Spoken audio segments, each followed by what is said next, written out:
Friends, and welcome to this City Council meeting happening today, May 20th. We will start this meeting with the land acknowledgement. By the way, it's nice to see so many people here. Welcome. The land that Eureka rests on is known in the Wiyot language as Jirojiji. Past actions by local, state, and federal governments remove the Wiyot and other indigenous peoples from the land and threaten to destroy their cultural practices. The City of Eureka acknowledged the Wiyot community, their elders, both past and present, as well as future generations. This acknowledgement demonstrates the city's commitment to dismantle the ongoing legacies of settler colonialism. And we will move into a roll call. Councilmember Castellano. Here. Councilmember Moulton. I'm here. Councilmember Fernandez. Here. Councilmember Bauer. Here. Councilmember Contreras-Deloche is absent She's at the moment. She's right here. Oh, Councilmember Contreras-Deloche. I apologize. And Mayor Burgell. Here. Okay, would all who care to join me in the Pledge of Allegiance? I pledge allegiance to the flag of the United States of America and to the republic for which it stands, one nation, indivisible, with liberty and justice for all. And we had no closed session this evening. So for our mayor's announcement, our first proclamation tonight is for the Humboldt Bay Marathon, and I will be reading that one. Would you like to come forward, Terry and Rich? So in recognition of the Humboldt Bay Marathon, Half Marathon, 5K, and Marina Mile Fun Run Walk, August 2025. Whereas millions of people run and walk on a regular basis because it is an accessible, inexpensive, and environmentally sound form of exercise and family recreation, and whereas Humboldt Bay Marathon is a nonprofit organization with a mission to support fitness, outdoor recreation, and trails in Humboldt County, which is well aligned with the goals of the City of Eureka, and whereas the Humboldt Bay Marathon and Half Marathon will utilize and showcase Humboldt Bay and Waterfront Trail. And whereas this is an annual event that draws hundreds of runners and running enthusiasts from around the world, showcasing the natural beauty and climate of the region and increasing tourism revenue for local businesses. And whereas environmentally friendly tourism is an important part of the economy and events that utilize, promote, and support the growing local trail systems help to make Humboldt County an ecotourism destination. Now, therefore, I, Mayor Kim Burgell, on the behalf of the Eureka City Council, do hereby proclaim that August 10th, 2025, as Humboldt Bay Marathon Day throughout the city of Eureka. The council encourages everyone to get out and watch the races, to use the Waterfront Trail, and to support activities such as the Humboldt Bay Marathon that promote fitness and outdoor recreation.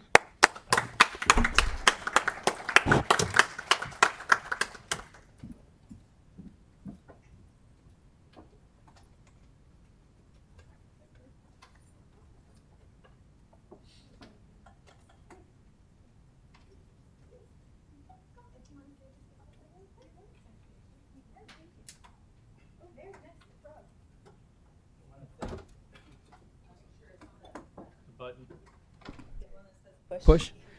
I want to thank the City of Eureka for all the support that they've given to our event through the years. The city has been an absolutely wonderful partner to work with between the use of the Matticat Plaza, the use of the Waterfront Trail, all of the support that we've gotten from the city. They've unlocked gates, they've removed bollards, and just almost anything we've asked from the city, they've been very forthcoming. And our event would not be what it is today. It's a very Eureka-centered event. It'll be down at the Matticat Plaza for the start and finish lines for all the races. Will be right there. So it's a party day. Please come down and join us and have a great time.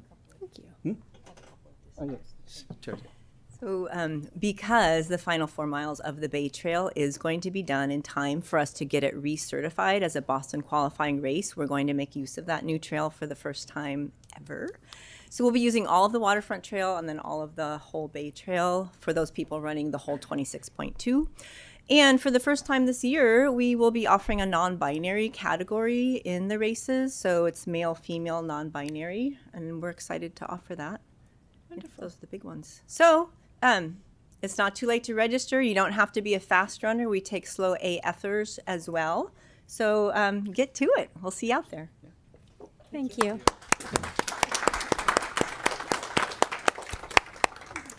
Okay, and our next proclamation is the National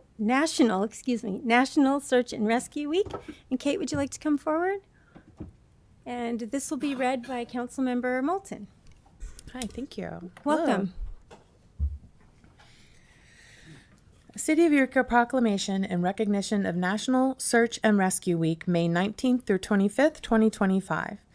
Whereas the U.S. Senate National Association for Search and Rescue and local search and rescue units across the United States have designated the week leading up to Memorial Day as National Search and Rescue Week, and whereas the City Council recognizes the importance of local search and rescue services that are provided by citizen volunteers, and whereas throughout the history of Eureka and Humboldt County, search and rescue personnel have made our region a safer place by helping to save the lives of fellow citizens who are lost or injured, and whereas search and rescue personnel continually offer educational services that provide community members with the survival knowledge necessary to live and recreate safely in Eureka and Humboldt County, and whereas search and rescue personnel train continually in order to maintain mission readiness and to be able to address complex search and rescue situations with both knowledge and skill, and whereas search and rescue personnel are instrumental during national emergencies or natural disasters as they are willing and able to respond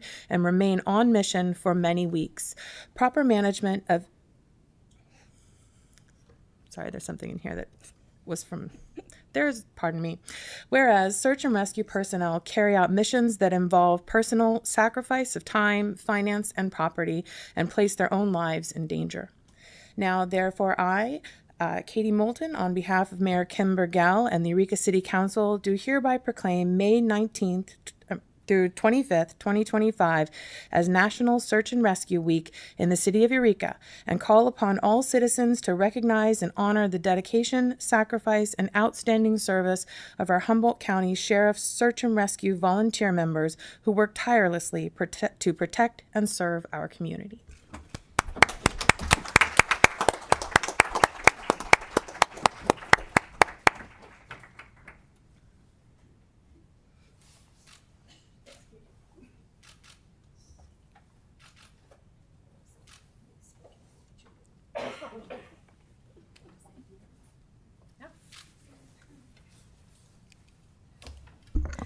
So I've been on the search and rescue team for years now, but just 2 weeks ago, I broke my foot on Shasta, and I actually needed the help of another search and rescue team to get safely down to the trailhead. And so I can really attest with very fresh memory that it's really important and it's really comforting, and it's a good thing to have a local search and rescue team that's capable and working for your community. So just thank you very much for recognizing our team today with this proclamation and all the first responders who we work alongside. Thanks very much.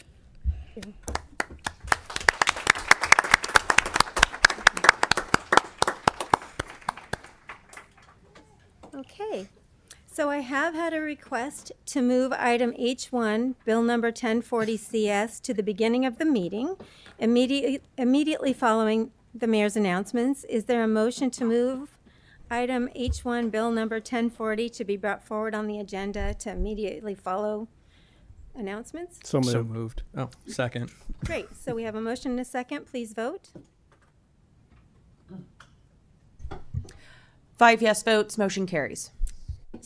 And so with that, we will come upon item H1, Bill number 1040 CS, unlawful camping ordinance, with City Manager Slattery. May we have a report? Yes, Mayor, and good evening, Mayor and Council. First off, I'd like to apologize for not being there today. My daughter is graduating early from high school, and I'm at one of her graduation receptions. So I'm going to try and share my screen.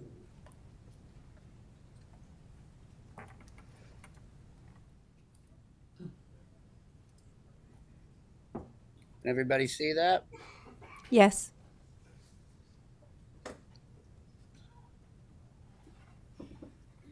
Okay. So this item before you tonight is Bill number 1040 CS. It's the unlawful camping, sitting, or lying ordinance. At the April 15th meeting this year, council directed staff to bring back a revised unlawful camping, sitting, and lying ordinance. Prior to that, at a previous council meeting, council had agreed upon having an update on and a report on social services and behavioral health. So I'll go through with the contents of this presentation, and then I'll get forward with it. So first, we're going to talk about the social services and behavioral health update that was requested from council at the previous meeting. And I'm going to talk about some research that was performed in 2022 by the United States Interagency Council on Homelessness. I'll do a brief ordinance review of some of the revisions that were made and what's in front of you tonight, and have a discussion about the law enforcement assisted diversion program.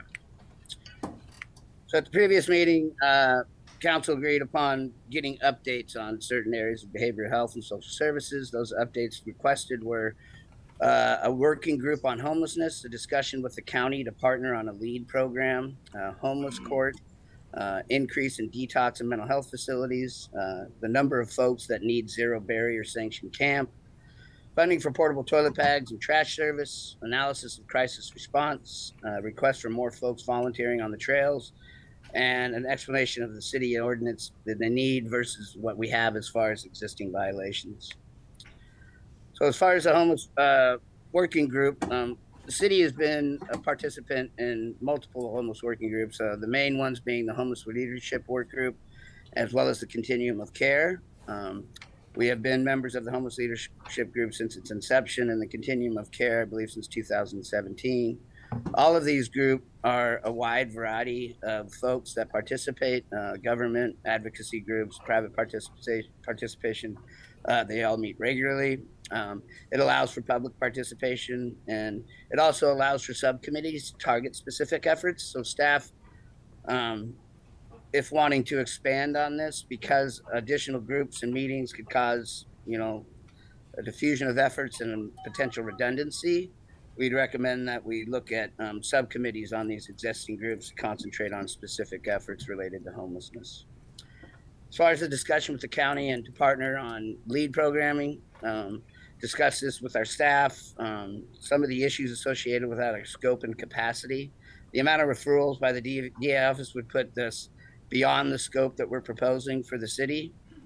It would cause the program to likely bolster staffing outside of what we have for an existing budget, and potentially risk not fulfilling any commitments that we have with the DA.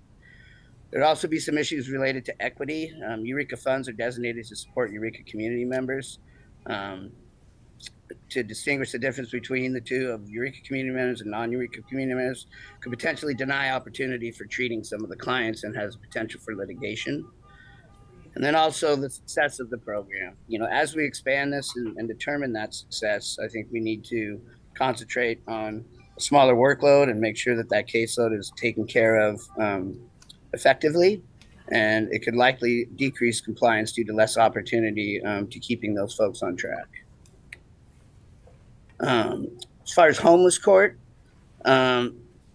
it's a lot different than what we were proposing for the diversion program. The goal of LEAD is to intervene before involvement with any judicial system, whether it's an attorney, a judge, or a courtroom. Homeless court does not do that.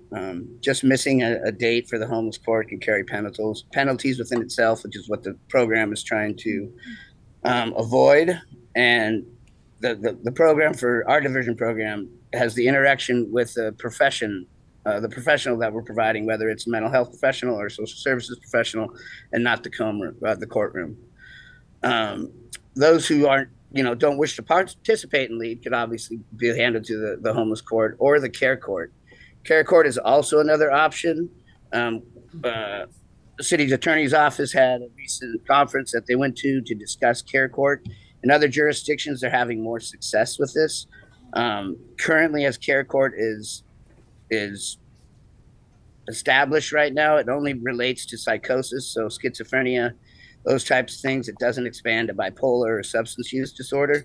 There is some legislation that's coming down that we'd likely consider council to support. That would include those diagnoses as a part of the care code as well. The other area to give an update on is the increase on detox and mental health facilities. As council is aware, the Crossroads is expanding with the Henderson Center project, which will add more substance use rehab beds. Aegis, the medical assisted treatment, MAT, is expanding its outpatient treatment.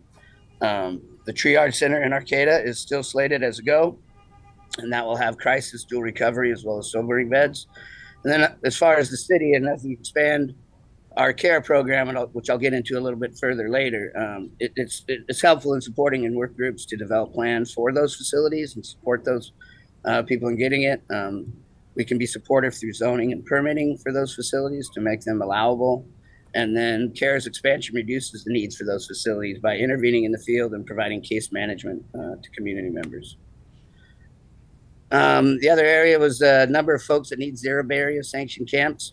We've had this discussion before. Zero barriers is something that the city cannot afford from a liability perspective. There has to be some barrier screening process similar to like we have for the warming center.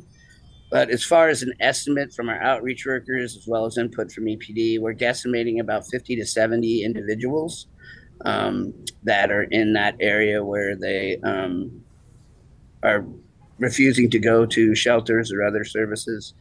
Right now, I'm happy to announce that the Crowley site is up and running. We have the property manager on site, and we're starting to enroll tenants in there 5 at a time. We should have them in by the end of the week, and we'll continue to enroll them until we're to capacity. As we discussed previously, we've been establishing a waiting list for that from folks along that trail segment that are on that waiting list, and they'll start being enrolled into the program. We also have the warming centers, which are obviously the lowest barrier that the city can support. They allow both of these sites, the Crowley site as well as the warming centers, are housing first principles. They do allow for pets. They do allow for partners. Both of them, the warming centers, have been very successful, and I'll get into that later. And then we also have a potential project where we're pending funding for as a relocation of Blue Angel Village. The Betty Chin Foundation is receiving a donation to replace the containers that are there on site. Relocating those to another location would allow for 40 more of the housing first principle, very low barrier space for individuals. As far as funding for portable toilet bags and trash service, portable toilet bags are not tenable. Having those and picking those up become a hazard for us, and disposing of human waste needs to go into our treatment plant technically. We have tried other programs. We have done porta potties in greenbelt areas. Has not been successful. Not to say that we couldn't try it again, but the result of those were damage to those facilities, very high costs for the city, and eventually the vendors not wanting to allow for those to be there. The other program that we tried is we opened up the Old Town restrooms 24 hours. I think it lasted about 12 to 18 months. I don't remember exactly. We had similar problems. We had a lot of calls for service, and we also had problems with people taking over the facility, and then a lot of damage to the facilities. We had to jackhammer the floor a couple of times because of clogs that we had in those facilities without oversight of those facilities. As far as trash service, the city has done a lot in this area. If we go back to Palco Marsh, we were providing dumpsters once a week for the last few months there, and that the city would go out and empty. We weren't successful in having the community members assist in that. So that was a very large effort of swap crews from the county as well as city staff doing that.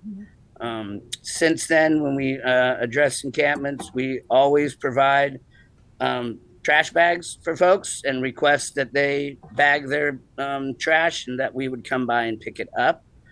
We've even gone as far as providing incentivized trash pickup and paying folks for filling those bags. They've had mixed success. I don't know about, they've had mixed results, I would say. I wouldn't say success. And, you know, we continue to do that. We continue to offer that service both from our Old Town maintenance worker, as well as our waterfront maintenance worker, and our parks rangers at CSET offer that service to folks right now. Staff has been working with Councilmember Castellano on a potential new program that would be similar to this, but likely involve some more volunteer efforts and some education to those community members out there. And I'll get to that in a second. Next thing was the analysis of crisis response. Fresh off the press, we just got our numbers for 2024 from our care team. What I've done here is I put together the stats related to 2023 versus 2024. We do need to take this with a grain of salt because we have had additional case managers. So the increase isn't solely based on, the community members needing this service more. It's more of a capacity to be able to provide that service. However, it is significant, the increase. Total case management encounters went from 780 to 1,100, a 47% increase. Total individual clients increased 61%. Total crisis responses increased 48%. Those responses that resulted in a 5150 increased 96%, and those diverted from 5150 increased 47%.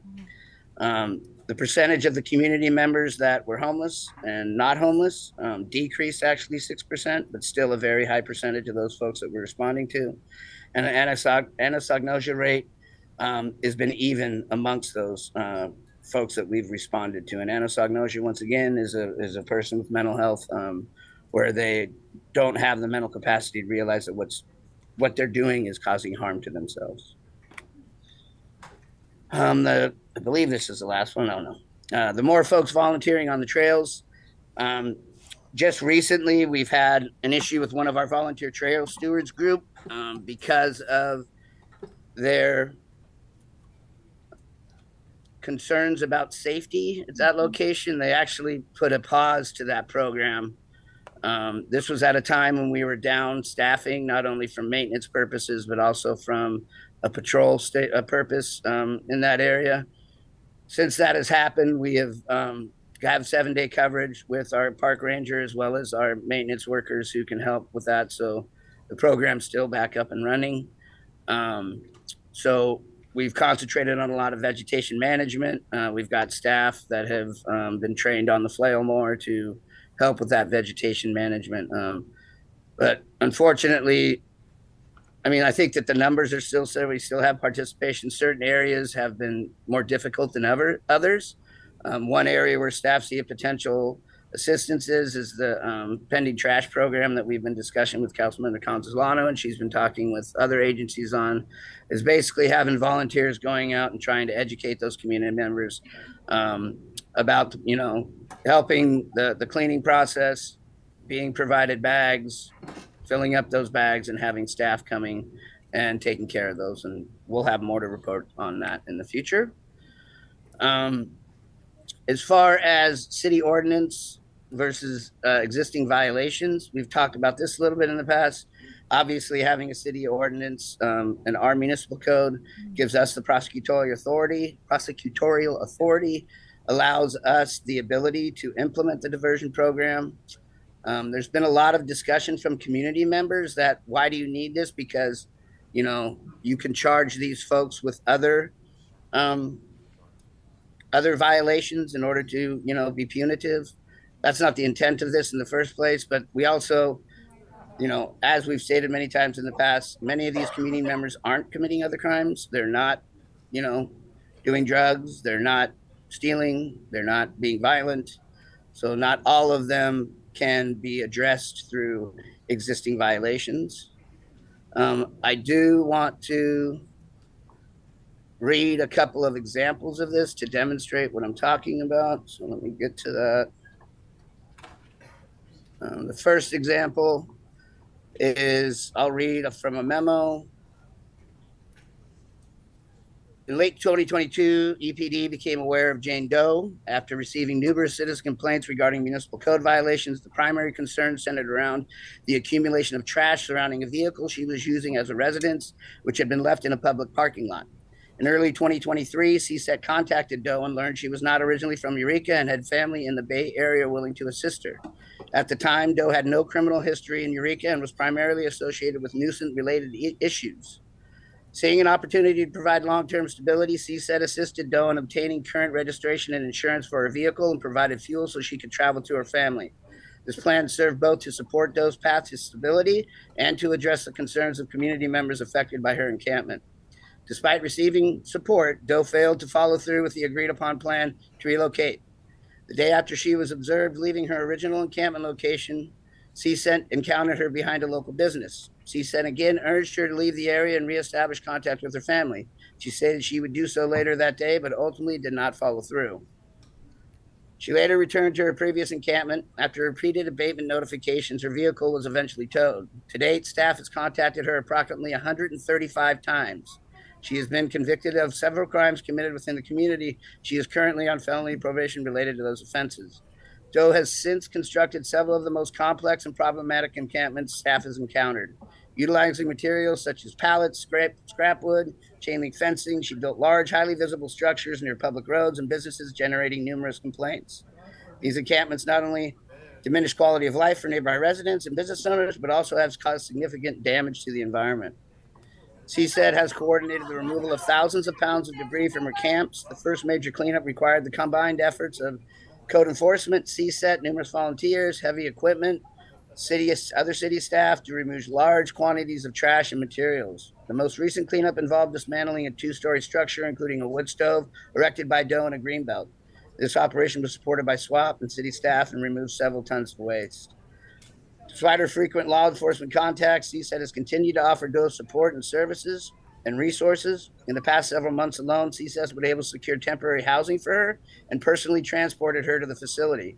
After checking in, she returned to her encampment to collect her belongings with the understanding that she would transition into housing. Instead, she chose to remain outdoors, expressing unwillingness to comply with the facility's rules. Unfortunately, these sustained outreach efforts have not led to meaningful long-term behavioral change. In cases like this, where assistance is repeatedly declined to safeguard the community, we need to safeguard the community, uphold public safety, and protect environmental integrity. Another example I'd like to read is with another individual. The following is a summary of call for service history involving a male community member who we refer to as John Doe. From 2018 to 2023, John Doe was typically associated with vehicles and was contacted in a more diverse range of areas. Since 2023, he has primarily been camping in the vicinity of the dining facility at St. Vincent's.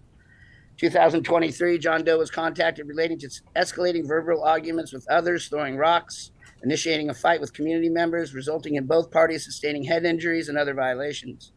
2024, John Doe was part of an incident that resulted in another man being bear maced, contacted related to verbal arguments with the female partners, another one attacked in relation to owing money to another community member, and violations of criminal protective orders.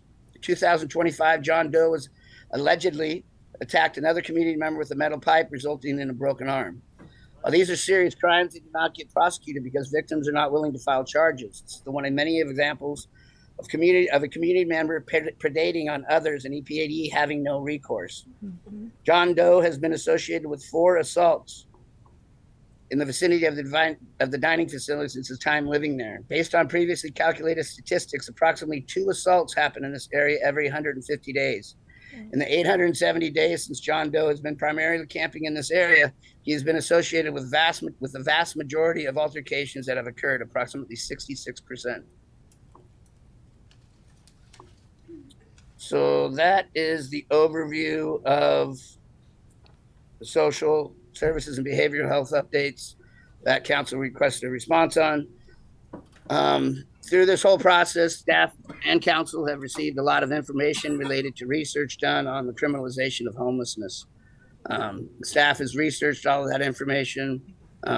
One of the most pertinent to criminalizing homelessness was done by the United States Interagency Council on Homelessness. It was done in October of 2022. The study is called Collaborate, Don't Criminalize: How Communities Can Effectively and Humanely Address Homelessness. What came out of that 2022 study were 7 principles for addressing encampments: establish a cross-agency multi-sector response, engage encampment residents to develop solutions, conduct comprehensive and coordinated outreach, address basic needs and provide storage, ensure access to shelter and housing options, develop pathways to permanent housing and support, and to create a plan for what will happen to encampment sites after closure. So I'd like to go through these. It's very clear that the city has been performing this well before this study. The first policy is to establish a cross-agency multi-sector response. The city has been implementing and administrating all social services programs in collaboration with public-private partnerships since 2017. Our Pathway to Payday program has about a 95% success rate. We've been doing that program with the Betty Quan Chin Foundation, DHHS, city staff, and local businesses. It's extremely successful and continues and will continue. We used to do it annually. We do it quarterly now. Rapid rehousing following the Housing First principles. Over the past 5 years, we have housed over 230 community members through these programs where we receive funding for. We also have a co-pilot program that works with local volunteers that co-pilot some participants in our program to help them through the process of gaining an ID, filling out a resume, participating in Pathway to Payday, participate in our job skills training program and the other programs that we offer. Next policy is engaging cabinet residents to develop solutions. We've been engaging with community member solutions since 2016. There were months of service fairs at Palco Marsh engaging community members and developing strategies on to provide services and programs to those individuals that were residing out there. It resulted in the Blue Angel Village, which is still successful today. We also resulted in programs and developing further programs, which was prior to us doing the Pathway to Payday. We developed dog training programs for those residents, as well as other programs that were served as a part of that. And that was based on input from those encampment residents. Homeless outreach workers. We've been employing 2 full-time homeless outreach workers since 2017. They meet people where they're at, and they get input from them that help us develop our programs and our collaboration with other agencies. Most recently, we've developed what I would consider an encampment around the dining facility on 3rd and A and 2nd and A. As a result of that, over the past couple of weeks and over the future couple of weeks, every Wednesday we'll be holding service fairs, meeting out there with not only our outreach workers, but also behavioral health specialists, our care workers, our park rangers, and other agencies that we partner with to discuss how we solve that solution and get their input on that solution. The other is conduct comprehensive and coordinated outreach. The city, once again, has participated in the Homeless Leadership Work Group and the Continuum of Care since 2017. That involves government agencies, advocacy groups, public, everybody. We've established an emergency shelter overflow agreement with St. Vincent de Paul back in 2019, and it continues today. This agreement is much more successful than the emergency weather agreement because that was only implemented when those weather requirements were met. This overflow agreement with St. Vincent is enacted anytime that we have a full shelter space, and can be enacted anytime we have a full shelter space, whether that's family and women or men's or whatever it is, it can be activated. We've established warming centers work group in collaboration with the city, DHHS, Betty Chin Foundation, local faith-based organizations. And just in February 2025, we provided over 400 bed nights, a very low barrier, housing first principle, dogs allowed, partners allowed service to our community members. The other issue is address basic needs and provide storage. CAPE has been providing basic needs and programming for community members since 2017. Once again, in meeting people where they're at and getting their input and helping them with those programs and services. 2016, we provided storage bins for our shelters and continue to this day with those storage bins. Currently pending a navigation center that the county is looking to put at 3rd and Commercial Street. That will provide storage for community members, as well as pet kennels as a part of that facility. Nice. The next policy is to ensure access to shelter and housing option. In just Eureka alone, we have over 350 available on-call shelter beds for community members. Since 2016, that number has more than doubled. With the expansion of the Women and Families service at the Rescue Mission, Betty Chin's Family Center, her extension of her day center, the men's side of the rescue shelter, And then, of course, we just opened the Crowley property with 38 beds. That'll be very low barrier with Housing First Principles.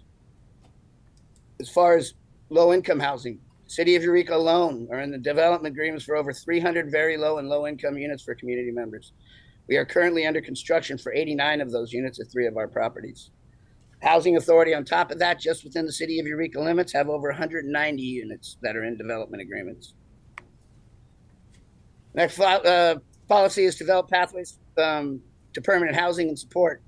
CAPE has received millions and millions of dollars in funding over the past 5 years, and we've housed those 230 community members following Housing First Principles. On top of that, when we first started the program, we recognized the need for more support to make sure that they maintain these services and also to work with people to prevent them from becoming homelessness. So we've hired a full-time housing coordinator, 2 full-time housing support specialists, as well as other staff, and their sole purpose is to assist community members in securing and maintaining housing. We also just recently implemented a homeless prevention program, and we have secured over $140,000 for that program. The next policy is to create a plan for what will happen to encampment sites after enclosure. We have, in my experience here at the City of Eureka, as far as an encampment site, similar like the South Bend or Palco Marsh, I would say Palco Marsh is the only one that's been somewhat stationary encampment site that needed an overall program to address, and it's not just spatially different from other places. So we did that through the programming, through the outreach, and through the development of the village, as well as the programs that we provided those people. Right now, we're doing the same thing with the dining facility. It's not quite the same scale, but I would consider that outreach, and the plan for that is in development, just like it was at Palco Marsh. Now I'd like to go into the ordinance review. For the ordinance review, we had some minor revisions as part of the ordinance. We added some whereases as a part of it. One of the big differences with the revision is that the LEAD program and the parameters surrounding the LEAD program, the administration of the LEAD program, was not included in the ordinance language itself. What we did is we included that LEAD program into the ordinance itself and made it a part of the regulatory measure. What we did is we added a definition for the LEAD program. And that definition states that the LEAD refers to the law enforcement assisted diversion program administered by the city's mental health, crisis response, and social work professionals. The program serves as a pre-booking diversion model aimed at reducing criminal justice system involvement and connecting eligible individuals to services such as mental health treatment, housing assistance, substance use support, and case management. The LEAD program is limited to 10 active participants and 10 individuals on the wait list at any given time. When capacity is reached, LEAD staff will communicate with EPD staff, sergeant, or their designee to temporarily suspend referrals and enforcement of this ordinance, except in outstanding or exigent circumstances. Or whenever their supervisor approves. Yes, with supervisor approval. As far as the diversion program as well, in section D4, talks about the capacity limits. The law enforcement assistant diversion program serves as an alternative to misdemeanor prosecution for violations of this section. Program will operate under a maximum capacity of 10 active clients and 10 waitlist clients, 20 total. When the waitlist is full, these staff shall communicate with the EPD CSET sergeant or their designee to temporarily suspend referrals and enforcement of this ordinance, except in outstanding or exigent circumstances with supervisor approval. The other addition or revision of the program was to add a reporting requirement. And so staff added section H, reporting requirements. The city manager or designee will present an annual report to the City of Eureka no later than the 31st of each calendar year, detailing the number of misdemeanor citations issued under this ordinance and all LEAD program related data. This report will include, but not be limited to, the total number of referrals to LEAD, the number of active and waitlisted clients throughout the year, the number of clients who completed case management programs, and a summary of the demographic and service data relevant to the program's performance and impact. Staff, is hoping to demonstrate that we have been doing the alternative model of criminalizing homelessness. We've been doing this for close to 10 years. What we're seeing is that we need a tool to address some of those community members, a very small population of these community members in those that are not accepting those services and to help them to realize that what they're doing is not good for themselves or the community. So we're not using this as So, friends, excuse me, City Manager Slattery. So, friends, you will all have your opportunity to speak. Please be respectful during this time so that council can hear. We can take a recess and empty the room if that would be preferred. I would rather not do that. So please, if you could be respectful during this time, that would be very helpful. Thank you. City Manager Slattery. Thank you, Mayor. I would say that the city of Eureka is far ahead of the curve, even far ahead of the research that has been presented to staff for review. We have been practicing compassion for a very long time, and we've been practicing cutting edge social services programming, case management programming, and mental health programming far above and beyond any other municipal jurisdiction. Our professionals who are in this field feel as though that this is another tool that will help address the issue. Under no way do we believe that this is going to solve homelessness. Under no way do we believe this is going to put a roof over people's head. The purpose of this is to provide another resource for our staff in order to help address the issue that we're facing. As far as the LEAD program, I want to make it clear, this is 100% implemented and administered by our mental health, crisis response, and social work professionals. There's been a lot of discussion about law enforcement, its name in the wording of it. I would think of this as more of a law enforcement alternative diversion program. The reason why we did the assisted one is because it's nationally recognized. We can get support from other things, but that can change. There's also been discussion about the fiscal impact of this. Fiscal impact remains no impact. We provide these services to our community members, and as you can tell from our crisis response numbers, we have capacity to increase. We have capacity from a financial standpoint to help with housing first principles and getting people into housing. We also have support to help facilitate shelter spaces, which is demonstrable by the double an increase in shelter space since 2016, and us furthering that shelter space with the Crowley property and future projects. This is thought of an establishment of LEAD. Our LEAD program has been in place for a long time. We've been doing diversion practices based on the LEAD model with our social services for a very long time. We have 2 pathways currently to get into that diversion program. We have our social contact, which comes from our homeless outreach workers, our other community members that are experiencing homelessness, our Old Town stewards, and other social contacts that they have with these community members. We also have a community referral system that brings them into our diversion program. The county, DHHS, Open Door Mobile Medical, Providence Resource Center, Eureka Rescue Mission, St. Vincent's, Aegis, Betty Chin, CARE. We even have our own email that's concernedneighbor@eurekaca.gov that can get these individuals into our diversion program. What we're doing here is adding an additional pathway, which is an arrest diversion pathway for that.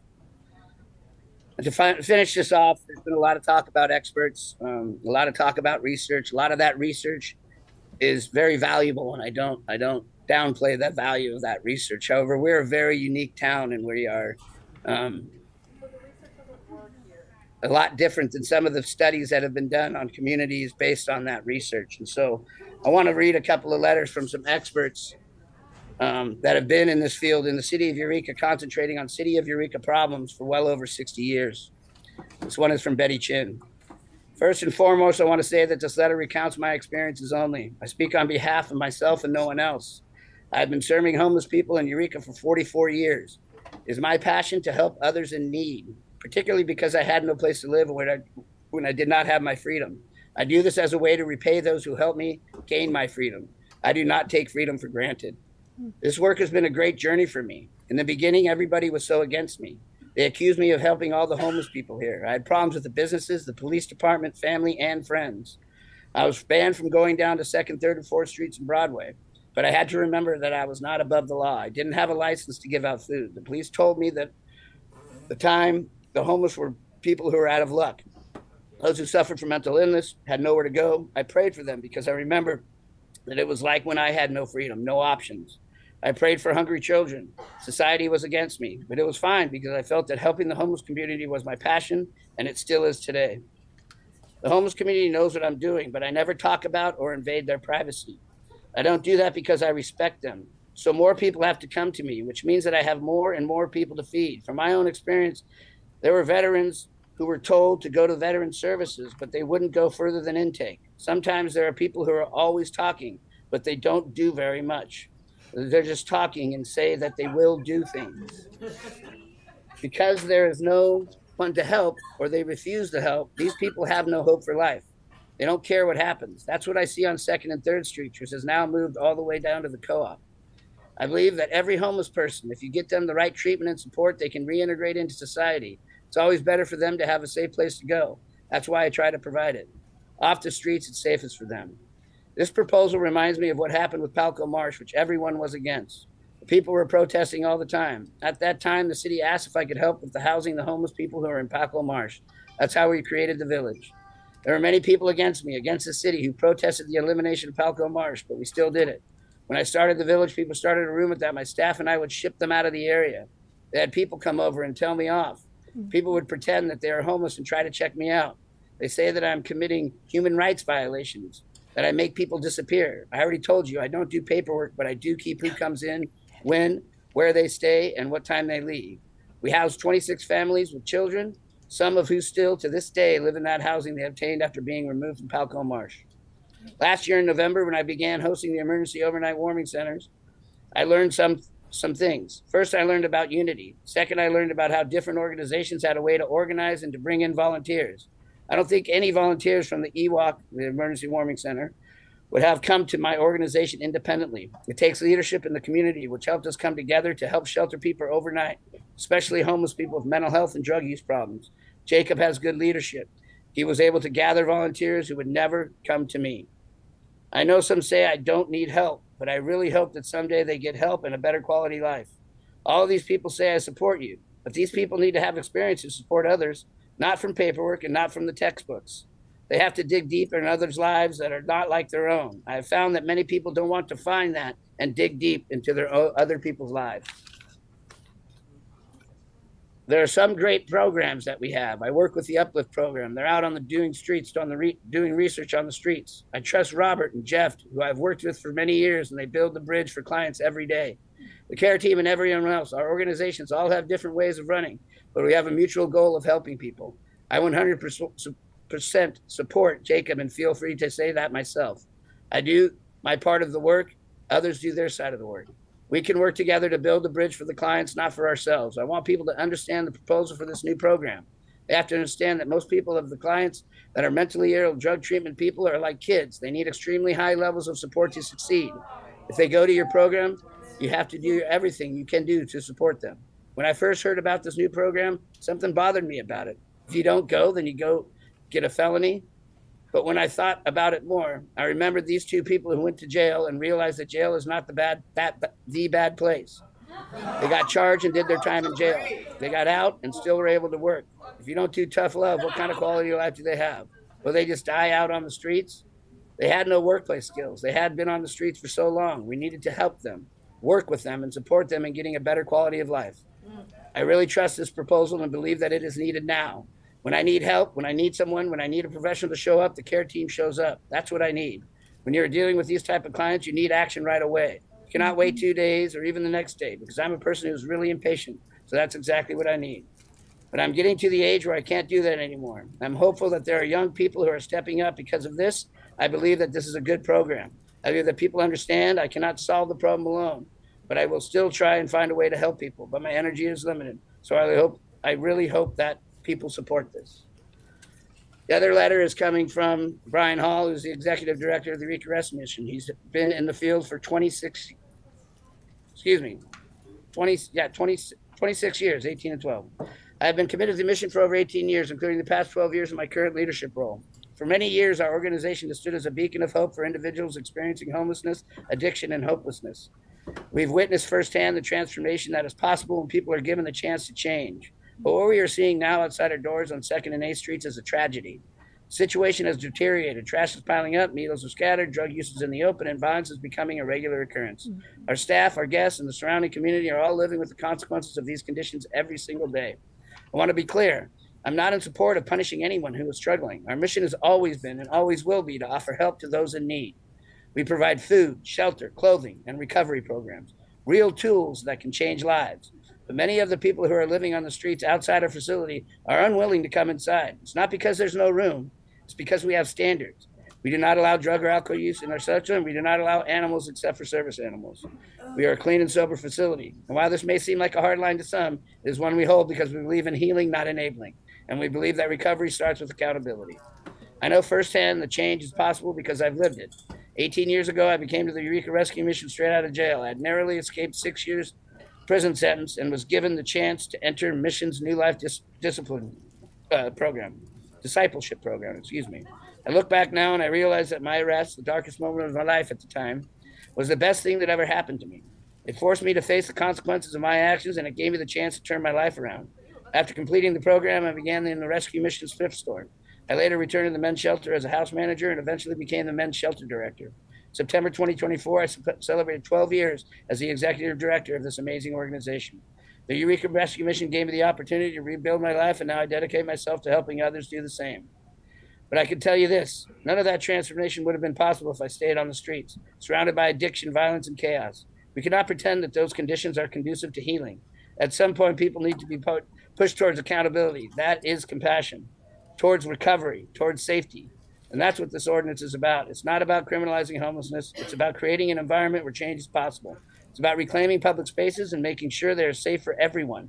It's about encouraging individuals to seek out services that can truly help them instead of letting them remain trapped in addiction and despair. We need to reorganize that while the streets may feel like the only place left for home. They are not a place of healing. They're a place where the cycle of addiction, violence, and hopelessness is perpetuated. With the Rescue Mission, we are ready to provide the support that needs to break the cycle, but we cannot do it alone. We need the collaboration of the city to create a community that prioritizes healing and recovery. The reality is that many of these individuals living on the streets have nowhere else to go, and I understand that. But if we truly want to help them, we must offer more than just a place to stay. We must offer a path to recovery. This ordinance is an essential step in providing the structure that is needed to guide individuals out of their current circumstances and into a better future. We must take responsibility as a community and provide a safe, supportive environment where healing is possible. We are ready to do our part at the mission. We have been doing it for years, but we need the city's help. We need you to take a stand for the safety of everyone in our community, for the well-being of those who are struggling, and for the future of Eureka. I urge you to adopt this ordinance not as a punishment, but as a necessary step toward creating lasting change.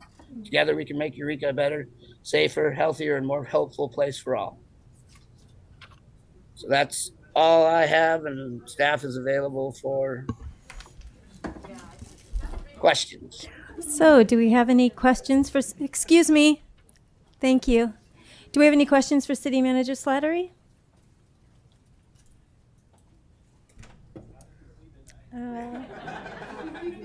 Okay. Councilmember Fernandez?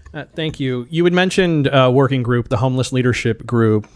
How has council participated with that in the past or currently? So when it first started, it was related around harm reduction.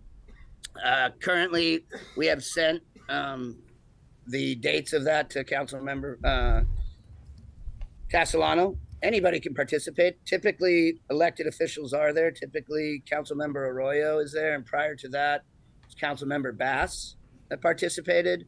And from our end, I believe it was Councilmember Atkins. But any council member can participate in that. And if they're interested in the schedule and the reoccurring invite, I can forward that to them. Okay. Then I also participated in that when I was new on council. Okay. Oh, yeah. There And we so go. has Councilmember Castellano. That's he'd already stated that, as well as previous council member Great. Arroyo. And so I'm curious, through the hullabaloo of all this since January, how this has not come up as one of the groups that has been participating. Meaning, We haven't. This is the first I'm hearing about this particular group, and I'm not saying it's done out of any deviousness. Just that this is the first I'm hearing about this particular group, we and I'm seeing discussed Councilmember Contreras Delos shake her head as well. Okay. Well, if you guys want to participate, you can. We've brought this up to them. It's been participated in a continuum of care. It's been discussed as well. Okay, Those are and groups that we have on a routine. If you would like an update on our routine meetings with these groups, we'd be more than happy to provide them for you. that would be one place to start. So thank you. Going then to, and I'm glad you had brought up the United States Interagency Council on Homelessness, the 7 principles that they provide. They did that in conjunction with the DOJ, the VA, HUD. So, the alphabet soup of the federal government there. And I'm curious then, what is our relationship going through at least a few of these? Principle 1, establish a cross-agency, multi-sector response. What is our relationship then with other municipalities, Arcata, Fortuna, the county for that? What's our relationship ongoing with them? I know we have 2x2s, with HCOG, we have 2x2s with the county, the school district, et cetera. So how have we been coordinating that in terms of the unhoused? So, the Arcata House Partnership is part of the COC, and so Darlene, we have discussions with her. She also participates in the homeless leadership group. She doesn't represent the city of Arcata, but she represents the advocacy and programs for Arcata for the most part. We have CAO meetings on a monthly basis where general topics are discussed. This has been discussed there. We have had discussions directly with City Manager Perry as well as their chief about our care program and them wanting to go off of that program. And we just met about 2 weeks ago to 3 weeks ago with Supervisor Wilson and Supervisor Arroyo with City Manager Perry and myself to discuss a program that we're working with the county. That's something that I should have mentioned. The county is going to be expanding our care program to 7 days a week. They've got a contract in front of us now to increase our staffing for an admin, another case manager. Following that, we will have a services agreement. And the city of Eureka will be providing alternative response, state regulated alternative response for the county within the city of Eureka limits.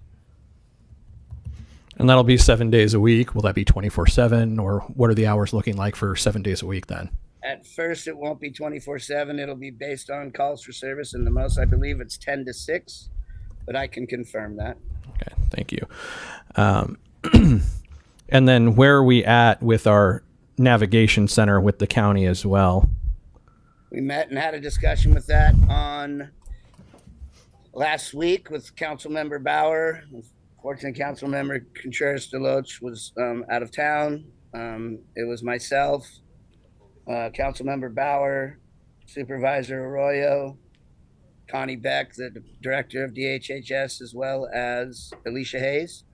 They were discussing a proposal of how to get the city involved, and that's in very preliminary discussion. What has happened recently is the time estimate and the cost estimate has been provided by the design build, Mercer Fraser, and they're reviewing that now. And then we'll be having discussions about the next steps moving forward. Okay. And then, at least in regards to those conversations, has it been brought up at any point, particularly in the last 6 months, about a designated encampment? And the reason I bring that up is because I know that was something that we had discussed back in March. That's why we had referred this particular issue to a committee in the first place. But I know back at the meeting in January when we were starting the conversation around this before moving it to staff,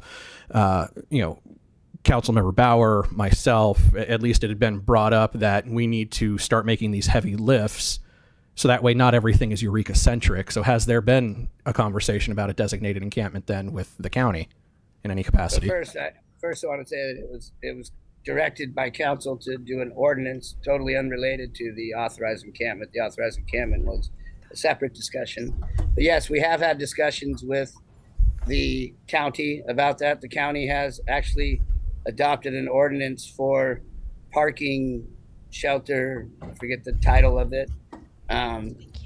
We've continually have discussions with them about that. There hasn't been anything resulting from that, but we definitely have had discussions with them in our 2x2s. Okay. Looking at Principle 2, engage encampment residents to develop solutions. I understand we have the Blue Angel Village. We've done these other programs, really, the Cape Dog training, et cetera. We have homeless outreach workers. And so how many workers, I know you had said 2, what is that ratio then to the homeless population that we're looking at in Eureka? We have 2 full-time workers, and then we have 4 part-time workers. So it's just not Robert and Larry.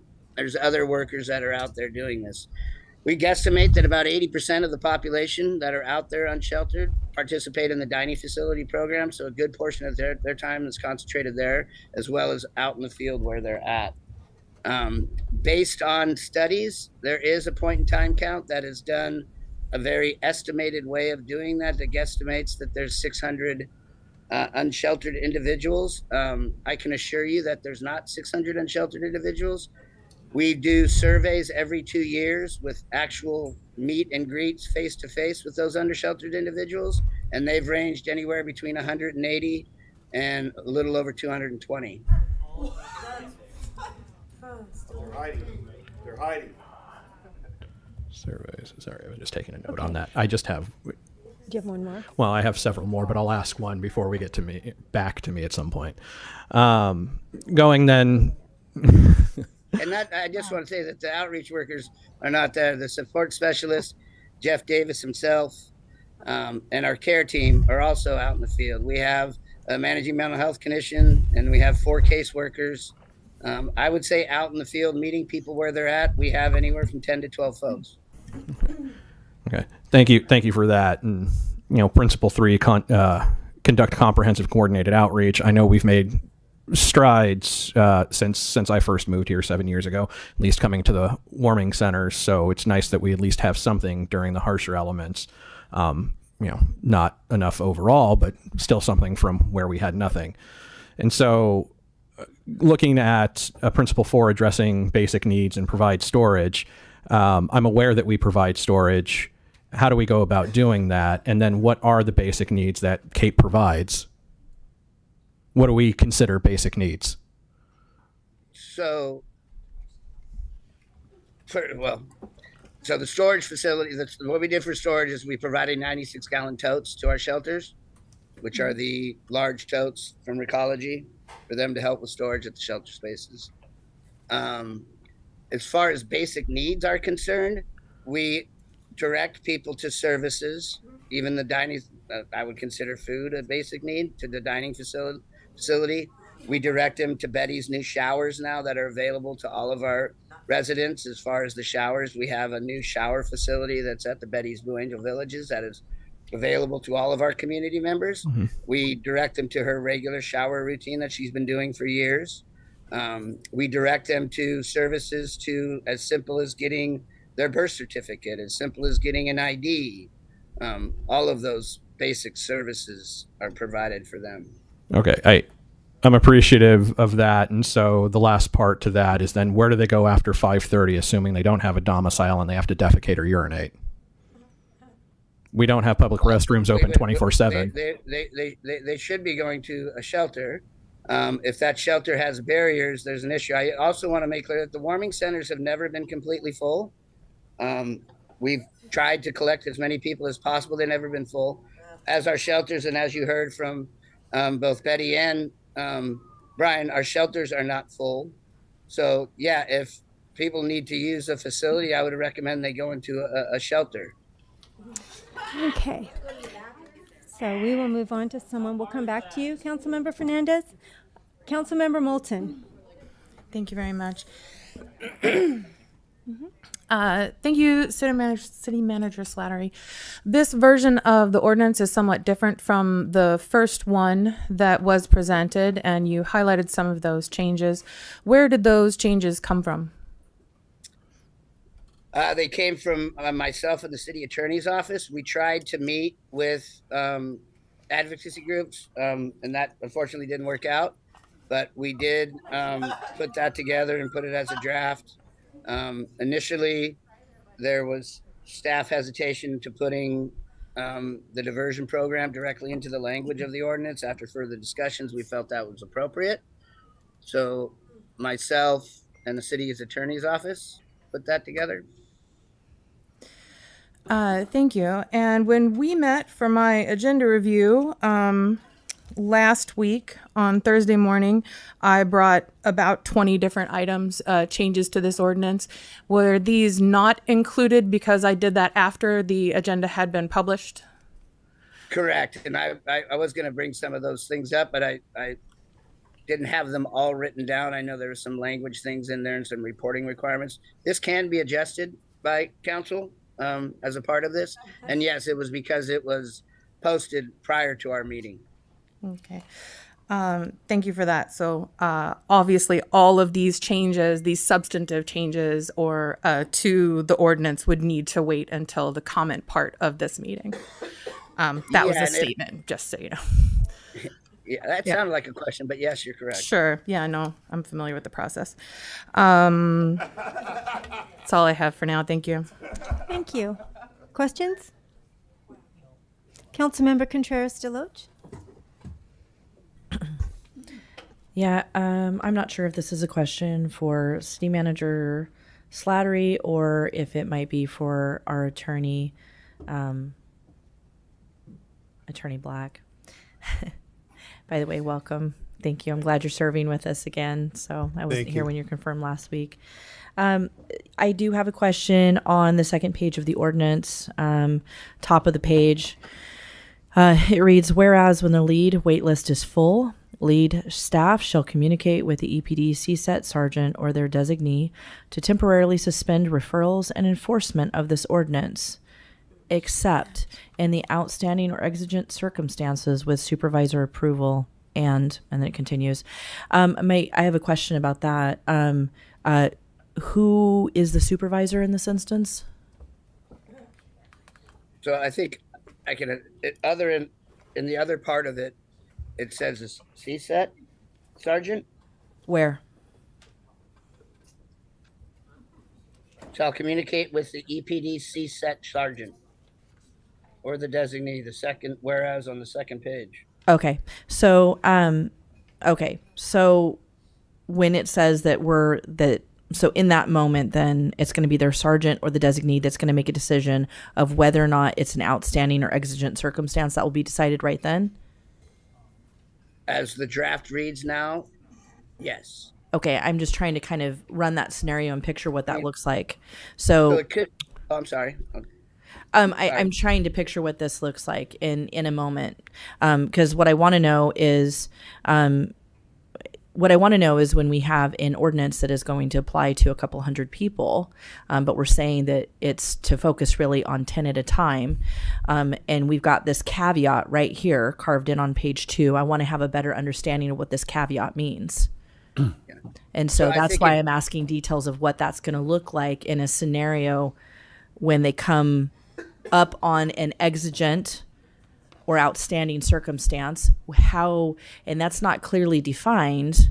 And so I want to have an idea of how that's being interpreted and how that process is going to look, how that scenario is going to look for that person who is homeless. Okay. So I'm going to take a stab at it and then I'll ask the chief to come up. I don't think it's necessarily going to be made on the spot. It could be a result of many contacts with an individual and seeing it get to the point where it becomes an exigent circumstance. But I also believe it could be at a point where they're first coming up on it and there's something that is a public health issue, something that is a personal safety issue, that it could result in this. I think the chief is there and he could. Yeah. Oh, yeah. And by the way, the definition of this, first of all, it's a whereas, but it also is in the other part of the ordinance. If there needs to be clarification, council can direct staff to make that clarification, but chief can help with that too. Yeah, Chief, I don't know if you heard the question that I had or if you want me to restate it. I heard the question. Okay. Good evening, Mayor and Council. So these type of exigent circumstances would be anything that threatens public safety. So we don't make arrests all the time. We don't deal with issues all the time. It's complaint-based. A lot of times it requires an immediate type of response from law enforcement. We put the CSET sergeant in there because that's the sergeant that's in charge of the CSET team, and that's the team that's on the streets every single day dealing with different issues. These types of circumstances could be something as the example that the city manager read with the person that's creating more of a criminal activity without those that would be willing to come forward as a victim.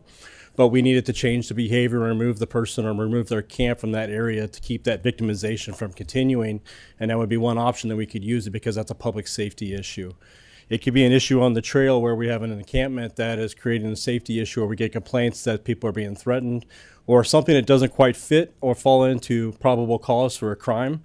But yet it's unsafe for folks to use the trail. It's something we need to address immediately because of the amount of complaints we're getting, and we could use it at that point based on the discretion of the sergeant to resolve that public safety issue.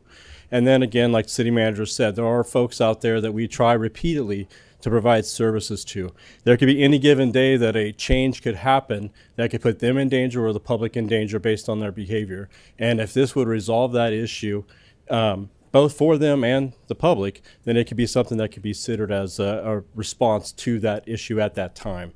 It's not something that is just a cost blink. We're going to go out and do it because we're going to create an exigency out of everything.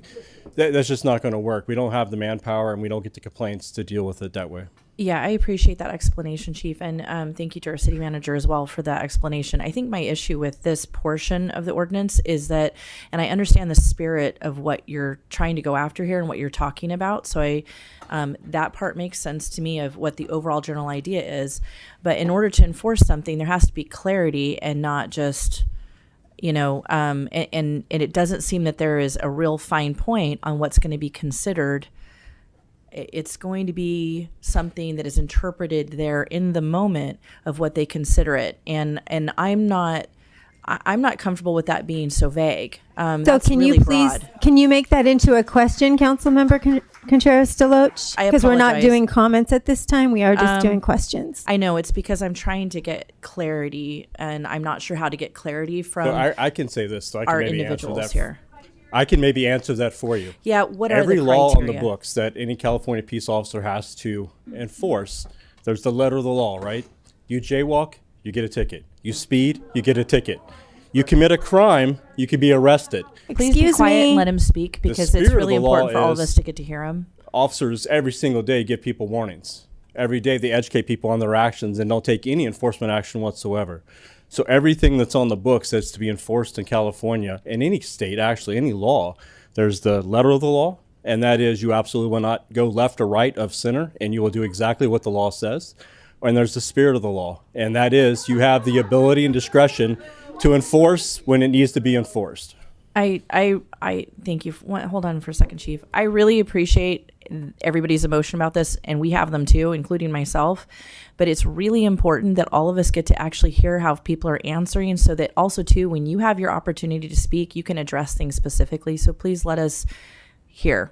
And I think my question, and maybe this might be, because it is less of a comment, it's that I'm trying to, and I get what you're saying, the difference between the letter of the law and the spirit of law. I totally understand that intent.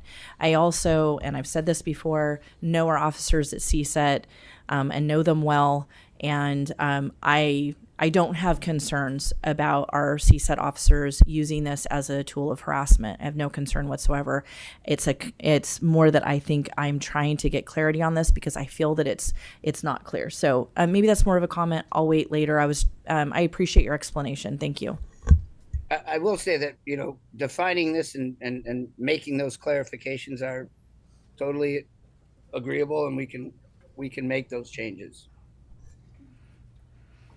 If I might, Councilmember requested a bit of clarification on the statement in this whereas clause that says there would be a suspension of referrals and enforcements of the ordinance except in outstanding or exigent circumstances with supervisor approval. Mm-hmm. And I think the term supervisor approval refers to a higher level of review within the police department, somebody who is in a supervising position over the CSET sergeant. In other words, because this is an exception and because you're defining something not always that easy to define, existing or exigent circumstances, this section indicates to me that there would be a secondary level of review. That's how I read it. And Yeah. so that's what I was trying to understand. And I guess what I was wondering was, does that mean then in that moment that one of the officers that's not in that position would then make a call, make a request? Is it something that needs to be decided in the immediacy, or is it something that is reviewed? Well, I think it does mean that they would make a call.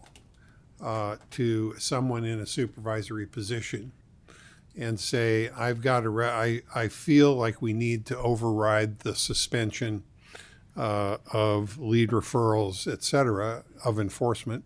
So, And yeah, oh, I'm sorry. Please No, go finish ahead. your thought. Okay. Then I have one last question, and Chief, and it may be for you. I'm not sure. So any of attorney, city manager, or chief. So help me understand, because I feel like, we've had time to really go over this and review it. So at that point, this exigent circumstance, but the lead program is full and the wait list is full, what would occur for that individual? What would you be then doing? Would you be putting them on the wait list, or what would be happening? To be used in that type of exigency, it would need to be used to resolve whatever that situation is, whatever that public safety situation is at that time. So it doesn't mean that they would go to jail. Would they be cited for the violation? Yeah, they would be cited for it, potentially detained, so that that issue could be resolved. And that would probably include whatever camping, whatever stuff they had. Okay. So when you issue someone a citation, doesn't matter what it is, misdemeanor, infraction, you have options to what you do with the individual at that point. So if we issue an EMC citation for the camping ordinance, we can give them a ticket. That doesn't mean they're going to jail. We can take them to jail on the misdemeanor charge, but they're going to be booked and released, because unless it's someone that has other pending criminal actions, the jail's not going to keep them on that. They'll get a court date, and they'll have to appear for that court date. And then they're availed to all the other options in court right now, what we talked about already, the city manager talked about. Okay. So so I appreciate that. So the exception, it would not put them on the wait list with lead. It would be to pursue it in a consequence. The charge legal will move forward to the charge. district attorney's office Thank you. as a misdemeanor charge. So yes. I guess then I'm wondering,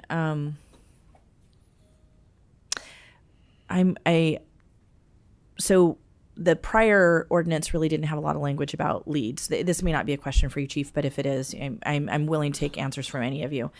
Now that it's built into this more, and there's this discussion around lead, because it almost seems like these are two separate things to me. The ordinance and then lead, and then they're kind of pushed in here together. What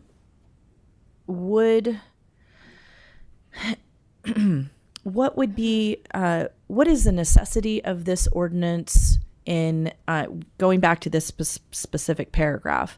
How does this, since they're not going to be referred to lead, in what way does this ordinance benefit them? They still could avail themselves to the care court, to other opportunities they have within the district attorney's office, within Superior Court, mental health diversion, other types of assistance programs. So it's not that the charge goes forward and they're automatically going to either face a fine or jail time. There are other options through probation, things that could be used as a tool to help them still get to where we want them to be. And that's not in jail. It's get the services that they need. It just comes from a different perspective, a different avenue to get them to them, which we have no control over. And that's the issue with sending things to the district attorney's office versus dealing with them in-house, is we lose that control over those resources when it goes to the district attorney's office. Now, can we advocate? We have, and we do. But it's still up to the DA's office, up to the public defender, up to the city attorney, at what point those services will be available to them. And we just lose that control over that. I see. And can I say one thing? I want to be clear. Regardless of where they're at, the services will be provided. Like this diversion program that we're talking about is going to be made available to anyone. So let's say we go through this process, he does get it. That doesn't mean that they're absolved of taking advantage of the outreach workers and what programs and services they're providing. We will still provide those services and programs to them. We will still offer whatever they need as far as services and programs from both our outreach worker, from a mental health perspective. That will always be there. Sure. The difference being, of course, though, now that they can potentially rack up a bunch of misdemeanors. If I understand correctly. And they could, and those misdemeanor charges could be deferred out of the Superior Court based on their cooperation and participation in programs and other opportunities that prevail themselves through that process, which we do deal with on a normal basis. do we know, is there adequacy, since we only have the capacity for 10 and 10 on the waiting list, is there capacity inside these other programs to address that? If they can't participate in that, or are we potentially issuing misdemeanors to people and putting them in a scenario where there isn't a diversion option for them because it's all full? Sorry, Councilman, I can't speak to what the capabilities are of like the county. So. That's fair. I could say homeless court, yes. Councilmember Contreras-Charlos, homeless court, yes, would be made available to them. The care court, only if they had that psychosis diagnosis, excuse me. I see. Okay, thank you. I appreciate it. Okay, do we have any for Councilmember Castellano? Thank you. Just two questions. Let's see. So currently, folks are able to participate in the diversion program. How many people are currently enrolled? Oh, if you look at all of our programs, I mean, you saw the numbers from the crisis intervention, that would be considered those people in that, and the stats that I gave for that. Plus, on top of that, all of the people that are in our Pathway to Payday, all the people that are in our job skills training.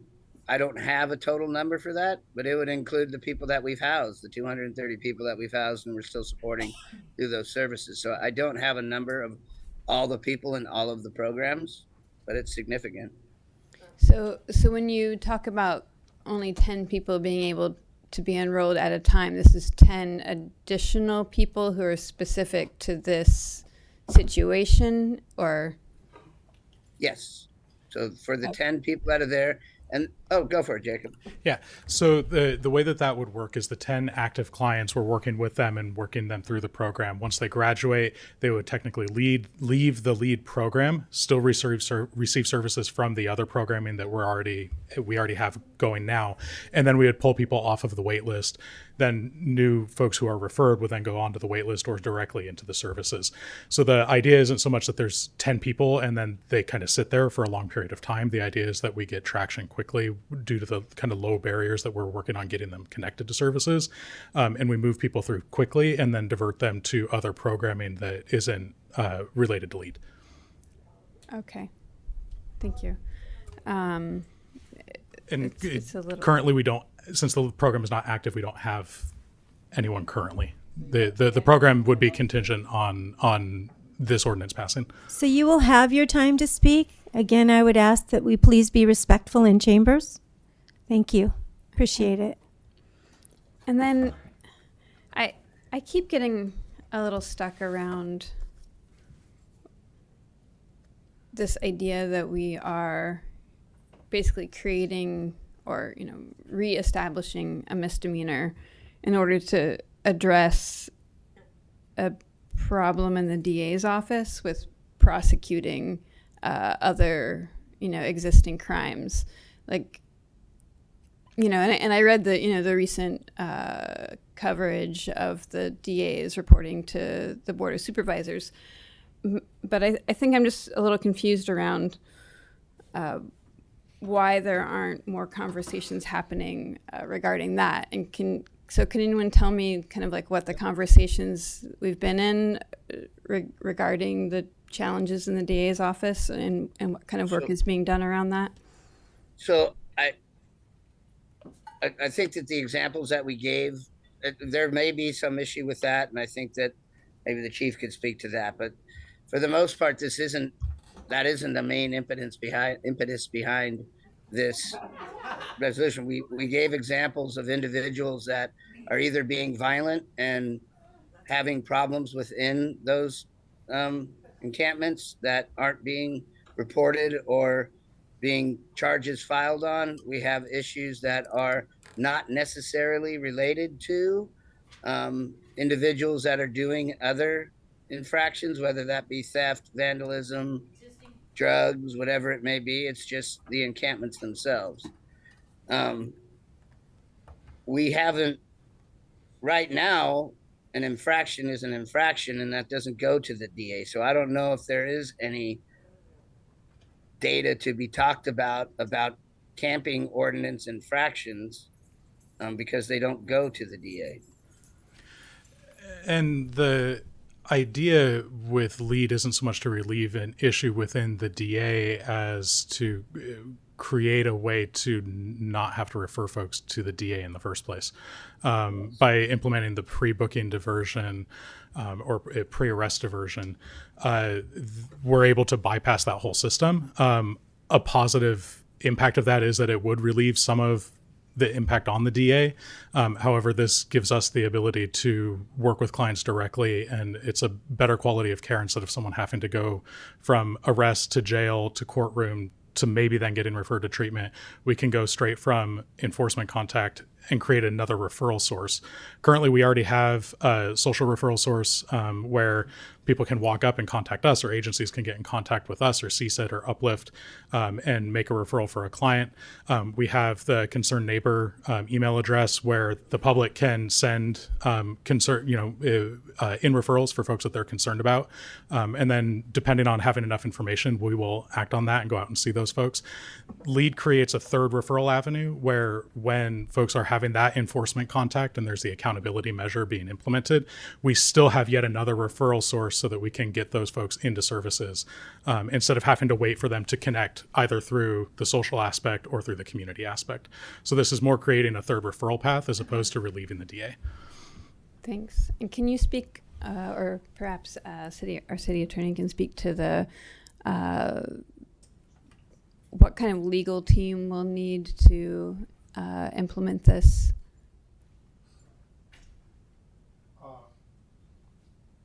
Internally in the city attorney's office?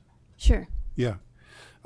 Well, I think we have a legal team in place. One of the, I think, benefits of hiring an assistant or a deputy city attorney was and is to be able to devote more attention to this entire aspect of the city's legal structure. In other words, we have ordinances that have gone, unenforced because while we have certain personnel at the staff and the policing level, we don't have the individuals that can go to court. But also, I think just a more active involvement on the part of an attorney will resolve many questions faster, more authoritatively, and just enable the rest of the staff to get answers. I don't know if this is answering your question or not, but what I'm saying is I think as we speak, the structure is already present and the staffing is already present in the city attorney's office to take this, to another level, to a new level that this ordinance would represent. Okay. Further questions? Councilmember Contreras-Deloge? Yeah, and this may be a question for our attorney Black. In the ordinance, it says under, or perhaps our city manager, it's under Section C, prohibited acts. And one says, it reads, it is unlawful and a public nuisance for any person to sit, lie, sleep, camp, occupy camp facilities, or use camping equipment in the following areas. A, any public place or property, or B, any private property. And my question is there any other property that is not classified as public or private? That wasn't meant to be amusing. I just want to clarify that wasn't meant to be funny. I'm not aware of any other category of property other than public and private. Oh. It would be in there if there was. So under prohibited acts, then this would make it unlawful and a public nuisance for people who are homeless to sit, lie, or sleep anywhere within city limits. Is that correct? Have I read that correctly? That they cannot sit, lie, or sleep in any public place or property or any private property. Well, am I unmuted? I am. Yeah. there's a caveat for the private property, and I can't find it now, that says 7 days. It's right underneath. It's in section I. It says not to. Can you give me the letter? I'm sorry, I'm having a hard time finding what letter you see. What? I'm under C, prohibited acts. There's A and B, and then you're referring to the right below it, section I. It says it's limited to not more than 7 consecutive nights. The part you're referring to is right underneath it. Okay. Okay. So after having exhausted 7 consecutive nights, I want to make sure I understand that there is no place in the city of Eureka, should we pass this ordinance, that any person who is experiencing homeless can sit, lie, or sleep. There is no public or private place, and there is no third property option that I'm aware of. Well, the camping, yes, the sit, lie, or sleep, there's exemptions to sit and lying. But yes, and that number is totally adjustable. It could be 30 days, it could be 14 days, it could be 180 days, it can be any number of days. I believe in the original ordinance that was provided to council back in March, I believe, it had that 2 hashtags on there for something to be determined by that, and we put that in there as a placeholder, but that can change. Okay, I think that that's clear. I don't have any other questions at this time. Thank you. Okay. Councilmember Fernandez. Thank you. Just for my understanding, we don't currently offer law enforcement assisted diversion, correct? Not the arrest part of it, no. Okay. But we currently offer all the other programs associated with it. As far as those referrals to the diversion program, and I think we discussed this in our agenda review. So let's say we have somebody who violates our vandalism ordinance. We don't have staff in place to have them do community service and oversee that staff to do that community service. That's something council wants to look into and provide staff in order to implement that. We can. Why we have this here is because we have the capacity, and we're already providing this to a general population that's already out there, and these services are being offered to all of them already. If there's other diversion, that diversion, of course, would have to be a violation of something that's within our municipal code. So we have that prosecutorial authority over it. Okay. Now this next question jumps to the public safety aspect and what we're getting to with the ordinance. So I'm curious then, how are our public spaces currently unsafe in the absence of this ordinance? I think that the letter that I wrote, the memo talking about John Doe, clearly demonstrates the amount of assaults that are going on down there is unsafe. So is John Doe not arrested then?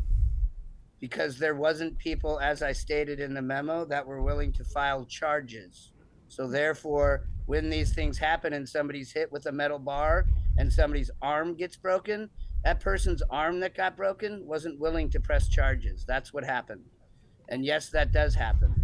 And as far as other instances that are unsafe, I think I get a lot of commentary from our volunteer trail stewards, whether it's a perception or reality, that they don't feel safe, whether it's dogs, whether it's just uncleanliness, that they don't feel safe.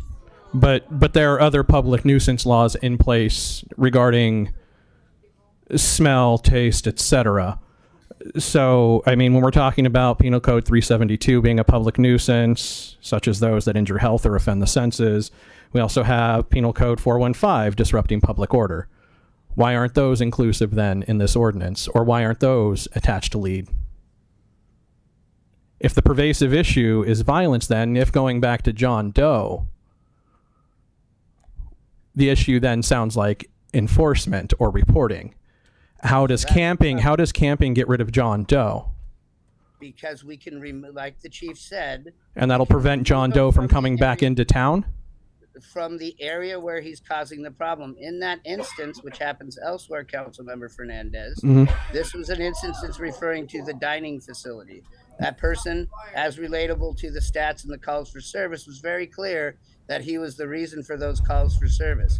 They couldn't prosecute him. The idea would be, look, dude, you can't be here anymore. and we're going to arrest you under this and not for violence because nobody's going to file charges against you, and remove him from the area that he's causing that problem. Now, if he goes into jail or he chooses to do the diversion program, everybody in our diversion program, whether it's due to a substance use disorder, who will be enrolled in some treatment program and provided a roof over their head, or if it's, hey, you got to go into the Pathway to Payday program, we will find a shelter space for those people to go as they're enrolled into that program. And they will remove them from the area that they're causing problems. Okay. And then I did want to ask as well, because we do have, I believe, the $1,000 fine and the year in jail associated with this. And so we also have Penal Code 19, which states, except in cases where any law of this state prescribes a different punishment, every offense declared to be a misdemeanor is punishable by imprisonment in both the county jail not exceeding 6 months or by a fine not exceeding $1,000 or by both. How did we arrive at $1,000 and how did we arrive at 1 year? So I believe this was covered by former City Attorney Luna. Those are our standard charges, and City Attorney Black can correct me if I'm wrong, for misdemeanors in general. If council would like to make an adjustment for this particular ordinance, that can be made. But I think those were put in there as placeholders because other misdemeanors in our code have those same punishments, I guess you would say. Is that correct? All our misdemeanors have up to a year in jail and $1,000 fine? So we have, the answer is, I'm going to have to look that up because Okay. I haven't done so recently. And No, I understand. You're just coming into this. So. Just on my phone looking at Eureka Municipal Code Section 10.99, if I remember correctly, is the standards for misdemeanor violations. So if you want to give me a minute and maybe ask another question, we come back to it. I don't have one at the moment, so I can wait. Okay. Reference California Penal Code 420. It's relevant. No, it's relevant. Trust me. It's not a weak joke. Look it up. I've only got so many notes, so you'll have to forgive me. It's regarding public lands and the removal of people. So please save your comment till public comment. Thank you. Appreciated. Okay. I do have a few others that I can get to. I know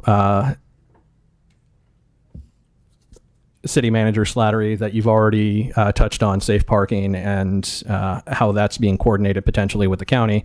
How have we utilized our Board on Community Oversight and Police Practices in this situation over this ordinance? I know we did similarly when we talked about flock cameras, so how is it that this was not referred to the board? If This is a police practice, correct? what's that? This is a police practice. Well, it's an ordinance. Right, with the this police is- practicing law enforcement of it. True. Okay. We've had ordinances that have been passed related to that haven't gone to them.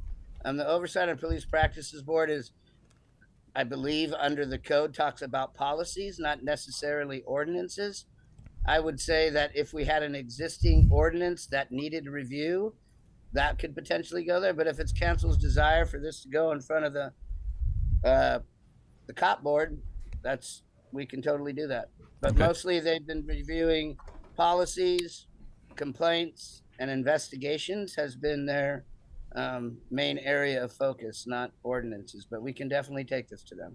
Okay, and then following that, with LEAD being a policy that's run or program that's run through the police department, has the LEAD portion of it gone then to the community oversight? It definitely hasn't because it's not administered through the police department. It is administered, as the definition states, through our social service workers and our mental health professionals. And we have managing mental health clinician Rosen you, here Jacob. to address this issue. So City Manager Slattery is correct. Just as CARE and Uplift are outside of the police department, even though they collaborate closely with the police department, organizationally, they are separate. LEAD would fall under this same category and would likely be overseen by some combination of Special Projects Manager Davis or myself. Okay, thank you for that. Interim City Attorney Black? I'm sorry. I'm not there yet. Okay, I mean, we can come back to that later if council's okay with it, because otherwise we start getting into my weird philosophical questions. So, I do want to reinforce what the city manager said, though, is in relation to the penalty for violating a specific section of the Eureka Municipal Code. You have a great deal of authority, including declaring it a misdemeanor, but reducing the financial or jail time penalty, or making the violation an infraction. Those are within your purview.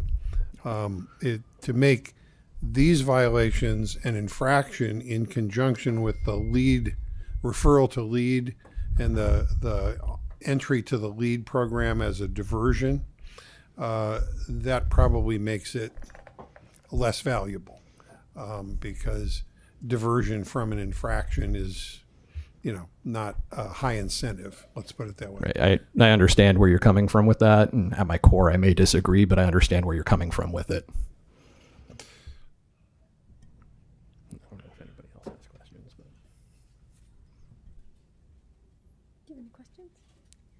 Councilmember Castellano, or did you find it? Don't know. Councilmember Castellano? I could walk into my office, which I think I'm going to do, and come back with the municipal code. So. And Councilmember Castellano, did you have a question? Thanks, Mayor. Well, I'm just wondering, I guess, if we could open public comment soon, or comment on this item soon. And I hear that Councilmember Fernandez has philosophical questions, but I'm wondering if those could be more like integrated into the commentary. Well, yeah, absolutely. What I was saying, if we wanted to wait, then I would start wading into that commentary. But if that's not the case, then the only thing I have left, then, if we're going to get into public comment, is for clarity and understanding. The press release that came out regarding public comment, that is a mayoral discretion and not a council decision. Am I correct in that? Because because it did say in there that. Yeah, that was incorrect. Okay. It was a mayoral decision. Okay. Then with that being the case, I would like to appeal the decision of the mayor.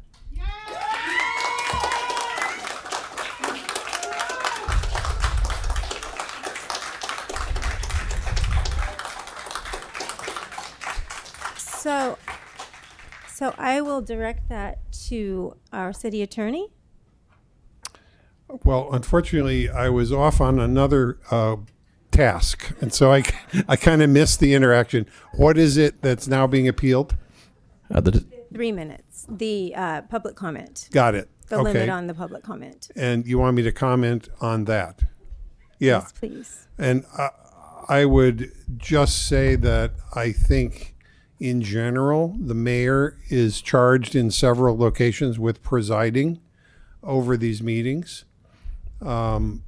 I also do think the motion is an available motion to council to, assume control over this particular question. But in the first instance, it's the decision of the mayor, which is honestly something that is employed with frequency throughout city council proceedings in California. But the motion is germane, and if seconded, has to be brought to a vote. Great. So did you want to make a motion then, Councilmember Fernandez? I did, to appeal the decision of the mayor and reinstate the 3 minutes per person present or online for public comment. We have a second? It does require a second. Does require a second. Yeah, I'm aware. I'm going to second Councilmember Fernandez's motion. So, with that, Can I ask a question before we vote? sure. Do we have a head count of how many people are in here and in room 207 and online? Just want to do some math real quick. Just to get all the information out. 72 participants on Zoom, 109 in here, 49 in room 207. So how many is that? 230? Yes. Is that, am I, Yeah, it would be tomorrow morning. So that is 11 and a half hours. If everybody gets 3 minutes, we've heard 8 hours of public comment on this issue before, all for participation in the process, and we need to get into the actual process, more of the process. So just adding that information, 11 and a half hours of public comment if we start now and everybody gets 3 minutes. So, excuse me. You have again. spoken twice. 4 times. You have spoken 4 times. You gonna let somebody else go before you? Mayor, I have a question. Yes. If this motion fails, I just want clarity because I found out about us limiting public comment through reading the announcement in Los Cos Outpost, which cited the council. And I do want to clarify, it made it sound as though the council had made this decision, and pursuant to the Brown Act, we, to my knowledge, did not meet or make that decision. I was not party to it. So I just want to make sure that's absolutely true. Known publicly. My question would be, would you would go off of the number of people, so the count that our city clerk just provided for us, that number of people would be divided. What is the count, and it would be divided by what amount of time? We were going to have people raise their hands if they wish to speak, because not everyone may, Sure. and then count and then divide into the 180 minutes. Okay, so somebody would count in the overflow, and then Yes. somebody would count for Zoom as well, and who wants to speak, and then divide it into the 180 minutes. And then oftentimes people will, at the end, decide that they want to speak, but this would prevent that from happening, and then we would cut it off at the 180-minute mark. Yes. Regardless. I see. Okay, thank you for the clarification. Okay, so we have a motion and a second. Councilmember Castellano? I just wanted to comment on this. I'm pretty torn because if I have a meeting in Sacramento tomorrow at noon and a presentation I'm giving for senators and assembly members. So, if we pass this motion, which, I would like to hear everyone's public comment, I will either have to leave the meeting or we'll have to continue the meeting to another day. So I just want to let people know that I can't stay at an 11-hour meeting and fulfill this other role I have in the community, representing our community in Sacramento. And the time right now is for 3 hours. And that was based on the 8 hours that we've already heard. Yeah. On this item. It wasn't just some number that I randomly threw out there. I mean, that would be feel 11 like hours, I actually. could stay right? for 5 hours and still make it. I believe the motion is to appeal, and then we'd have to determine if we would go for 5 hours or if we would go indefinitely. Or the total of 11 anyhow. Councilmember, we do have a public hearing after this that we do need to hear tonight. Yeah. Okay. Anything further? Yeah, Mayor, just for clarity then, if we are voting in support of the motion, which would be to appeal, are we voting yes or are we voting no? And the reason I ask is because of my familiarity with Robert's rules, and so it's different, and so I've got to ask which way we're supposed to vote if we support or oppose the appeal. Yeah, so I interpret the motion to be a motion to override the 3-hour limit with the head count and the establishment of the length of each speaker. And on that motion, a yes vote would override and reestablish the 3-minute limit, and presumably also override the 3-hour limitation. Okay, thank you for that. Okay. Everybody clear? All right, please vote.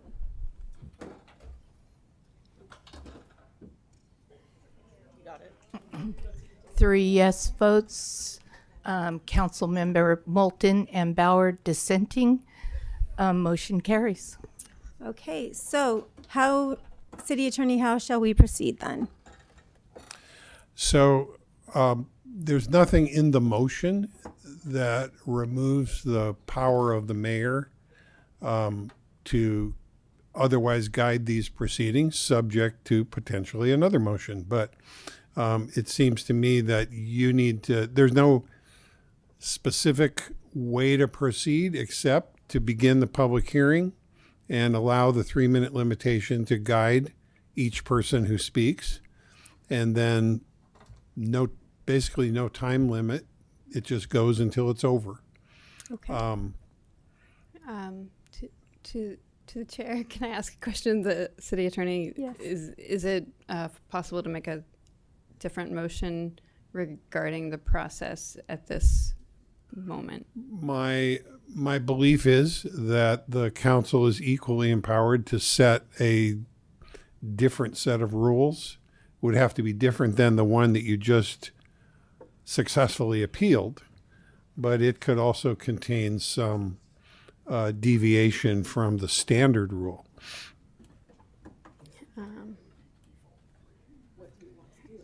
I move that we accept 4.5 hours of public comment. I thought I heard you say you could do 5. I second. So we have a motion on the table, 4.5 hours public comment. We have a second. Could I have a clarification? Is the time limit then for each individual still 3 minutes?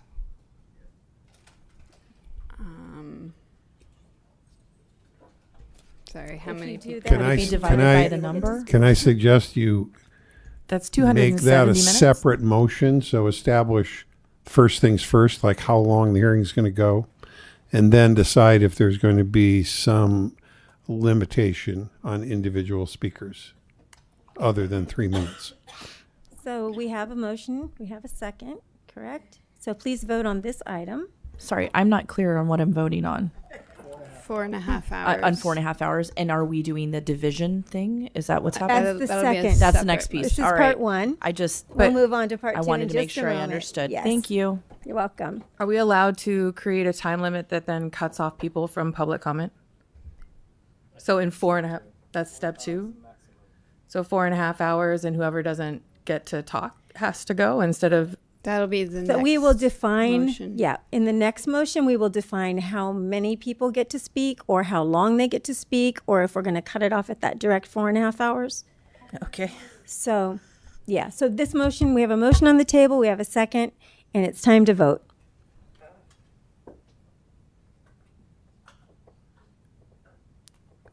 For yes votes, Councilmember Fernandez dissenting, motion carries. Okay, so we'll bring it back to council now for time. Would you like to have public comment be 4.5 hours, cut off the time? Would you like to do division so that more people get the opportunity to speak, which is kind of what I tried to do with the other thing, because we'd like to hear as many people as possible. But I leave it to you to make the motion. I'd like to make a motion that we divide it. I think it strikes a balance between it being too brief, potentially. This would allow as many people as wants to speak. However, if that's a lot of people speaking, that could potentially be a minute, instead of the 3 that they would normally have, but it would be a balance. Councilmember Moulton. If 4.5 hours divided by 233 people is 1 minute and 6.5 seconds. Okay. Just that's the only number we have, so we're talking about the numbers. If less But people we're not want to gonna do it, then it would be arguing more with time. the audience right now. We'll just keep the Okay. discussion here, please. Just throwing the numbers out there. Thank I you. think that would still potentially, and I think that demonstrates, though, what the problem would have been the other direction is that would have left people with so little time. So even though this is a minute, it still gives them more than what they would have had before, which would have been seconds. I'll second. Great. So we have a motion and a second. Can we clarify the motion? For dividing, Motion to divide the total number of people who will choose to speak between Zoom, those in the main room and those in the overflow. If we could get a count of that, If anybody chooses to later, they're going to be excluded from it. So they're going to need to speak up now or forever hold their peace. We would divide that up, and that would be the time allotted. That's my motion. Okay. Okay. So we have a motion and a second. Please vote. Okay, thank you. Okay.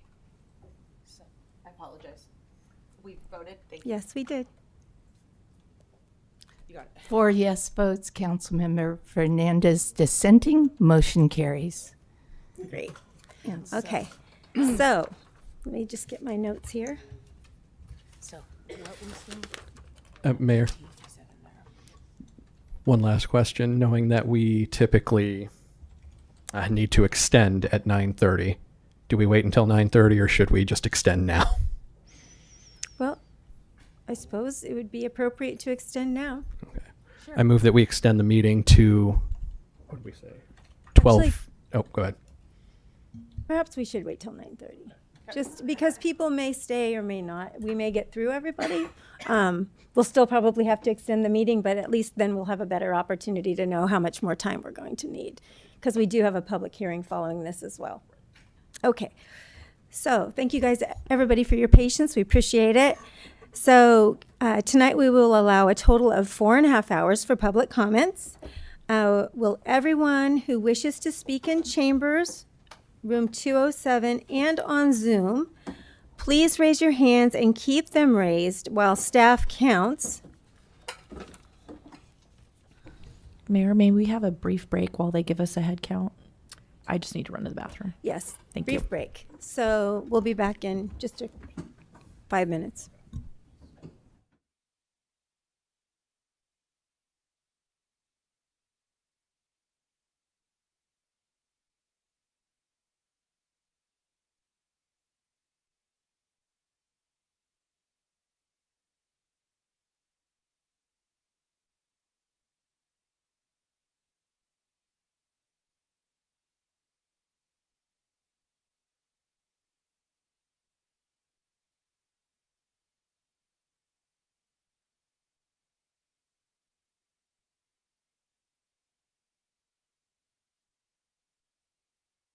A total 4 public comments. And what that measures out to is we have 101 speakers, which is excellent. Appreciate all of you being here. So you will have 2 minutes and 30 seconds each to speak. So that being said, if individuals would please line up on the sides of the wall, and we'll call from side to side. And if we could really limit the amount of clapping and hooting and hollering and all those things. I know this is really charged, but that time comes off the 3 minutes, or I mean the 4.5 hours. So let's try and keep this as streamlined as possible if we can. And that's much appreciated. Mayor, could we encourage, can I encourage the audience to allow people who are elderly or infirm or otherwise might have difficulty standing to be toward the beginning? So, okay, you're already on the same page. Thank you. People who are pregnant, folks who are unhoused, somebody who has small children with them. Thank you. Okay, so is the timer set? Mayor, there was an open question on the floor also. So if you want to. Pardon me? There was an open question about the municipal code and the misdemeanor. Oh, yes. So I'm sorry, friends. Before we begin, Attorney Black, would you please answer that question for Councilmember Fernandez? Yes, so the Eureka Municipal Code Section 10.99 provides that the punishment for misdemeanors is a fine of up to $1,000 and imprisonment of up to 6 months. Up to 6 months, yes. And it allows for discretion in the office of the city attorney to charge within those boundaries and also to charge as an infraction. Okay, thank you for clarifying that. And so then we have the ordinance which stipulates 1 year, 1,000, or up to 1 year, up to 1,000. Then we have the municipal code that says currently 6 months, 1,000. Okay. You good? Okay, thank you. Come on up. Leah, you're first.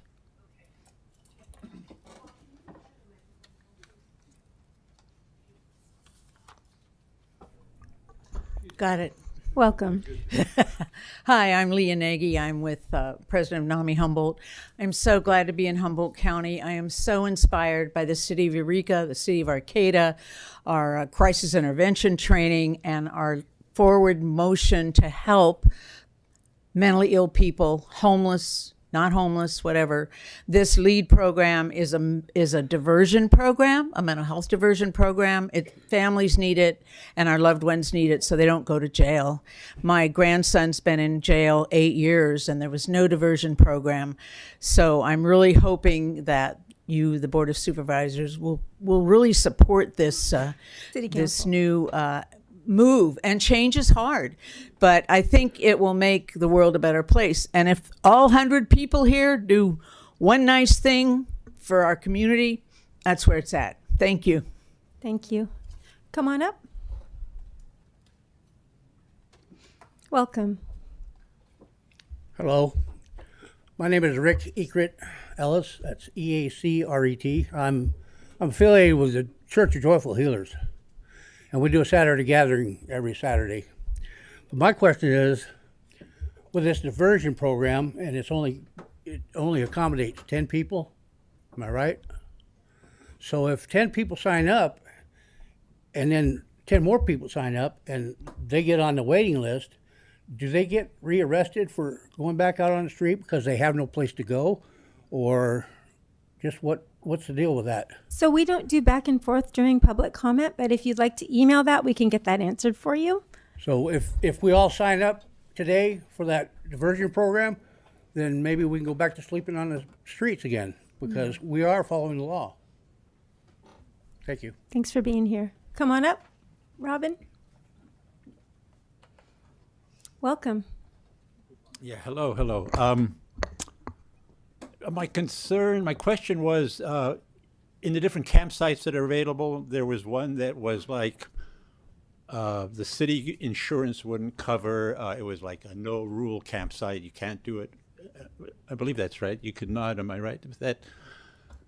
But anyway, my thinking is this, the city has some role to play in housing. Just somebody wants to rent, somebody's renting, and then I rent that place, and I go inside, and I get drunk, and I fuck up my friend. I'm sorry, I hurt somebody. Maybe that's broke the law. Is my landlord accountable for that? So why can't the city have a campsite that doesn't have any limitations per se, because people have a dog or they want to drink or whatever, and if something happens in there, then, I mean, if I get hurt in my own house through drinking and I hurt my friend, the city isn't liable. So why? I think the city should not have that as a limitation. And I did some research on my way here. I think there's about 9%, 10%, 13 million United States people who have housing, who have jobs, and have substance abuse problems. Mm-hmm. But we don't go into their lives, do we, and force them to do some program? Thank you, Robin. Come on up. Welcome. Thank you.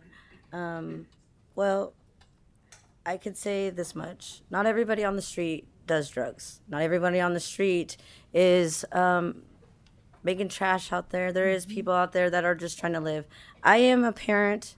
I do have a family. I have a husband, been here. Unfortunately, I lost my stuff on the way here, so we were homeless. And I have not got no help from any of the services that I've asked for assistance because I had no money. Got a job real quick. I don't want to be part of an issue. I want to be part of making a better place for people to exist. What's going on here is there's a lot of agencies that are a part of this. The turnaround in the DHHS office is crazy.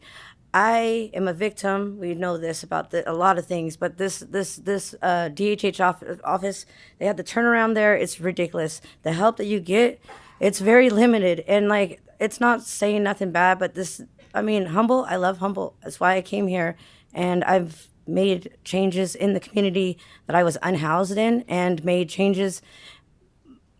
It's not fair for people that don't do drugs to have to be referred to these laws that does misdemeanors. it's these people have no money. They have no money. A lot of people, they don't have places to shower to fix these problems. Do we not know that there's like major issues going on in these unhoused communities that are affecting our people? Like they have flesh eating stuff, maggots coming out of their skin, and there's no help for them. But like, we're about to put them into the jail system. This is what's going to happen. You think they're going to get help there? They're going to get turned away because they're getting turned away. People are dying, overdosing still, of course, and it's getting blames on other people, not taking accountability to. I know for one thing, we're all hated. Hatchard is hated by a lot of people, but the dignity that they give to people makes changes in people's lives where they can get help. And like, the thing is what they did for me is help me become more of a community member and want to make change so people can understand. And I appreciate the fact that you guys that are here and they do care for the people that are unhoused. We need more people out here understanding that it's bigger, and if we don't get some kind of help there, it's going to be worse. We're going to just, you get it. Thank you, Jamie. Come on up. Welcome. Hello, thank you. Oh, I can raise that, I think. Yeah. Thank you. My name is Alex Moore. I'm a business owner and property owner in Old Town. I own the Pearl Lounge and Restaurant 511. I did a ground-up restoration on the Pearl building 22 years ago. I lived in Old Town for 6 years, and the current situation in Old Town is business owners are definitely suffering from I don't feel like for us in the commercial area, it's necessarily, it's more of like an extreme mental illness and extreme drug addiction, that we're having to deal with on a daily basis. I drive into Eureka every day. I drive up the Broadway corridor and I drive into Old Town, and every day, I'm sorry, but the majority of the people that you're seeing that are out on the streets right now are needing serious help, and a lot of them don't want it. And the police department, we've talked to them dozens and dozens and dozens of times over the years, and they do not have the tools to do anything about it. And as a business owner, it's really, really frustrating. It's hurting our economy in Eureka. It's hurting businesses in Eureka having this problem. There's so much good things that are happening here in Eureka. There's so much new development that's happened. In the last 20 years, things are getting a lot better, but unfortunately, this extreme mental illness, extreme drug addiction is overshadowing that. And I can tell you, because I'm a business owner and I hear people talking about it and talking about Eureka all the time. And we hate that. We want people to come to Eureka. We want our businesses to thrive here. And I'm sorry, but the situation here is people laugh about it. People have derogatory names about the city of Eureka because of it. And now we have an opportunity to give the people that can help this situation the tools that they need to do it. And I really hope that you can make the decision to pass this ordinance. Thank you. Thank you. Come on up. Over this side. Who's next? This side? Who's next? Welcome. Hello. My name is Alex. I'm a resident of Humboldt County. I was born here, and I'm a student at Cal Poly Humboldt. There's not much I can say that I don't think you'll hear from countless other speakers in this chamber tonight. So I just want to focus on the fact that this is being characterized as an act of care. Arrests are violent. Arresting someone, police contact, that is inherently a violent way of treating people. This ordinance demonstrates the degree to which we have normalized the dehumanization of unhoused people. This is not the way you treat people you care for. This is the way you treat people who you view as a nuisance for existing. So I don't want to take up too much time. This ordinance is not about camping. This ordinance is about criminalizing the most extreme form of poverty and viewing people as an issue instead of addressing the fact that we don't have access to affordable, accessible housing and resources in this community. Thank you. Thank you. Come on up. Welcome. Hi, I'll make this fast. My name is Dana. I've sent you all emails. I've lived in Eureka now for 3 years. And I think that I think what this, I am for the ordinance. I think what you guys are trying to do is to just provide an option for the most intransigent people, the people who are in the most mental distress and have the worst addiction problems. Like the business owner was saying, yeah, I go into Old Town every day and I see that all the time. I also live next to a green area and I, have been woken up because somebody was overdosing and we called 911 and luckily they were saved. And I don't want people to be in that kind of distress. I mean, they're not living good lives. I don't think they can be happy. So I think this is just another tool for the city to not arrest people and to try to get them into services that help. There's never going to be enough money or, enough programs.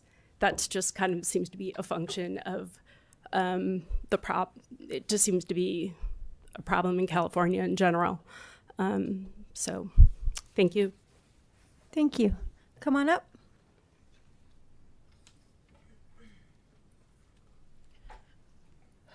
Okay, I'll get through as much of this as I can. First, I want to say I don't know why the mayor and the city manager felt like you guys could say your police never take people's possessions and throw them in the garbage when you're not out there seeing what happens day after day. But I've spent the past couple weeks collecting a lot of evidence, photos, videos, signed statements from people. All of that will be going up on a website so people can keep an eye out for that. Humboldt Heal, HEAL.org. And it'll be going to the news media, showing your officers piling people's stuff into a large dump truck. So that's that. I also want to say the last time I was homeless a few years ago was due to domestic violence directly. It took me 7 months of working more than full time while living in my car to be able to get myself back into housing. I didn't receive a single bit of help from any of the housing programs, though I did seek help from all of them. So 7 months. Thankfully, I didn't have any legal issues or fines that would have taken from the time and money I needed to get myself back into housing. It was demoralizing to have to choose between a housing situation where I almost surely would have been murdered or having no housing at all. It would have been infinitely more demoralizing, degrading, to be deemed a criminal for making that choice. Even if I personally had never been charged for it, it would have made me look at you and everyone who is supporting this as an enemy. And I do see you as enemies now, enemies of everything that is humane and just. I also want to point out that the governor's model ordinance says you should not be criminalizing homelessness. It makes the problem worse and it's inhumane. That's in the model ordinance. Thanks. Thanks for being here. Come on up. Welcome. Good evening. Thank you, Mayor, and the Council for the opportunity. My comments has 2 sections. First, my name is Dr. Ruhollah Agasaleh. My work is to prepare future teachers for this community. I work closely with public schools and communities. The first part of my comments is a call for transparency. Formally requesting the city of Eureka begin a practice of disclosing lobbying activity and contribution related to major ordinances, especially those that directly impact the lives and rights of marginalized community members. Transparency is not optional, is a function in a functional democracy. If private actors are shaping public law, the public has a right to know who they are and their role. People of Eureka, I believe, deserve to know which businesses or organizations lobbied, endorsed, or advocated for this ordinance. I'm referring to 1040. Whether and how much any of them have made campaign contribution to sitting council members, and whether any council members has had meetings or correspondence with private interest regarding its ordinance. And I respectfully request that this part of my comments be fully entered into the official meeting minutes. The second part of my comments is about the substance of this ordinance. And I want to talk about the citation of Supreme Court ruling as justification. Legality is not morality. Just because you can punish someone for having nowhere else to go doesn't mean you should. We are living in a moment where the White House thinks it can regulate gender. So should we really be surprised that this city now wants to tell people where they are allowed to sit? The same Supreme Court has rolled back bodily autonomy and abortion rights. Is criminalizing people for resting their bodies now the next step? What's next? Curfew the poor? Banned expression of exhaustion? Or community deserves solution rooted in dignity? I would like to say these people are not nuisance. They are humans. I understand with 40 years of experience and education, there is a fine line between stability and crisis. It takes only one accident for me to be on the street. If you vote in favor of this, you are not acting as public servants. You are aligning with the interests of the rich, and your constituent will remember. Thank you. Thank you. Come on up, Nezzy.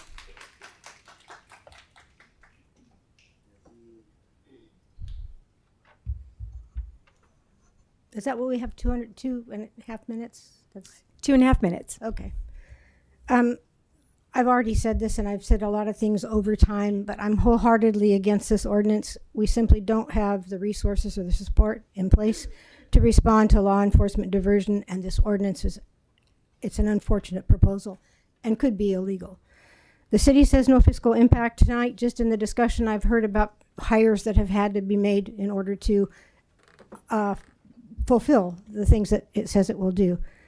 And it's kind of impossible with the promise of continued housing, behavioral mental health, and other services. And just we have an insufficient capacity. So the impacted jail system and the court system, the lack of available services and processes to conduct business and due process in a timely manner make this infeasible as well.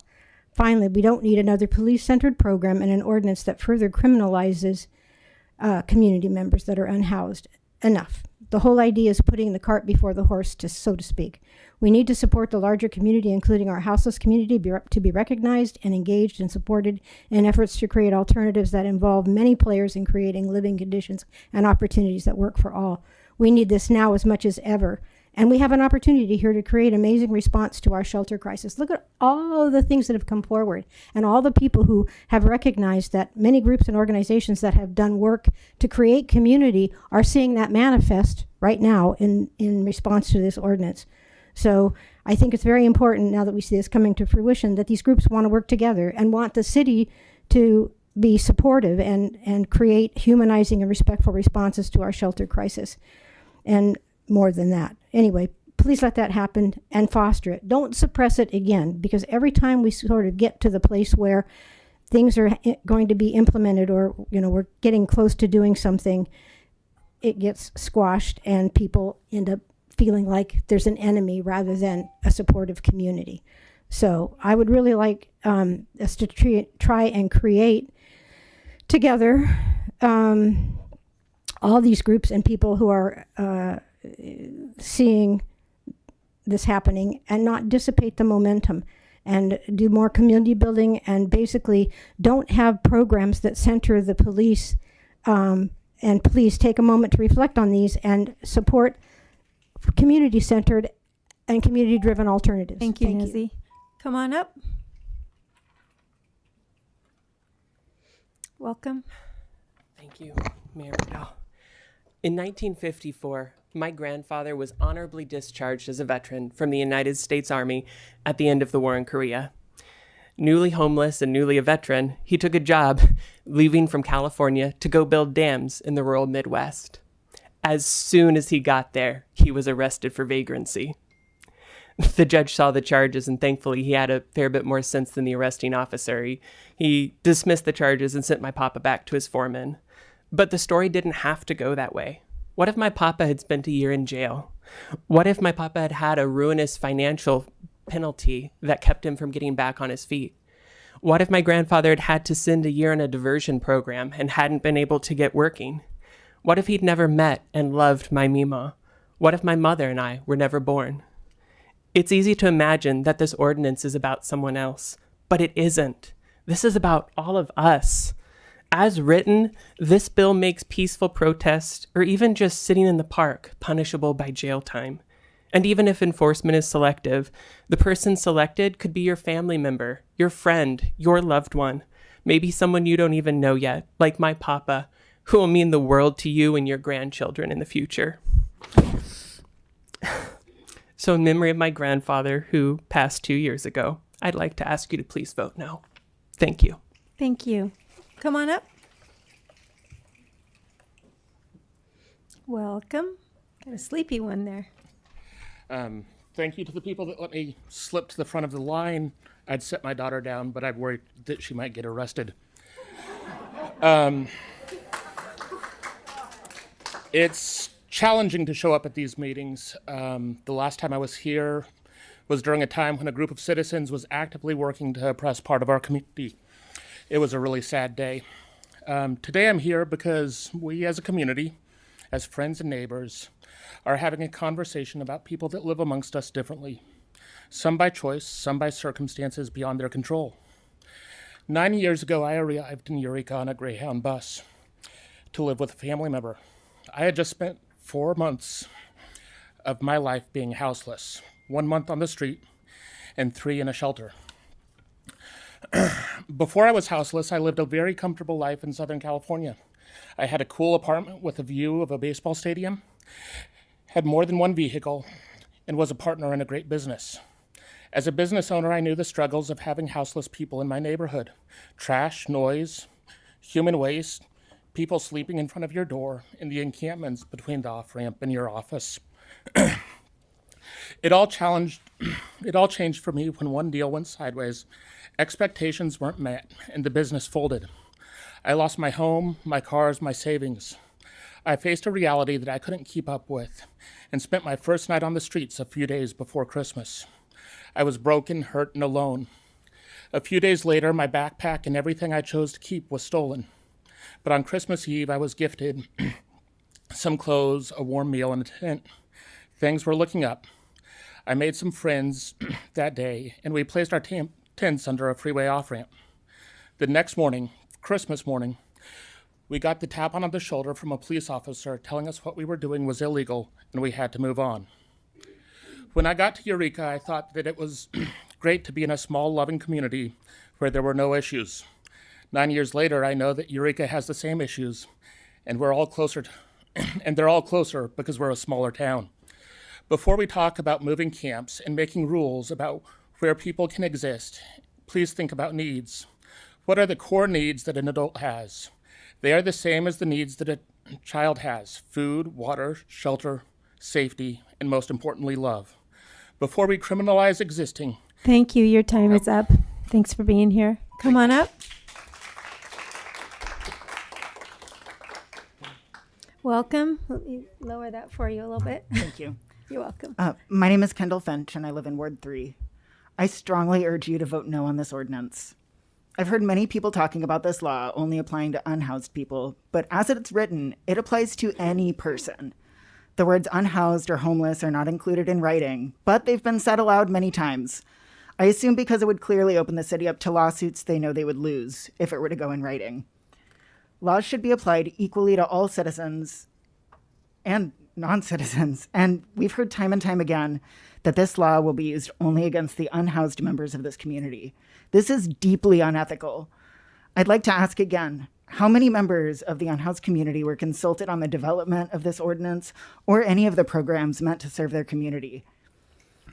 I'm going to go a little bit off of my original script. I'm trans, and I've had horrible experiences with medical and mental health professionals. And that's being a white person with a master's degree. Even so, if I were to lose my housing, I don't know that I would feel safe accessing the services in our town. I would also be despondent without my pets, who have seen me through some of the darkest times in my life. I urge the city to consider the many reasons our neighbors may not utilize the limited services we have available. Thank you. Thank you. Come on up. Welcome. Good evening, council members and fellow community members. My name is Marjorie Wolf. I'm a graduate student of Sociology and Environment and Community at Cal Poly Humboldt, and I'm here to speak in strong opposition to the proposed ordinance on unlawful camping, sitting, and lying. Before I was a grad student, I was a foster youth who aged out into homelessness. I lived on couches, relied on unsafe relationships, and learned quickly that survival in public often means being criminalized just for existing. I didn't need punishment. I needed care. I needed consistency, and I needed trust. And that's the ingredient this ordinance is missing. Trust is what brings people into services, not fear, not tickets, and not threats. When people don't trust the system, they avoid it, and for good reason. Punitive policies like this one make it harder, not easier, for people to access help. We need to invest in existing services that are already underfunded and overstretched. We need real collaboration between Arcata and Eureka because our neighbors without housing don't recognize municipal boundaries. And we need to listen to the people most affected who know exactly who is preying on them because they live it every day. Mm-hmm. This moment calls for trauma-informed, community-rooted solutions, not more red tape, not more citations. Let's get the ingredients right this time. Dignity, compassion, and care. Thank you for your time. Thank you. Come on up. Welcome. Hi, I'm Nina Weller. I'm a local business owner and a landlord, and I can attest to absolutely no issues with homeless people in any of those things. I just wanted to say that first. Also, I wanted to say that I'm just going to read this because this is really nerve-wracking to speak in front of all of you. So I believe we live in a time where laws are being used and abused to hollow out our democracy. We can see that left and right now, and it is scary. And this vague and childish ordinance that leaves so much up to the discretion and interpretation of those in the position of power has the potential to do exactly that. It is so vague that it will be fought down in courts like these laws have been in many other places. They have also been struck down and abandoned by many cities because they were deemed ineffective and too costly. And we don't exist in a vacuum. We can learn from other places. 17 years ago, this law was implemented in San Francisco, and it's really easy to see what's happening with it now. So also, it will further marginalize homeless people, leave them with criminal records, debt, and all other obstacles that criminalizing homelessness is creating for people in all over America. We heard tonight that this is a law designed to address issues much bigger than sitting, lying, or camping, and that is just wrong. We need to look closer to solutions for the issues that actually have been addressed by, in the presentations and from other people, and come up with some good solutions that are actually sustainable. There are great examples from a lot of other areas, and we can look at those and do some more research and come up with some much better solutions based with empathy and with more realism and with the heart that this area always had. I also serve a hot meal to homeless people on Sundays in McKinneyville, and over the last 6 months I've been asking people where they're from, and the majority of the people, like over 90% of the people, are from Humboldt County. Those people are born and raised here. This is a really poor area with very poor families that produces homeless people because of poverty. So these are our citizens, and we need to take care of them from within. Thank you. Come on up.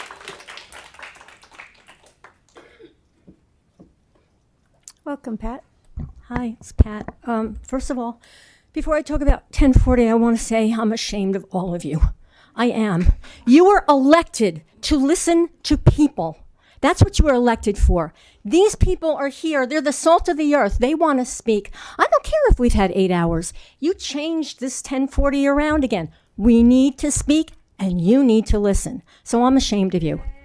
All right, that's what I want to say. There are a lot of things I could say, and I'm sure a lot of people are going to mention different things, but I want to say, I'm a nurse. I work at the hospital. Last night, I worked with a homeless person. I work with homeless people just about every damn night I am there. And I can tell you about these people. They call them mentally unstable, yes. And if you were homeless and shunned and shit upon, you would be just as mentally unstable. You're sitting here all nice and you know, you have your nice homes and your nice job. These people don't have it. They lost them because of high rents, because of jobs, because of their age, because they're a single woman, because they're trans, because they're bi. It wasn't their choice. A lot of them do drugs, and I would too. If I was homeless for I don't know how many years, I would probably want to escape reality too. The problem is some are addicted and some are not, and it is not a choice. When you're addicted, it's because of genetics, it's because it's familial. It has nothing to do with choice. I please want you to remember that, and I also want you to remember the fact that the homeless are not criminals. And to have 1040 being interpreted by the cops, I'm sorry, they shouldn't do it, period. Cops intimidate people. I know half the time that I've seen friends of mine who've had an altercation with a white person and they were black, and this is 9 times out of 10. You'll have the cops come out there and they're going to take the part of the white person or the non-homeless person. Please, somebody mentioned the word inhumane, and that's what this whole thing is. It is inhumane. And as a nurse who's worked with homeless people, they are people. They aren't something you can shun and shit on. So please vote no on this. Thank you, Pat. Come on up. Welcome. Hello. I had my background as a previously homeless person typed up, but our time is very limited, so I'm gonna cut it a little bit. I know how impossible solving homelessness is. I know how heartbreaking it is to watch our homeless neighbors English on Broadway and in Old Town. I understand that the situation gets more and more complex each day, but there must be a better solution than just adding a misdemeanor charge to their record, which the charge does show up on background checks and criminal records, even if the case is dropped or dismissed. There must be a better solution than forsaking all of our homeless neighbors to serve the handful that would fit in the LEAD program. 10 clients and 10 waitlists, and then enforcement and arrest is kept up to sergeant discretion. It's ridiculous. I know y'all are smarter than this, and I would hope that your conscience is more ethical than this. Please vote no. Thank you. Come on up.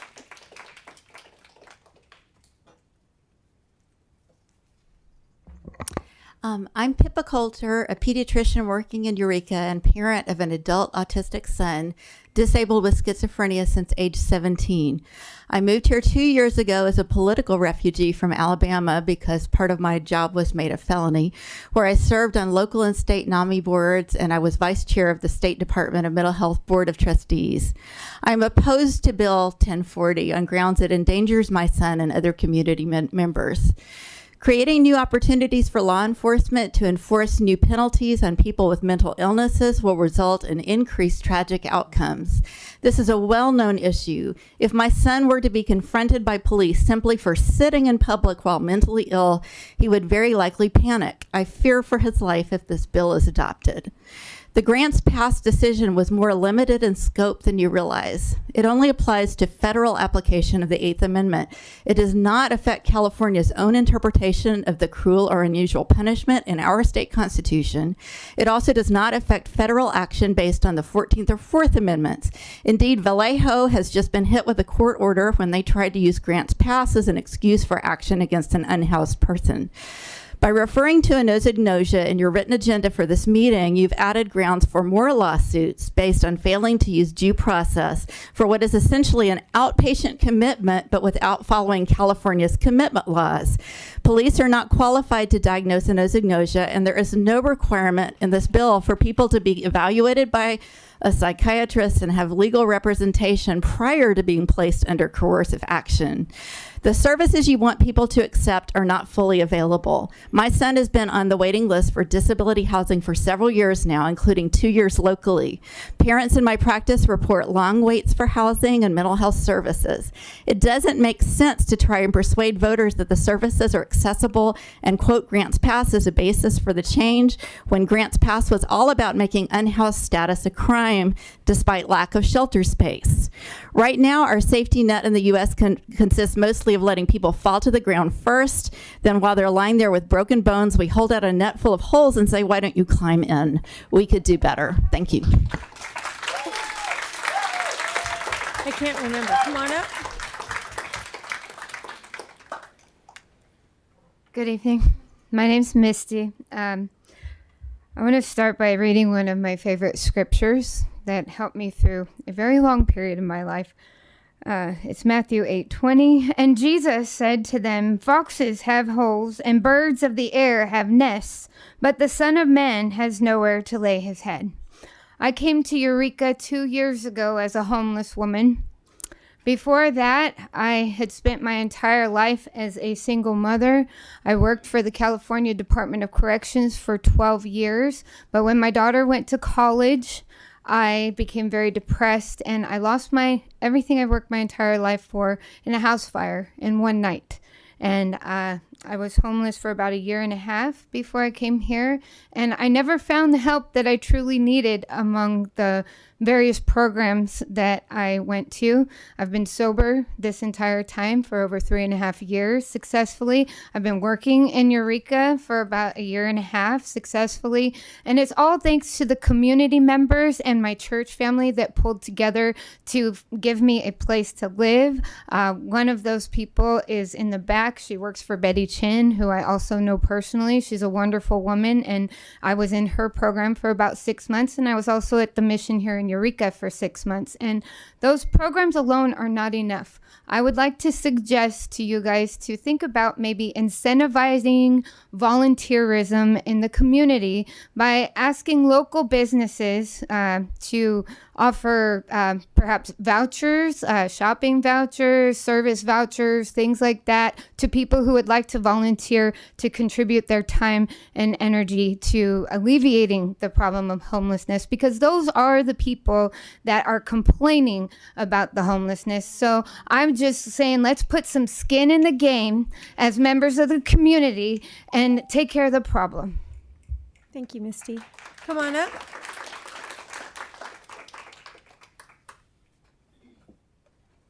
Hello. Hi. My name is Dylan Herndon. I'm a resident in Eureka. I would also like to urge the council to vote no on this ordinance. I work with homeless people, and I understand that it's a complex issue. But the services we provide also have a lot of barriers in them that could be frustrating. And with rising rent costs and in stable financial times coming ahead, most people are one emergency away from becoming homeless. So if we're not addressing the core issues as a city to, I don't know, rent control,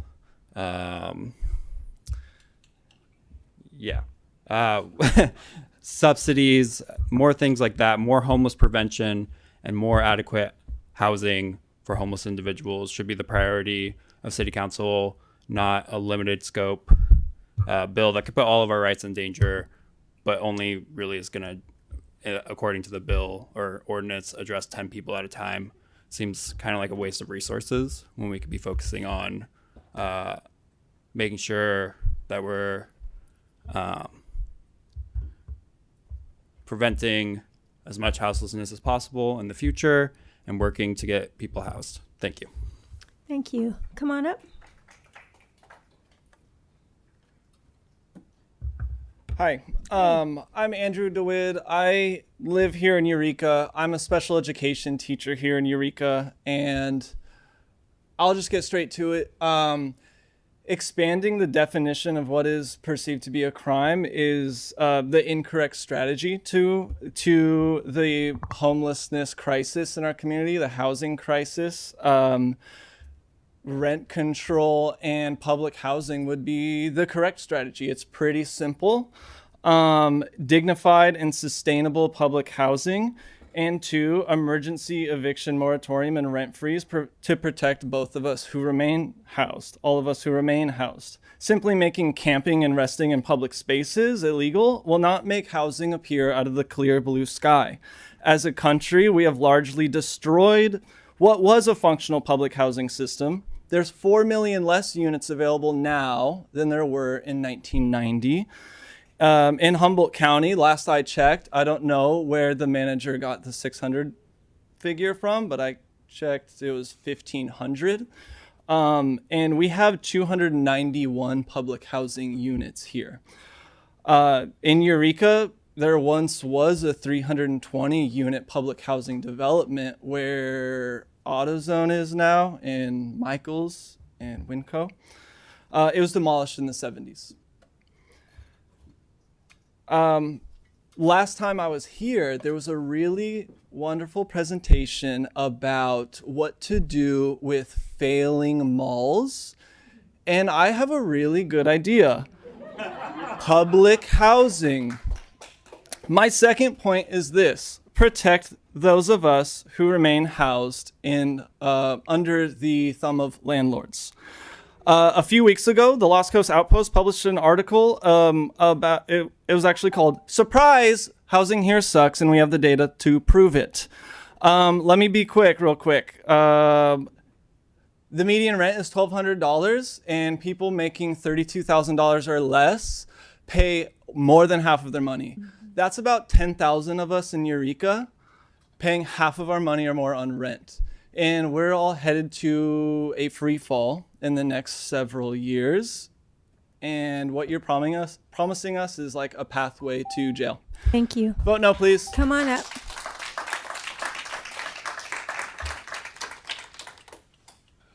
Welcome.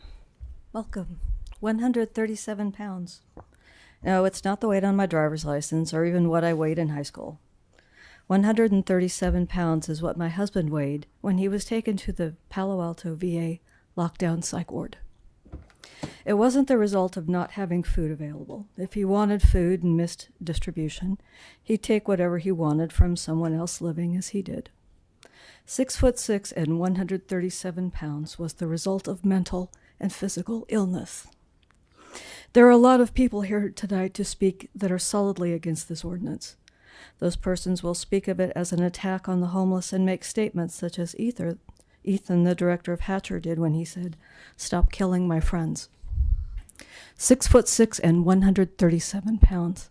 My husband was dying in place with no help on the horizon for almost 20 years. Inaction almost killed him. Your ordinance is to help people like my husband. After 20 years of living as he previously had in the final weeks of his illness, he had a realization while watching television. He turned to me apropos of nothing and said, "I could be homeless right now, living under a bridge and going through this alone." In that moment, he was profoundly grateful for his hot chocolate, his warm blanket, and all the people that it took to get him where he was. When he died of lung cancer that spread to his liver, bones, and brain, after lung removal, 2 rounds of chemo and radiation, and a 2-year fight, he weighed 144 pounds. What was left of him when he was scraped off the street, when he was 6'6", was 137 pounds. Be the progressive council that sets the model for other jurisdictions to aspire to, and who creates help for the truly helpless. 6'6", 137 pounds. Don't let it happen again. Thank you. Come on up. Welcome. Hi. Wow, you guys. What a meeting. Some of the rhetoric that we heard tonight, I was just absolutely shocked by. Talking about the spirit of the law versus the letter of the law. Like, we're just going to make it malleable into whatever we want it to be in the moment. If that doesn't terrify you, I don't know what's, I don't know what would. I think we're all aware of the situation in this country. This is not a crisis that's unique to Humboldt. This is not a crisis that's unique to Eureka or to California. This is a crisis everywhere. And there's so much data, and everyone will come and tell you the data about how we know that adding a crime to being unhoused does not resolve the issue. It doesn't get people food. It doesn't get people shelter. It doesn't get people mental health care. It literally addresses none of those things. And everything positive that we heard in that presentation was about the things that are already in place to provide those things, right? Why aren't we supporting and growing those efforts, expanding those efforts without criminalizing? I'm left listening to the explanation of the revisions and just not understanding what the benefit of charging these people with a misdemeanor is. They're not going to be able to pay a $1,000 fine. It will cost the county money to put them in jail for up to a year. Why are we doing this? It's crazy. It's unhinged. It's like the same, you do the same thing over and over and over again and expect a different result. What are we doing? We know what needs to happen. Feed the people, house the people, get us health care. It's so basic.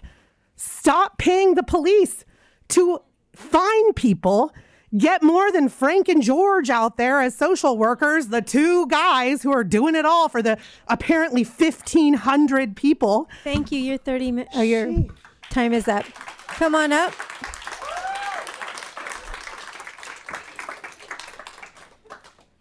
Oh, sorry.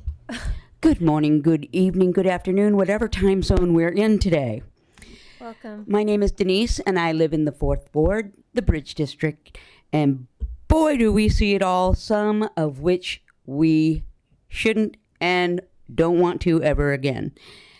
Now, this issue for us comes on many different levels. And as a neighborhood watch, we have a fair balance of how can I help you? And, oh, buddy, you just crossed the line. And our experience with EPD has been stellar. In my experience, I cannot thank them enough of how we have worked together and actually have helped people. As a neighborhood, we take you as you are, and that statement, we meet you where you're at. Sometimes it's very good, and we talk, and my neighbors have made sandwiches. EPD has gone in multiple times for one individual, cleaned up, tried to get them services that worked for a while and then not, and then they tried again.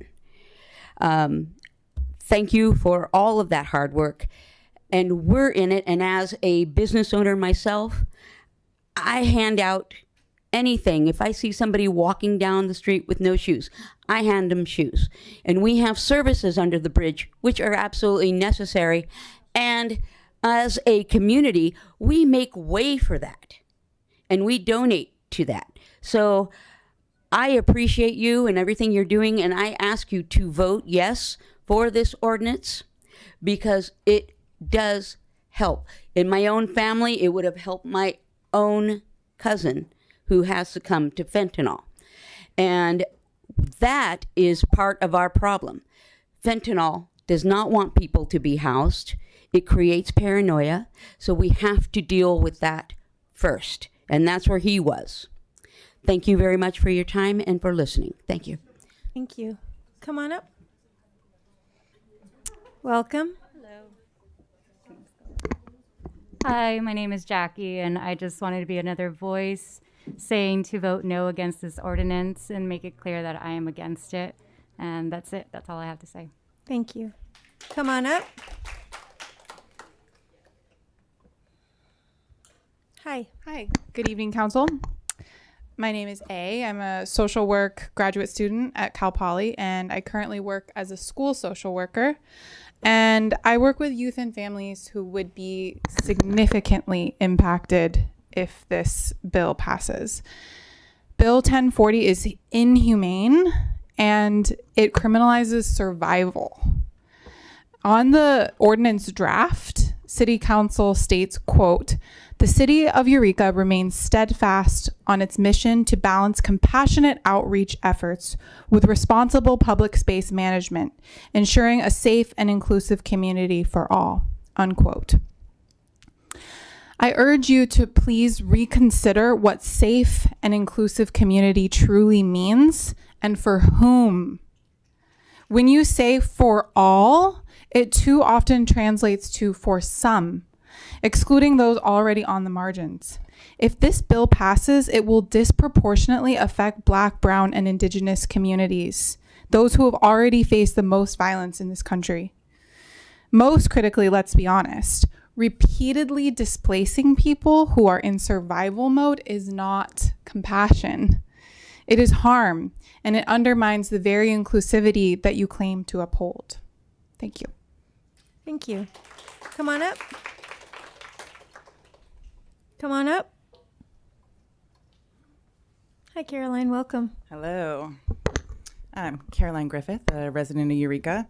As evidenced by the fact that you know my name, I'm kind of a public meeting enthusiast. I've been here before doing the same thing with you all.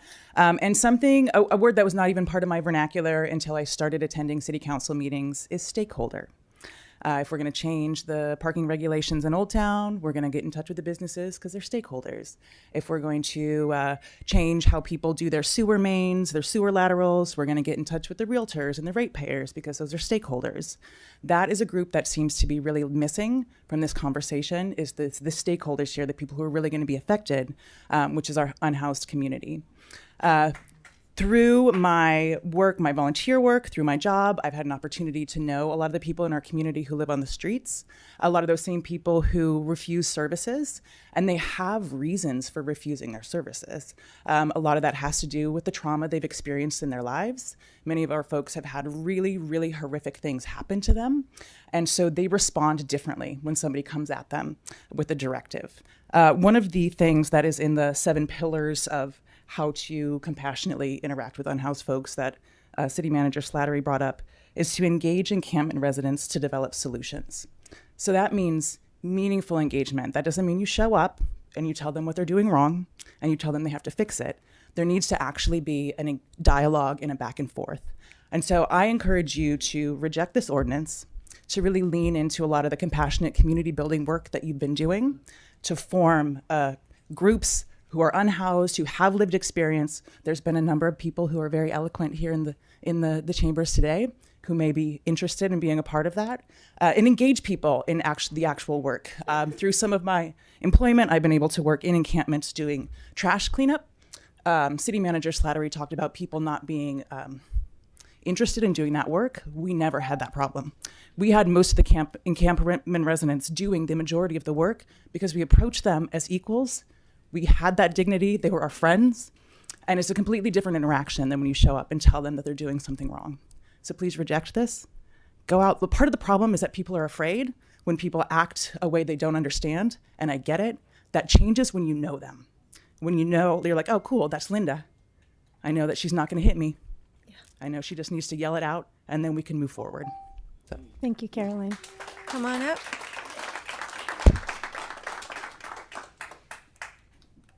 Hello. Hi. My name is Anna Sofia Amesqua, and I'm a 20-year homeowner in Eureka and a master's in social work student at Cal Poly. I want to begin expressing gratitude to all of those of you who were so generous with your time this past week or so. And I want to also second all of the brilliant comments that have already been made in opposition to this ordinance. While I sincerely hope that this meeting tonight will end with a no vote, the fact that we've had to come this far with it is deeply disappointing and is traumatic in and of itself for many people. The explanations I've heard from the city leaders who are in favor of it are alarming. I have been told by the leadership in support of this bill that while they know what the research says, they personally know about 10 people who this bill would help. I know I'm not alone in fearing the anti-democratic and authoritarian swing the national government is taking. This bill may seem innocuous to some of you, it may seem like compassion to some of you, but the reality is that criminalization of homelessness, aside from being cruel and counterproductive, is also in keeping with that same swing towards a world I don't think any of us want to live in. You cannot make a bill based on anecdotal personal experience. You cannot make legislation intended only for a certain subset of the population. That is not how democracy works. The fact that this is the tagline I've heard repeatedly by the supporters honestly scares me. In saying so, you are literally signing on in support of profiling and or to a very real possibility of future leaders and law enforcement with less compassion or who are not acting in good faith, using this to punish anyone they don't like.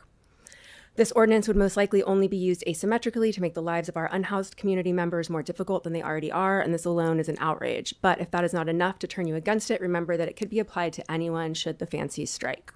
In 2019, Eureka made history by becoming the first government in the US to return land to a tribe. At the beginning of every meeting, we hear the land acknowledgement, in which you say the local government's history of horrific violence towards the Wiyot people and the ongoing commitment to dismantle the ongoing legacies of settler colonialism is an issue, and that the land here was known in the Wiyot language as Jarujiji. What is not said in that is that in the Wiyot language, Jarujiji means a place to sit and rest.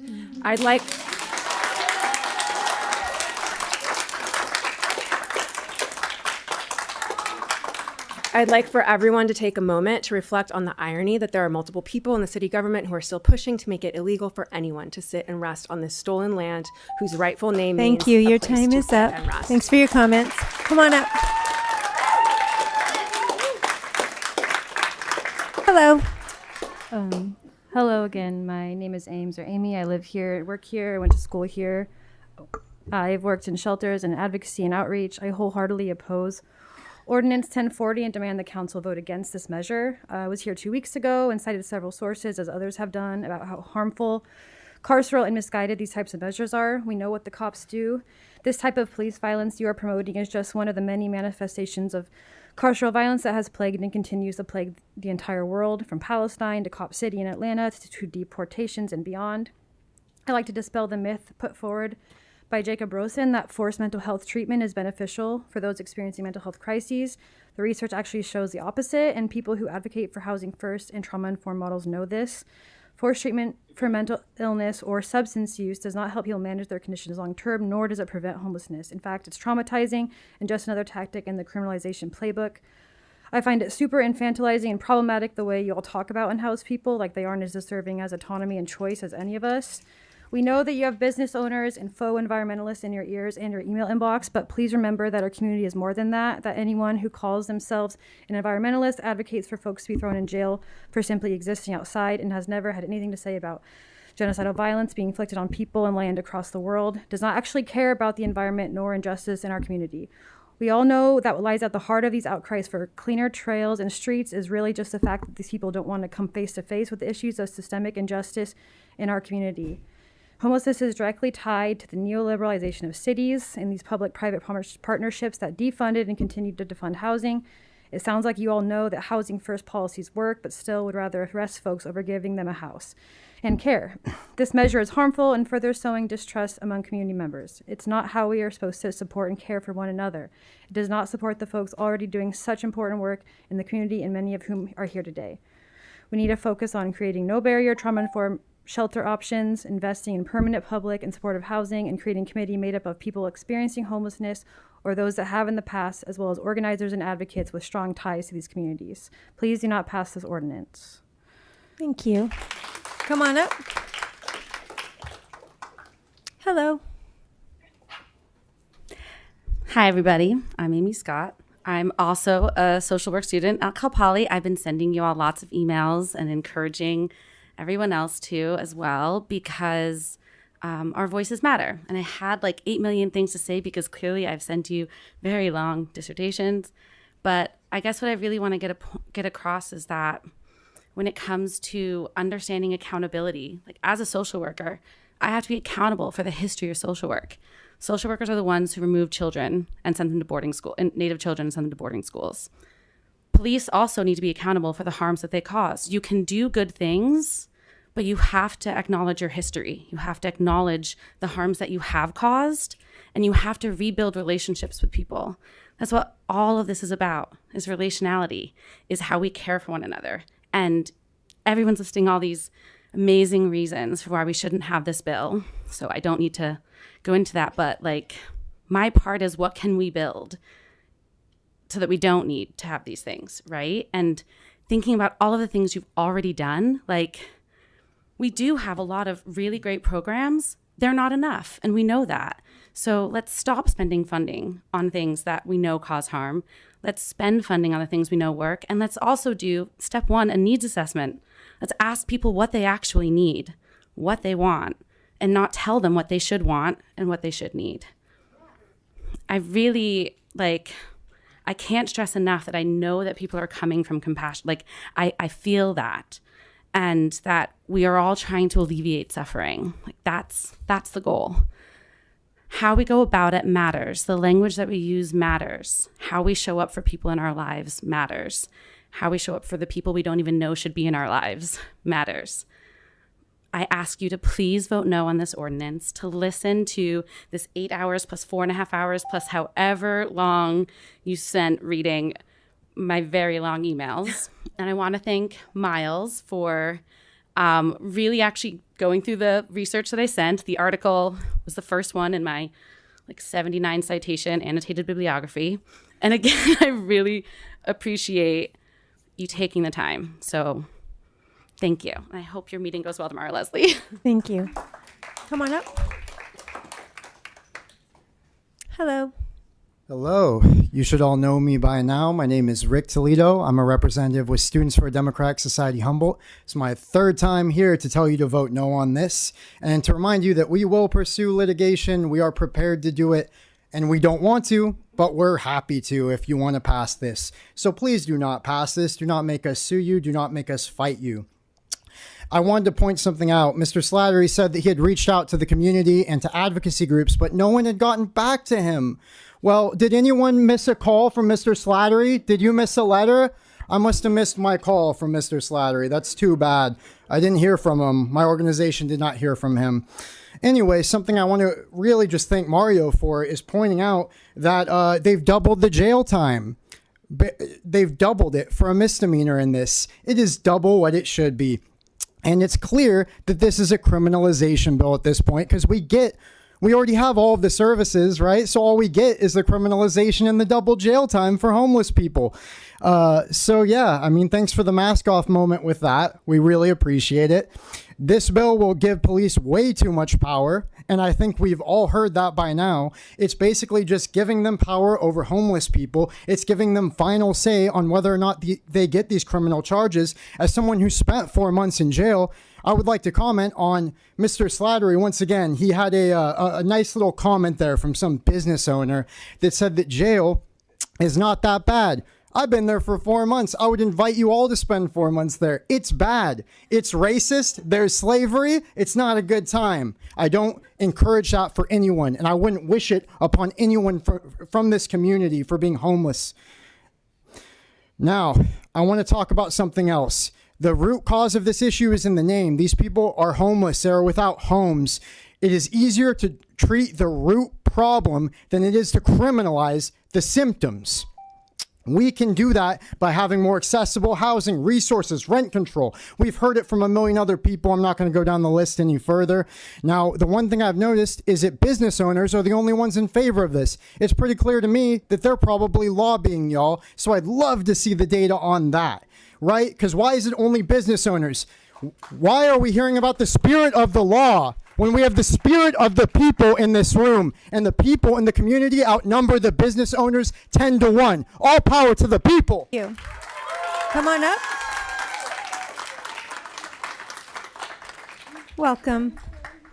Hi, public speaking makes me nervous, but this is important to me. Thank you for taking the time to allow the community to voice our concerns regarding this issue, and I wanted to thank the community for showing out tonight. This is huge, because we very clearly care deeply for the plight of our unhoused brothers, sisters, and relatives. I'm a Eureka resident and a social work graduate student from Cal Poly, actively working toward an education on how to best serve the community in Humboldt County. In my experience working directly with Eureka's unhoused, I've come to learn that low barrier housing is not a thing. Wait lists are years long, and shelters employ dogmatic and paternalistic restrictions. There are over 650, which apparently 1,500, unhoused people in Eureka. A diversion program that maxes out at 10 clients at a time is not a diversion program. It's a funnel of our community relatives into the carceral system. And I hope the council doesn't mistake that our message in opposition to this bill is based in solidarity and care for this community. I've tried extensively and failed to see how that, in your opinion, is any kind of a solution. Anecdotal evidence does not work as a basis for creating laws. I genuinely hope that embedded in your efforts is a real concern for the well-being of the community. But we, the community, the students, the researchers, the volunteers, the community workers, are showing you that criminalization does not work. Housing and access to resources works. So please, in your efforts to find solutions, don't forget your humanity and don't ignore the facts that we have been presenting you with, barraging you with. Lean into the resources and not into the criminality. Please vote no on this bill so that we as a whole community can begin to work together to implement more affordable and more humane solutions, because this is not the way. Thank you. Thank you. Come on up. Good evening. Good evening. I'm here to voice my opposition for Ordinance 1040 as well. Wanted to remind everyone that last year California voters have rejected a measure on the November ballot that would have amended the state constitution to ban forced prison labor. The Constitution already prohibits so-called involuntary servitude, but as an exception allows it to be used as a punishment for crime. There's so many people here that spoke so amazingly, and I don't know how to speak as eloquently as them, but there are so many people here that are unhoused, have been unhoused, or on the cusp of having no homes, and that's like synergizing a lot with what the Trump administration is doing. They're passing bills to criminalize transgender care, abortions, immigrants, students, protesters. They're trying to cut SNAP and food stamps. They're seizing defaulted student loans from wages and taxes. And there's like 1 in 5 Cal Poly Humboldt students that are homeless. They're imposing insane tariffs on countries that we do trade with, and rent keeps going up. So there's like a lot that's going on that works with this ordinance, and like what you pass sets like a precedent in the tone for how you treat everyone that's really afraid right now. Thank you. Thank you. Come on up. Hello. Hello. So I think, like many here, I've come very close to falling through the cracks several times, and I've really only been able to keep a roof over my head just basically through connections I have either to family or to social services like the regional center. When I was 9, my parents broke up when we were overseas, and we basically spent all our money, like my single mom, getting us back to California, and we slept on cots in my grandma's single-bedroom apartment for a year and basically lived off food stamps. As for an adult, I spent 3 years living in a room at my other grandparents' place that previously was a pantry. Coming out to Humboldt County, like I started through the education track and just ran out of dough basically, and the only ways that I've been able to stay afloat are, one, because the regional center like lets me basically intern at places around the county. So I help out at the Friends of the Dunes and the Botanical Garden. And then also, even that sometimes isn't enough to cover my bills. I'm still partly reliant on families, still partly on food stamps. There's a lot of us who could very easily fall through the cracks. These are all normal, good people. I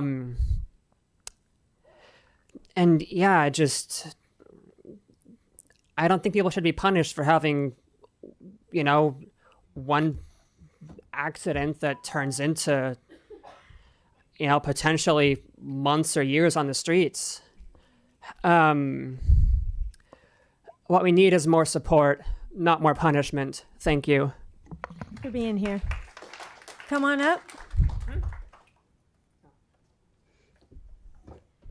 Hi. Hi, good evening. My name is Sawyer and I'm a community member. When I first moved to Humboldt County, my first job was at a homeless shelter.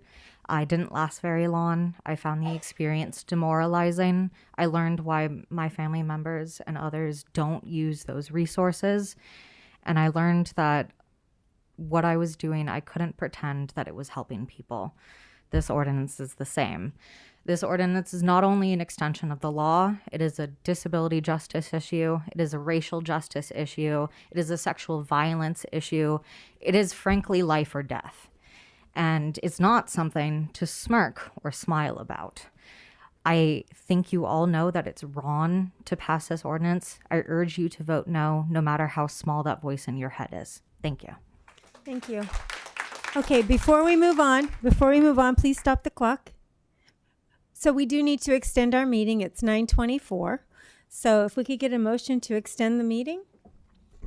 Councilmember Castellano? I move to extend the meeting until 11:30. Second. So we have a motion to move to extend to 11:30 and a second. Please vote. And for the public, just so you know, we will extend it again if we need to. We're just kind of doing it in waves. Incrementally. 5 yes votes, motion carries. Thank you. Janelle, come on up.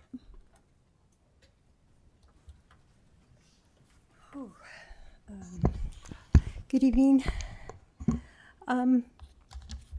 First, I'd like to ask those behind me to raise your hand if you would be interested in going, if there was one, if you would be interested in going to a legal campground operated under basic kind of tenancy rules. If you just raise your hand for them to see, and if you all, a legal campground. So Janelle, please address a legal the council. campground, everybody. Thank you. And anyway, because that is what I've been working on. That's what I've been working on since I spent several months in front of the courthouse with a small group of people that refused to leave because if we left, the homeless people couldn't be there. And several of those homeless people had serious mental illnesses. And there I learned that oftentimes people with serious mental illnesses will come up to you and say, even threatening things. And if you just calmly say, oh, okay, they're happy and they go away. And I tried to explain that. One incident happened, unfortunately, to a reporter. And I tried to explain that to her, and she just completely... So I understand that we do need services for people who are mentally ill. I am also very concerned about this. And I think, I don't know, I sent you an email. And basically, I really think that go back to a earlier version of this. It was called, camping allowed only in designated areas and designated places to camp. And the mental health issue, I'm concerned about. I think there may be ways to do that. But the other last thing I have to say is the governor and the president is going to be telling you, has said that there needs to be camping ordinances. No camping ordinances. So that's another reason. Thank you. Come on up. Because it depends on the money. Welcome. Hello. The criminalization of our neighbors is one of the most disheartening events playing out in this state, this county, and of course, this city. Does this council care more about rich people's and business owners' feelings rather than our most downtrodden amongst us? Criminalization here just forces more issues that will never be resolved. Kicking sorry, I'm very nervous. Kicking the homeless to another area doesn't fix anything and rather makes more property owners elated. Instead of criminalizing the homeless, instead we should invest in services for the homeless along without allowing the police to harass and attack our homeless neighbors. I yield my time. Thank you. Come on up.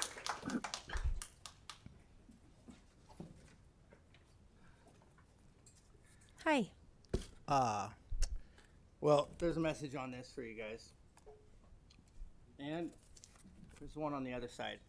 So, first I'd like to address one of the things I've seen, not just in this meeting, but as I come to these regularly and try to be active in ways. I noticed that Miles is having these little secret meetings and you guys are finding out information here at the city council meeting. That's kind of a issue of communication within the way that this system works. I feel like I have a problem with that. Like, why is these secret meetings, or why are you guys not privy to information before coming to the meetings? Like, you guys should be more prepared than that. And I have serious issues with how Miles conducts himself. Like, I feel like he's definitely an enemy of the people. I don't want to put all of you guys in that same group with him, but he's basically, yeah, it is what it is. So, like, there's issues there. Public bathrooms, that's my big issue, okay? So if there is nowhere in this city between maybe hours of, say, 8 o'clock at night and 5 o'clock in the morning, or whatever those hours may be, where somebody could use the bathroom if they didn't have their own bathroom, how do you expect them to hold it until a facility opens up, or to not use the bathroom? Because shit happens regardless. And when a person needs to go to the bathroom, I understand, like, sidewalk is probably an option that somebody, if they had the choice of a toilet or a sidewalk, even somebody with severe mental health issues would probably choose a toilet. Trash. Obviously, like, these encampments, like we're talking about, oh, where the bathrooms, the trash, all these things. Like, these are the issues that we should be talking about. How are we going to deal with the problems that result from these issues? Solutions, not more problems. All I hear about is more problems. And we know, Miles, about all the millions of dollars and very little resources that we receive in this community. We don't need to hear about it. And if you're going to make some examples of John and Jane Doe, let's make them examples that are, like, maybe a little bit more average so that we know what we're dealing with, not extremes. Like, and that kind of shows where his head's at and where his heartless is at. Wow. So thank you. And fuck you, Miles. All right. Come on up. Thank Hi. you. My name's Jeffrey Robinson. I'm a local business owner. Whoa, that's interesting. And I'm serving on the Humboldt County Democratic Central Committee, and I want to talk to you about mental illness. We all, or many of us, have someone in our lives who is influenced more by their paranoia than the people around them that are trying to help. I feel like it can feel as if that person must not really want to live inside, or maybe they're only willing to do so if they can get fisticuffs with their neighbor or something like that. We see a lot of people on the street really freaking out.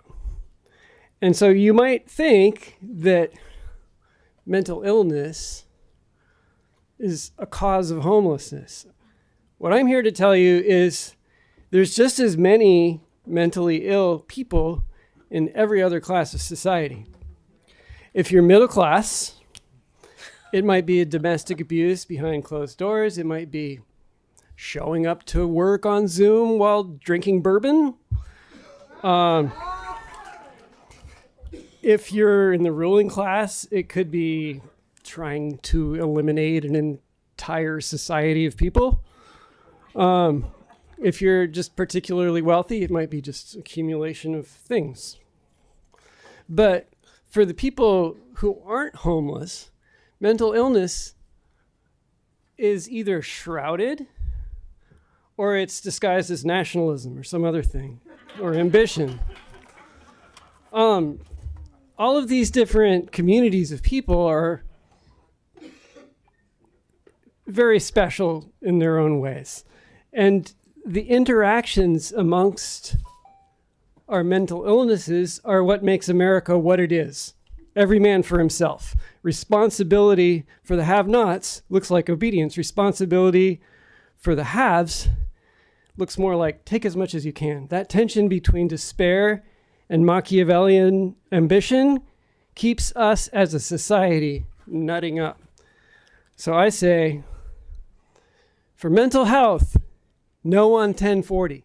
Thank you. Thank you. Come on up. Hello. Hello.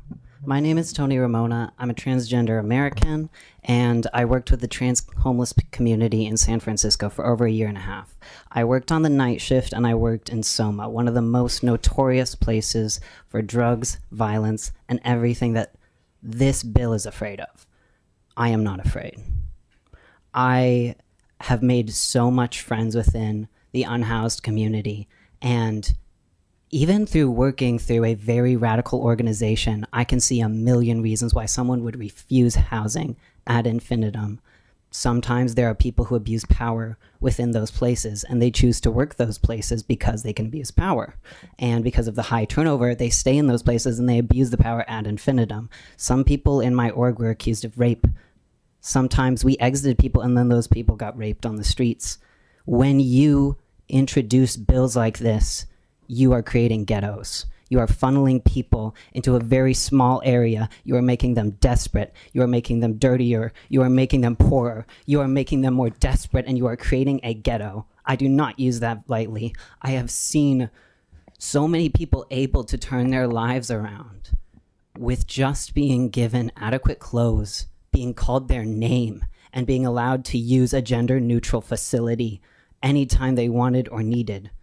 Some people need facilities not to use the bathroom. They need it to put on hemorrhoid cream. Sometimes people need facilities for a gender marker change. They need it to get away from domestic violence. They need a very different thing every single time. And if you are not approaching homelessness from what do you need and how can we rescue you, you don't know what a rescue is. You have no idea. You are not saviors, and you never will be. People can save themselves. They need community, and they need you to give them a hand, not a fist. When you have a tool, and everyone has talked about this bill as a tool, everything looks like a nail. A hammer is a tool. That is all this bill is. It is a hammer. It is not a gauze bandage. It is not a toilet. It is nothing but a hammer. And that is all I see. I will not yield my time. I will keep speaking because I believe that it is important to be heard. I am trans, and that is powerful, and that is all. Thank you. Come on up. Hello. Hello. I don't have much time. I don't have much dignity. I don't have much power in this situation, so I'm going to resort to begging instead. Please don't do this. Please. Don't hurt our community like any more than it has been already. Don't hurt the people within it. Don't pass this bill. Don't believe in the lie that this is going to be used in any kind of fair or nonviolent way. Don't do it. Please. I need to catch the bus soon, so do the right thing. I know at least some of you are capable of it. I'm just gonna go on averages. Do the right thing. Don't do it. Goodbye. Thank you. Come on up.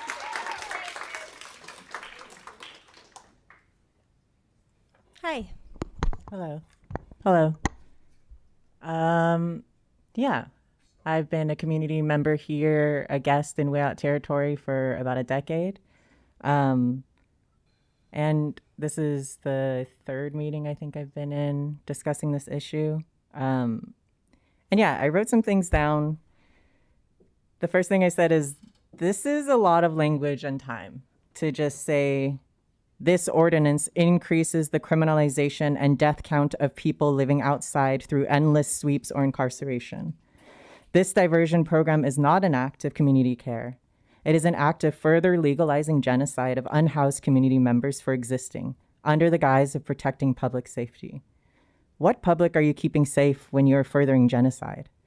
It's not about developing more so-called care programs. It's about not murdering people for living outside. It's not about developing more housing, more affordable housing. It's about not murdering people for living outside. It's not about saving the poor, mentally distressed addicts. It's about not murdering people for living outside. It's not about distinguishing the good homeless and the bad homeless. It's about not murdering people for living outside. And it's definitely not about giving the police more power to inflict violence. It's about not murdering people for living outside. Homelessness is not the issue. State-sanctioned violence is. And as an Indigenous person, it's pretty triggering to have a settler government juggle whether or not to commit more genocide. Thanks. Come on up. Next. Come on up. Hi. Hi. Hi. So I engage as a friend with the unhoused community, and I'm here to speak on behalf of one of my colleagues.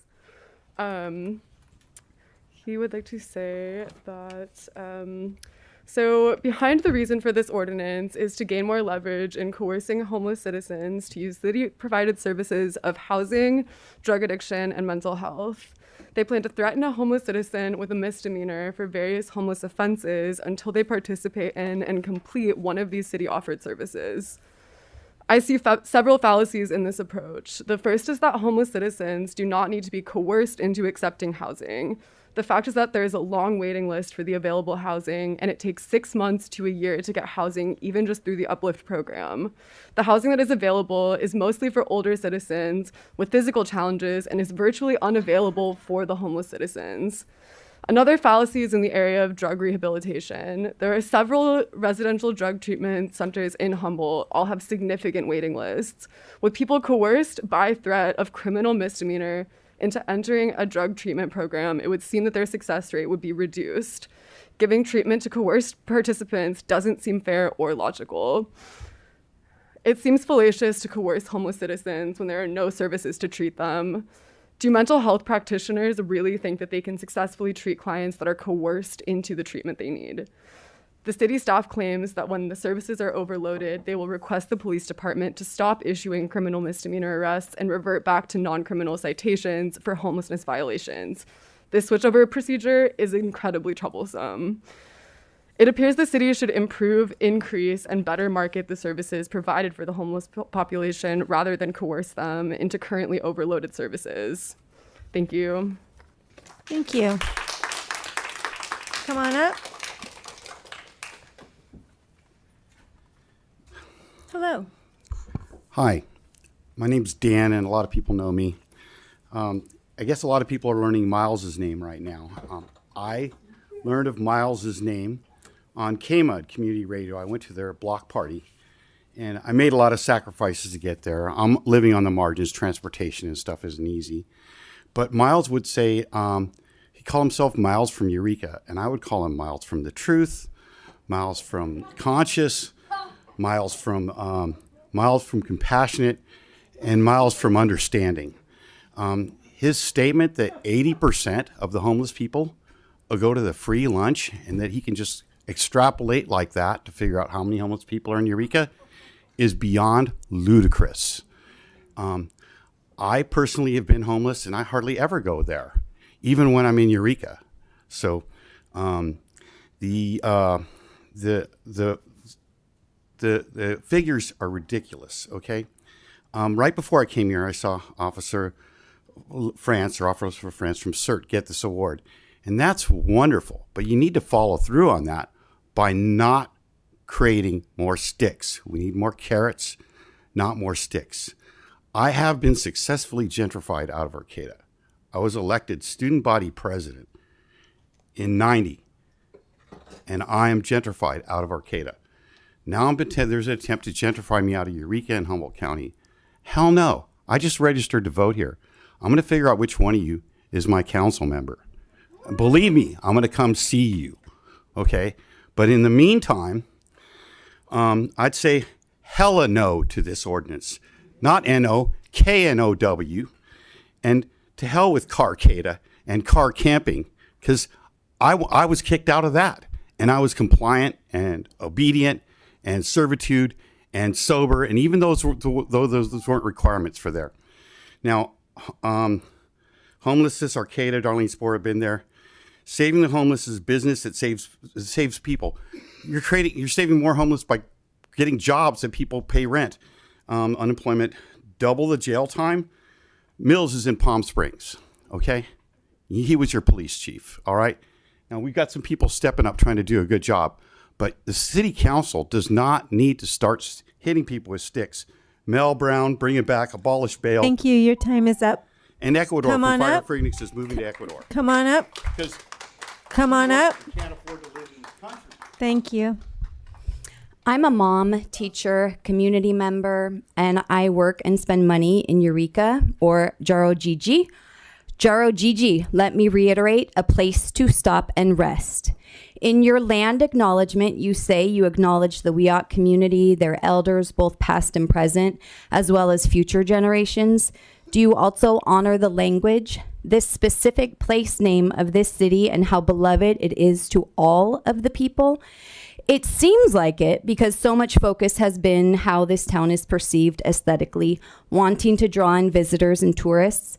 But what about when they get here? Will they see that Eureka is an inclusive town that takes care of all of its community members, including the most marginalized, and treats them in a way that is respectful, dignified, and comes from a place of love, that is tackling this systemic issue of houselessness by making effective and equitable policy decisions?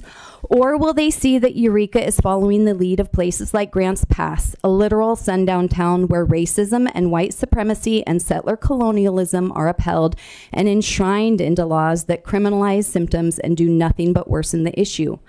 Are you, as city councilors, those with the power to adopt ordinances and resolutions, respond to concerns and needs of residents, going to do so with the commitment you claim in your land acknowledgement?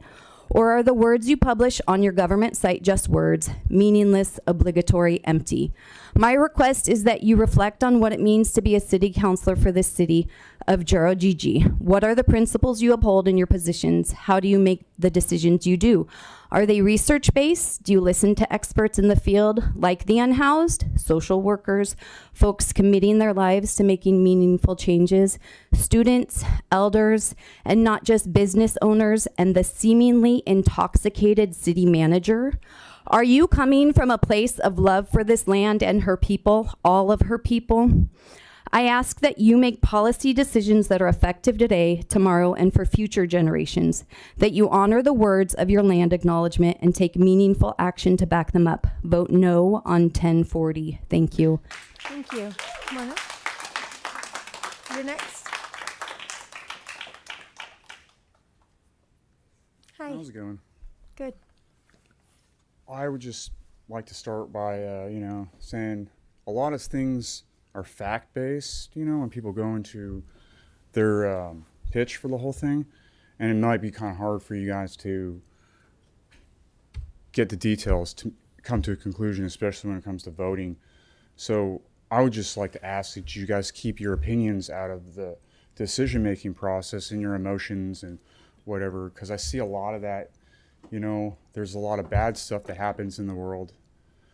A lot of authorities don't do the right things simply because of opinion, emotion, word of mouth. It's too bad, but this is a fact. There's a vacant lot next to the co-op. Open that area for public camping. The solution is there won't be 50 people on the street there in tents. There will be 100 people in that fenced off area. And take down the chain link fence. It's not a FEMA camp. As far as this ordinance being a path for your building for recovery, build a real path, a trail to the woods out of Eureka, and make a legal forest area for the other 500 homeless people that are in this city, because there's about 600, you said, right? The city of Eureka is caged in. The areas are blocked from forest access. Camps are polluted. City workers don't clean up trash, they clean out people. Are you going to arrest a person with rich clothes on for loitering in the park sunbathing? What if it was someone like me with old clothes on? I'm not homeless. I'm an anti-homelessness activist. I'm tired of being profiled, and too, I used to be homeless. So please help us, and I'll help them. We'll help each other. Thank you. Come on up.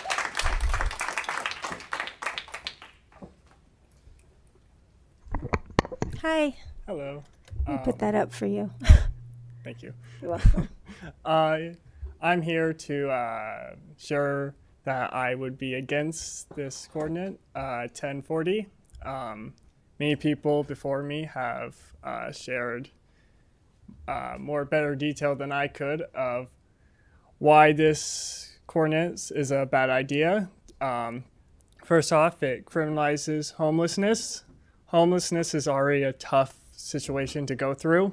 Adding more difficulties like being arrested and charged with $1,000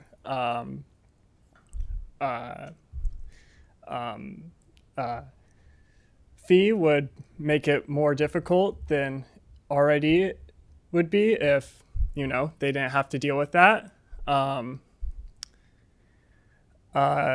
And yeah, basically, I would argue just put more resources into understanding why people aren't taking services, or like as Miles put it, people aren't just going there. Well, figure out why. It's already hard. Don't make it difficult than it needs to be. That's all I have to say. Thank you. Thank you. Come on up.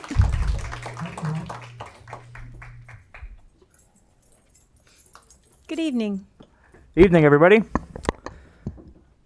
Now, I have limited time, so I'm not going to try and relitigate the points that have already been made by other people who have spoken here. Instead, I want to dive deeper into something that was mentioned earlier, and that was the fact that the people who have spoken in support of this bill have been business owners. The amount of community and regular citizenry who are opposed to this bill is overwhelming. And when you have a bill that is being brought up in the context of being enforced on the spirit of the law, on the discretion and particular biases and ideologies of the officers, when you have this coming in the context of the ultra-rich and their pet philosophers proposing that the poor be turned into biofuel, you begin to see a pattern of the alliance of corporatism with the government and the open dehumanization and murderous attitudes towards poor people, which I can only see as characteristics of fascism. To vote this bill into action is to place yourself in the history books of the United States during this time period. You will place yourself in league with every individual of that disposition. That is the fascist, corporatist disposition that seeks to eliminate poor people from this country. We have, and we will continue to make this a nuisance for you. We will hold you up in meetings. If you table this for another meeting, this will all happen again. You will be outnumbered, you will be out-argued, and we will oppose you every single time. So, please, consider for one moment the side that you are placing yourself on and act accordingly, because you are our representatives, not our rulers, and the choice that you make in that regard will be remembered here. Thank you. Thank you. Come on up.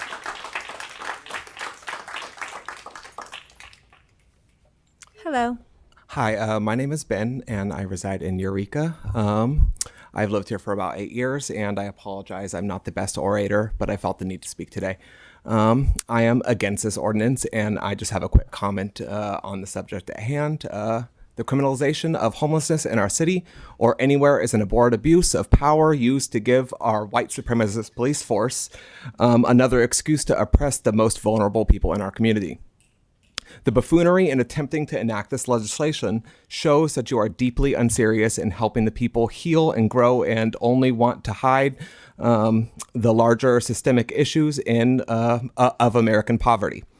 Allowing this to happen is just one more step in taking away the freedoms of the people and ushering in fascism in our home. And to quote the late Malcolm X, when we open our eyes today and look around America, we see America not through the eyes of someone who has enjoyed the fruits of Americanism. We see America through the eyes of someone who has been the victim of Americanism. We do not see any American dream. We've experienced only the American nightmare.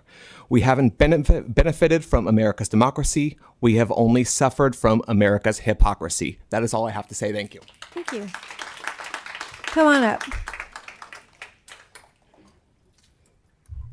Good evening. I know how slow government programs move. That wait list will always be full.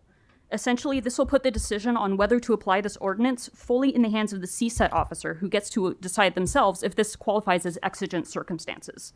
Honestly, while you were trying to justify this, I was wondering if this was just a ploy by EPD to up their arrest quotas. And I don't know about you, but I can't think of a single situation in my life that was ever improved by a stranger with a firearm and the legal ability to kill me. While I was sitting here listening to the arguments, there was something else that I noticed about the language, something very unsettling. I kept hearing the exact same language used to harass and demonize queer, trans, and non-binary Americans all for the last 3 years. You have been, You are targeting a vulnerable minority, creating a government snitch line for people who do not comply, uneven application of the law, citing anecdotal evidence, and ultimately attacking everybody's rights, even the arguments over whether or not they should have access to a public bathroom, all in the hands of targeting a handful of individuals. Do not vote for this ordinance. Do not criminalize people for experiencing the poverty it is your duty to alleviate. It is bigotry under the guise of concern. Thank you. Come on up.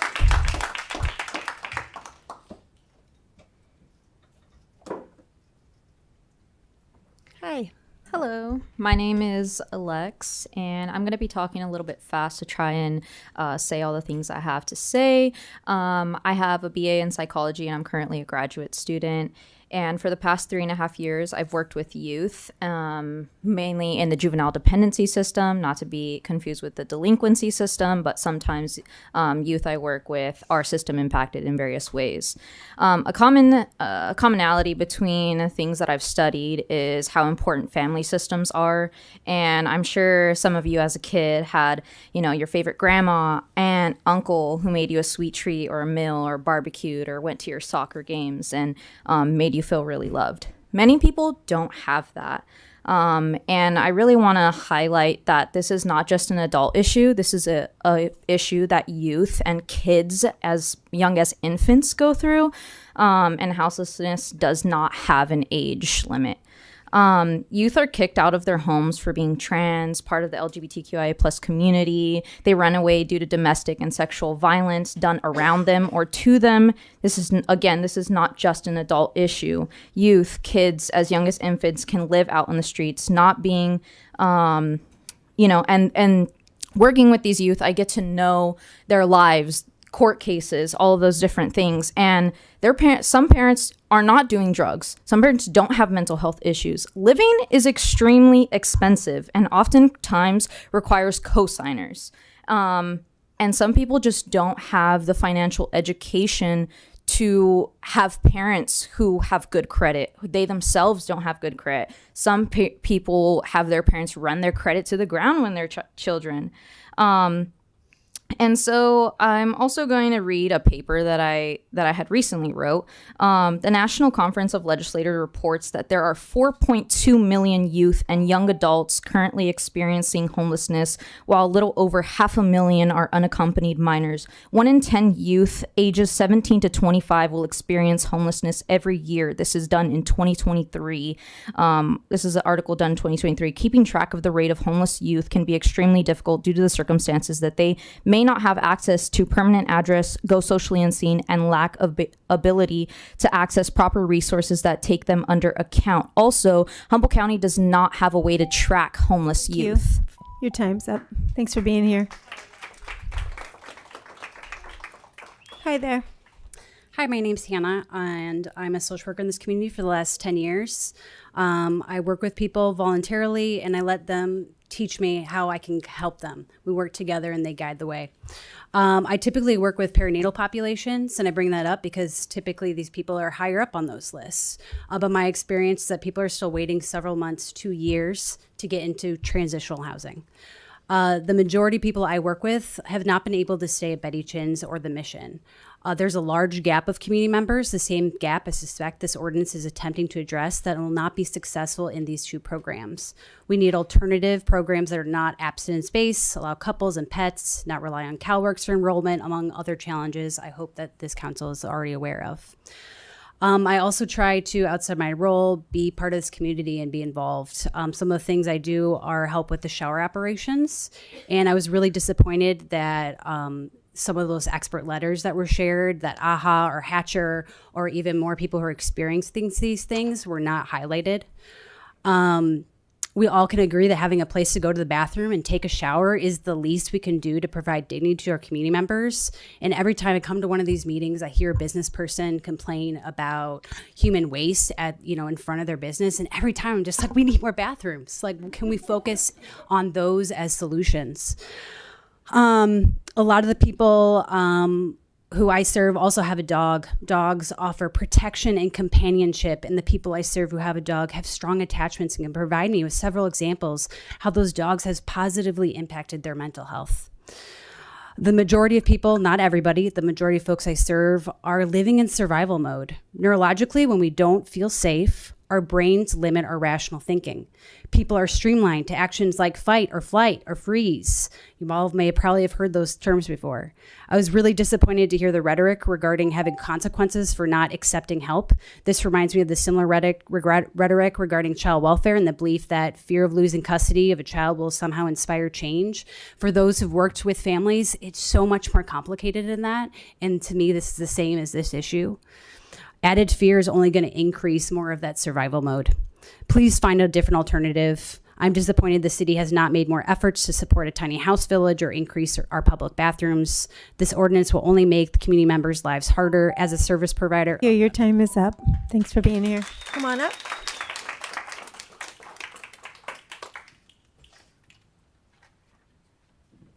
Hello.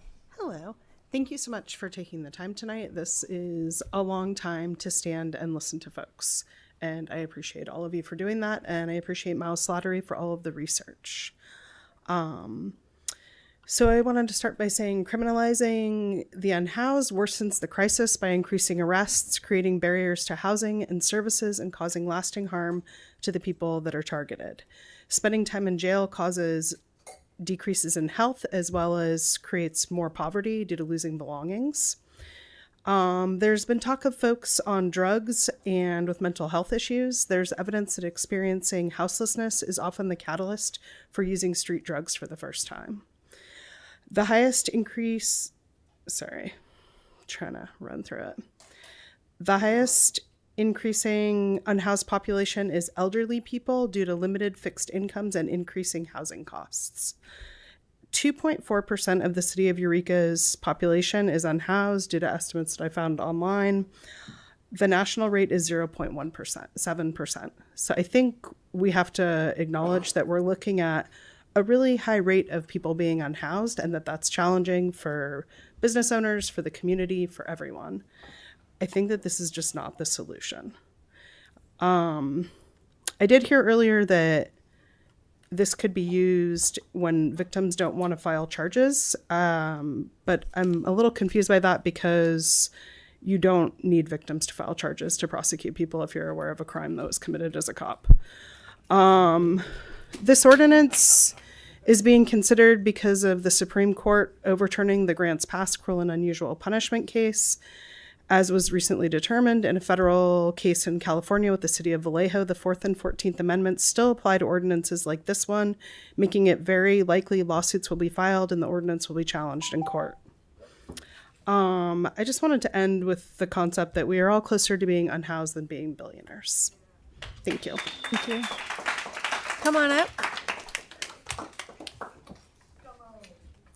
Hello. Hi. I've been here enough times that I figured we should probably be on a first name basis. Hello, my name is Quinn. Hi, Quinn. And I came here because I thought we should talk about how we should really just reassess what we're trying to do with this ordinance. We have a common goal in mind, after all. No one wants to see people suffering, and no one wants to be suffering themselves. However, when you mindfully assess the situation that homeless people are in, it's evident that we have a clear choice to make. When it is simply not possible to solve the housing crisis overnight, we must choose between harm reduction or risking making an already vulnerable population's lives worse. When the LEADS program's capacity is to help only 10 people a year, it seems counterproductive to take the opportunity for care away from those who are ready for it to force those who are not. If you intend to spend all this money to fund that treatment program, wouldn't you want it to be successful? It has been proven that treatment is much more successful when it is voluntary rather than enforced. And after all that being said, what rights do we have over other people to force something over their own autonomy? None. You are wanting to help. You don't want to watch people suffer, but this is not the way to go about it. If you want to help our homeless crisis, you can do so without making it against the law. Thank you. Thanks, Quinn. Come on up. Hi. My name is Mike. I'm a resident of Eureka. When I first heard about this ordinance, the first thing that really struck me was that its main focus appears to be selective treatment or selective enforcement or disparate treatment. Worse yet, that the people selected for enforcement are the most vulnerable people in our community. The city manager brought up a couple examples of some problem people.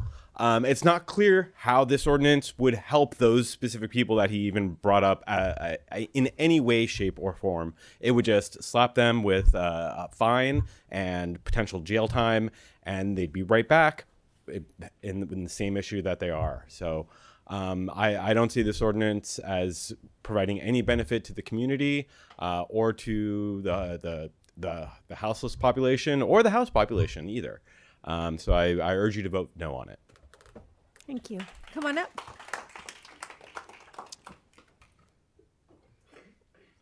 Good evening. Good evening. I'm Ray, and I can speak from pretty much every angle of this because I've been homeless for 25 years. I was a drug addict for 30.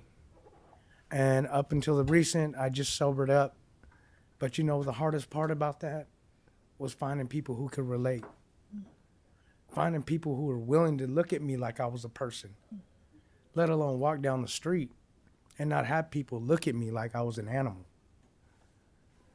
And you know, that's always been the hardest part about being homeless or being on these streets. But like everybody says, we need bathrooms, showers to feel like a human being, because you know what? When you get that, you actually do feel like somebody, because somebody actually took that time to let you in their door. Let you come and wash up, maybe to wash off that week before, the day before, whatever.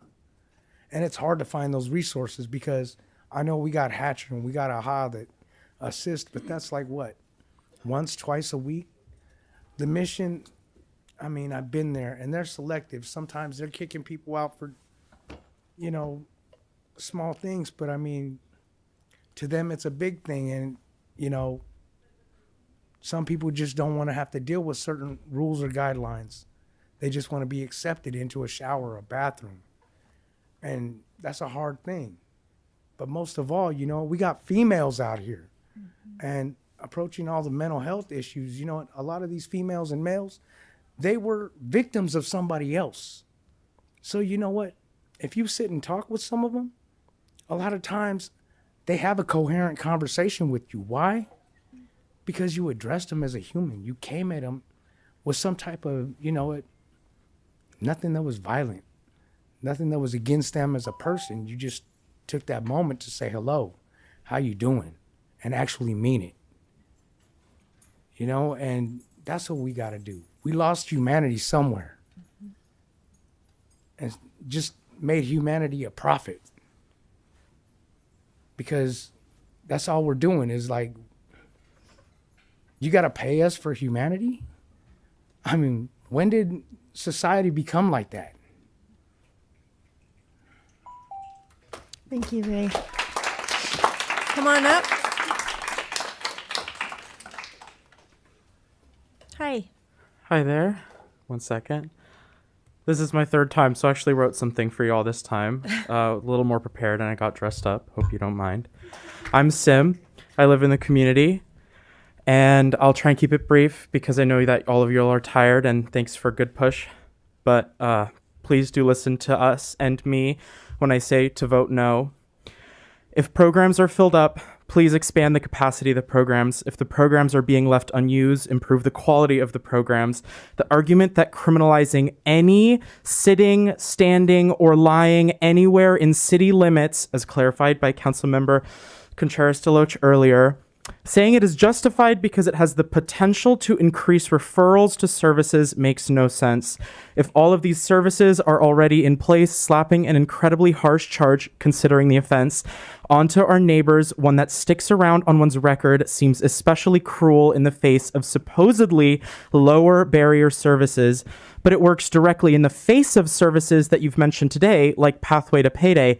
We've spent 8 hours telling you not to pass this. We'll spend, I guess, another 4.5 more to tell you again. And we would have spent 19.5 hours, but you cut us off. That's fine. That's 390 public comments. Please feel the weight of it. Feel the weight of us telling you not to pass this measure. Vote no on 1040. Come on up. Come on up. Good evening. Hello, my name is Crystal, and I've been here since 1993, and I just want to say that I volunteered for Salvation Army like 2 years ago, I want to say, and they were going to move us out in the winter. Winter just started happening, and they were going to make us move. Pack out, gotta love them, right? Anyhow, we were going to have to move out, and I asked them, I said, well, since I'm volunteering and stuff, I think I can get these people to help us out. I think I could get them to pick up the garbage and help move out. They said, I don't think so. I said, I think that's a challenge. I said, challenge accepted. I'll do it. And I grabbed me some gloves and I grabbed me some bags. And I'll tell you what, I pulled up 19 bags of garbage that first day. No one helped me. But I talked to everybody, but no one helped me. That second day, everybody helped me. And it worked for 3-4 weeks. And we got all that trash out of that little gully right there. We got it all out. They were amazed at how much work we had done. And I just remember you guys saying earlier, you guys couldn't do that. It's because of how you talk to people, how you act with people. I mean, I said, look, if we do this, we don't have to move. We could stay here. The cops can't come kick us out. We're okay. There's that. And then back in 1993, I remember when I came here, there was something called T Street Shelter.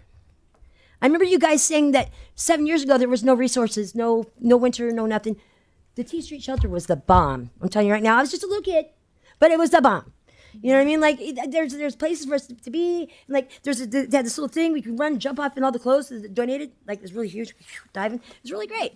But, you know what I mean? Things like that, you know what I mean? We need to get something like that around here. Bunk beds are great. You know what I mean? Like, something that's not so harsh. Like, oh, you got to be this way. You got to walk this line. Or you can't be here. You can't sleep here.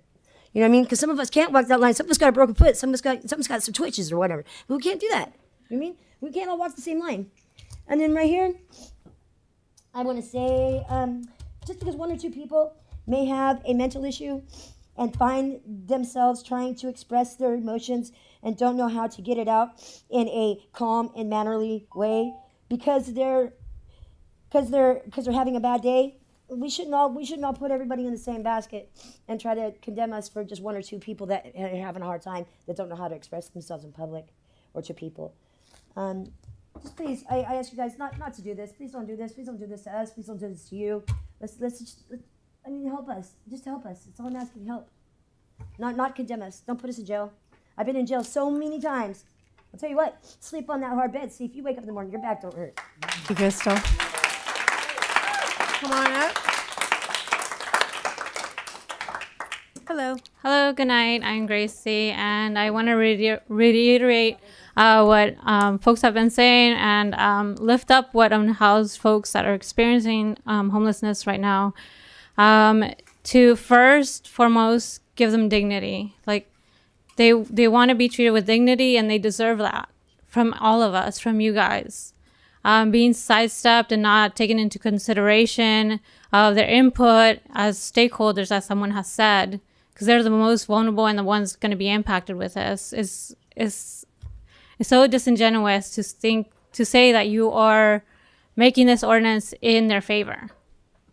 I also want to reiterate the need for the public restrooms. If you're having problems with shit in public, we should have more public restrooms. This would also benefit the people that you guys are trying to appease, like public business owners. We can have more people come to Eureka and buy things if we had more public restrooms. We can appease the tourists that you guys are mentioning. How is this a nice place, a walkable city, if we don't have more public restrooms available for everyone? We also need public showers for our own house folks that do not have a shower of themselves, and also for the ladies and queer and trans men that experience periods, period products for their own cleanliness. I don't know if you've experienced periods. I know most of you have, but it's not a good day when you can't change your pad or you don't even have a pad.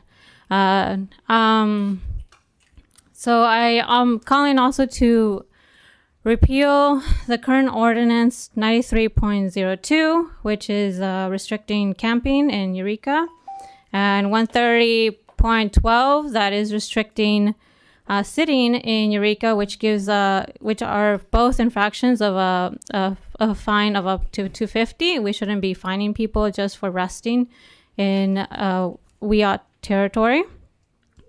And these policies also affect immigrants that you guys voted for, sanctuary cities. Giving a misdemeanor to folks that are simply for sitting down can go in their record and Thank you for being here. For ICE. Thank you. Come on up. Come on up.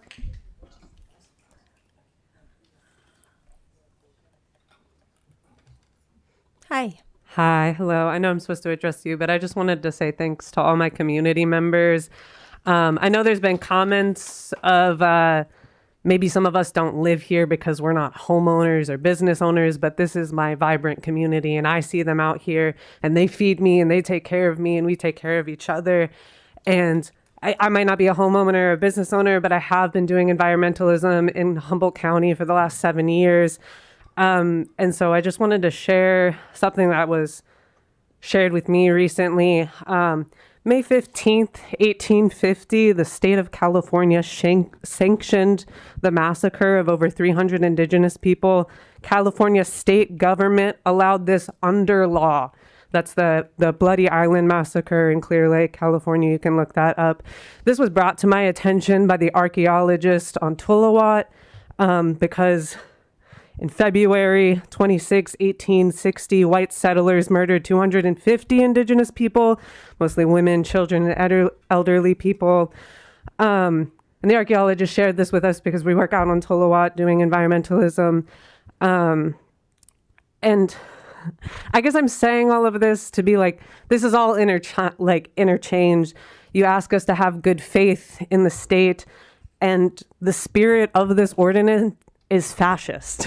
And I don't have good faith in the state. And you give a land acknowledgement at the beginning of this, but give the land back. Stop making these laws that criminalize people, that add to the prison industrial system, that is a for-profit business. Some people have claimed environmentalism and homelessness being interconnected. And it's just, you know what's trashy is the highway that you built on sacred land running through the middle of that island. And I have a trash receptacle that comes to my house that I pay money for. And homeless people, you lock dumpsters. Eureka Natural Foods, when their fridge goes out, you criminalize getting that food that they can't sell and you lock those dumpsters. Let them use the dumpsters and throw away their stuff. Give them restrooms. And that's it. Thank you. Come on up. Over here near the door. Come on up. Hello. Hello, thank you, City Council members, for having us all here to speak to you today. I wanted to say that the language in this ordinance is deeply concerning on a level that runs deeper than I think a lot of people think or understand. I know a lot of people have said that this ordinance can potentially affect all of us, and also echoing what was said about the indigenous history of this land. Every single one of us here has been affected by displacement and genocide in every single one of our histories, whether we are aware of it or not. And basically the language of this ordinance is a disgrace to every single one of us and all of our ancestors, no matter where we've come from. And those of us who are here as settlers, we are here because we have been displaced so many times, and we have mental illness and chaos because we have been displaced from our own homelands, where we had a sense of belonging and we were able to live and exist on the land freely. And to those of us now who are housed, who wish to experience nature and to experience camping, and for those of us who want to actually truly in good faith offer shelter to our unhoused neighbors and take them in, we should be doing that. If we have space in our dwellings, we should be opening it to people who don't have that.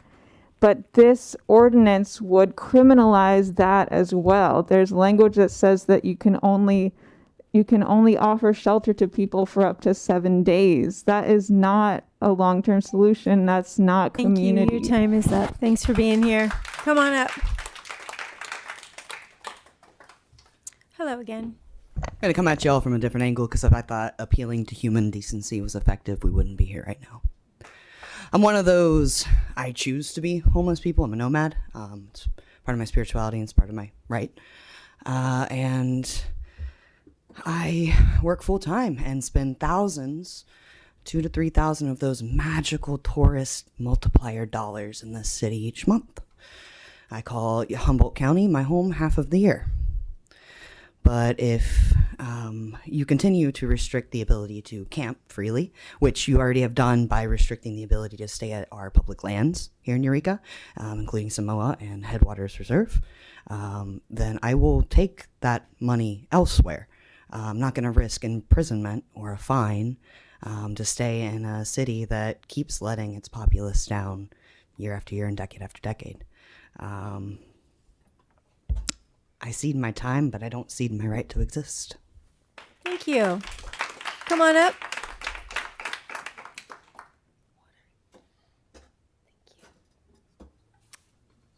Hello.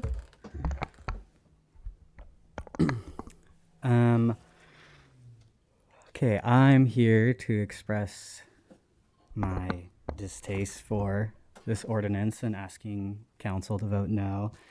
And I just kind of have a couple things that are really grinding my gears tonight. The first one being the language being used to describe or rationalizing this ordinance. So Jacob Rosen and Miles Slattery specifically have described the ordinance as an accountability clause in the landscape of tending to the struggles of those living on the streets. And I find the use of this word incredibly disingenuous, of the word of accountability, incredibly disingenuous and honestly nefarious. Accountability and the concept of it is rooted in anti-carceral, prison abolitionist solutions to conflict, harm, and violence in communities. It is a way for a person to make amends. It is self-motivated, and it does not function if it is coercive. The ordinance is not attempting to hold people accountable. It is coercing people into services with the specter of a cage and armed guards looming over their heads. Jacob Rosen has stated that this ordinance is coercive himself, stating that it's coercive even if the word isn't sexy right now. And that's a direct quote. And second, it has been stated that this ordinance is just another tool in the toolbox for the city to use to address the struggles of houselessness. And I just find this very, very, very amusing, because this is what it sounds like to me. So it sounds like you're like, all right, let's say you're gardening. You know, you're going to go out into your yard. You need your shovel. You need a rake. You need some gloves. You need compost, whatever. Everything that you need to tend to the life in your front yard. You get out to the yard and you're like, wait, I should just run back inside and grab my gun real quick, just in case. You know, I might need that for something. It's just absurd. It's incredibly absurd, and that's what it sounds like to me when I'm reading this ordinance and when I'm hearing the rationales about it. So, yeah, that's about it. Vote no. Thank you. Thank you. Come on up. Hi. Welcome. Thank you. My name is Julia Grosby, and I teach in Humboldt County. I've taught in Humboldt County for over a decade. I want to start with a quote from a poem that was written in the 1940s in Germany. Those who eat the meat from the table teach contentment. Those for whom the contribution is destined demand sacrifice. Those who eat their fill speak to the hungry of wonderful times to come.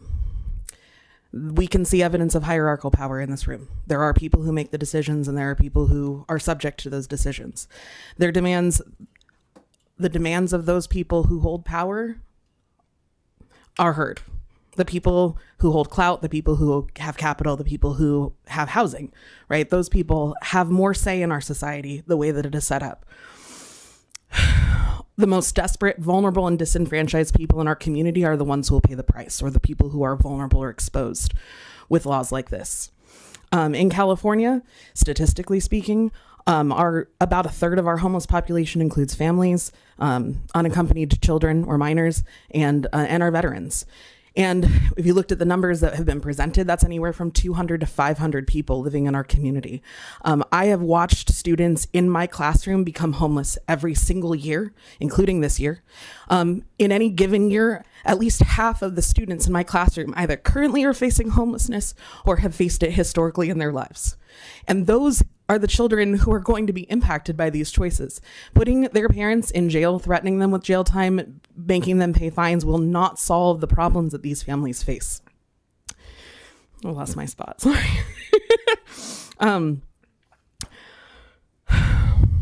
Blaming and arresting parents does not protect the children. The programs that exist and are offered are woefully insufficient. This ordinance is a cheap, lazy condemnation of our most vulnerable populations. It puts our burdens and our desires on their back and their struggle to survive. We can't sell out devastated families and children for a fancy waterfront that no one can afford to shop in.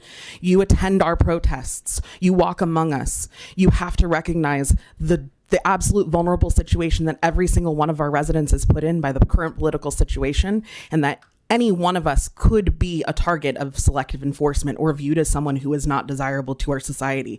The laws should protect the people who live here, period. Thank you. Come on up. Hello, I'm a junkie and a tranny. I could come up here and I could say that I detest all of you for your obvious money and the fact that you've obviously never lived what it's like the way you're trying to criminalize. I could also say, I don't know, maybe some of you are addicts. I don't care. I am. I have 4 years clean. Here's the thing. I don't care, Kimber Gall. My sponsor is a lesbian black woman who has helped me not die from addiction. A year ago, she got discharged from the hospital in Santa Rosa and was facing homelessness. If you pass this so-called accountability clause and these ordinances, you would have sent the person helping me stay sober. to jail, supposedly for accountability through the addiction recovery process. It's bullshit. You don't know what it's like. Tell me these people aren't working hard enough to get clean when you try it yourself. It's so fucking hard to get clean, even when you have housing. Try getting a fucking job in Humboldt County.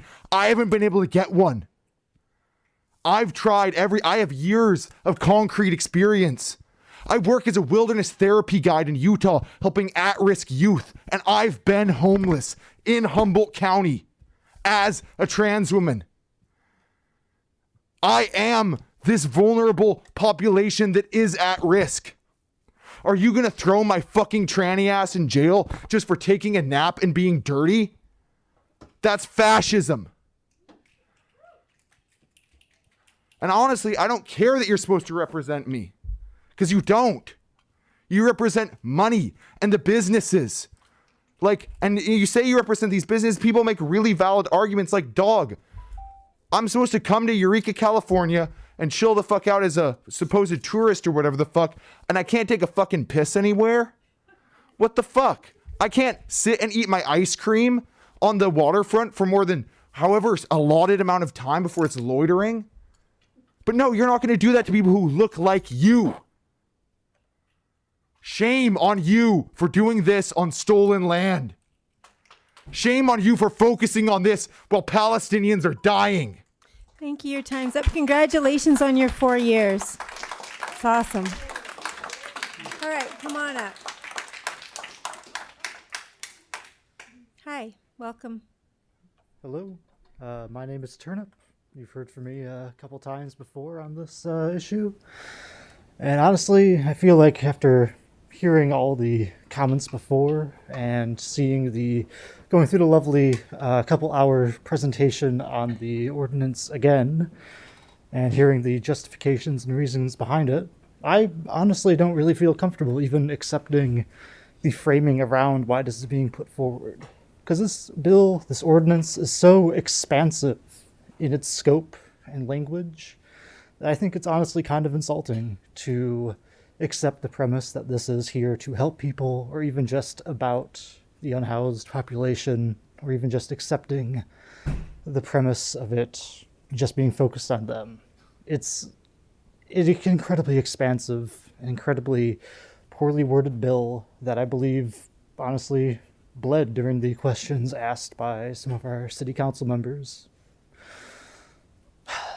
And it's honestly just really disappointing to see how much this process has dragged out and how much this bill has been spoken out against by the community, and that we still have plenty to worry about if it possibly going through tonight. I'm just really happy and proud to see how much my community has come out to speak out against this and help all of you feel the weight that this decision carries. I just think it is kind of ridiculous that we are in this position and that this has gone on for so far with a bill like this. And just to reiterate what other people have said and to address the reasoning behind this bill, as empty as I think it is, I really do think there is a lack of understanding and appreciation and just humanization of the people that are living in these vulnerable situations on the streets, many of whom are my friends that I see regularly, while feeding people as part of Food Not Bombs, assembling kits to help save people's lives in Hatcher, and all the friends that I have and have made through those programs. I think it's just very conspicuous that I haven't seen anyone on this side of the podium in the couple years that I've been here and working on that, and those projects. So, thank you. Thank you. Come on up. Hello.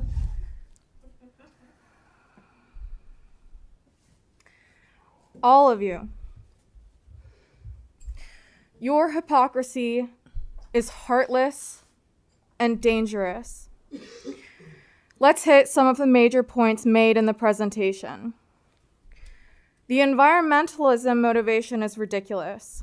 I think the behaviors of government spending 40% of Eureka's budget on law enforcement, not maintaining your trash cans, and businesses leaving all their lights on all night, not having public restrooms, are more environmentally detrimental than anything someone without housing can do.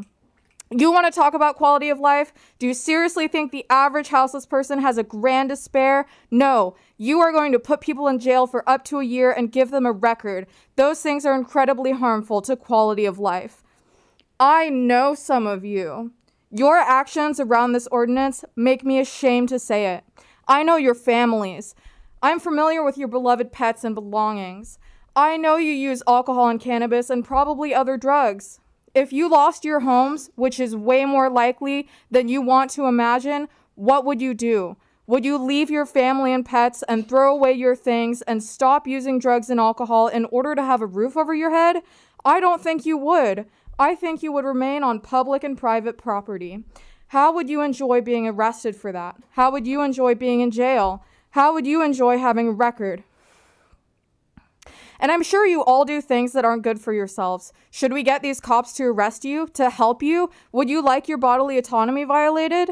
You said you want community input and involvement. Look around. We're here. We filled the main room and the overflow room, and we've had people waiting outside to be let in.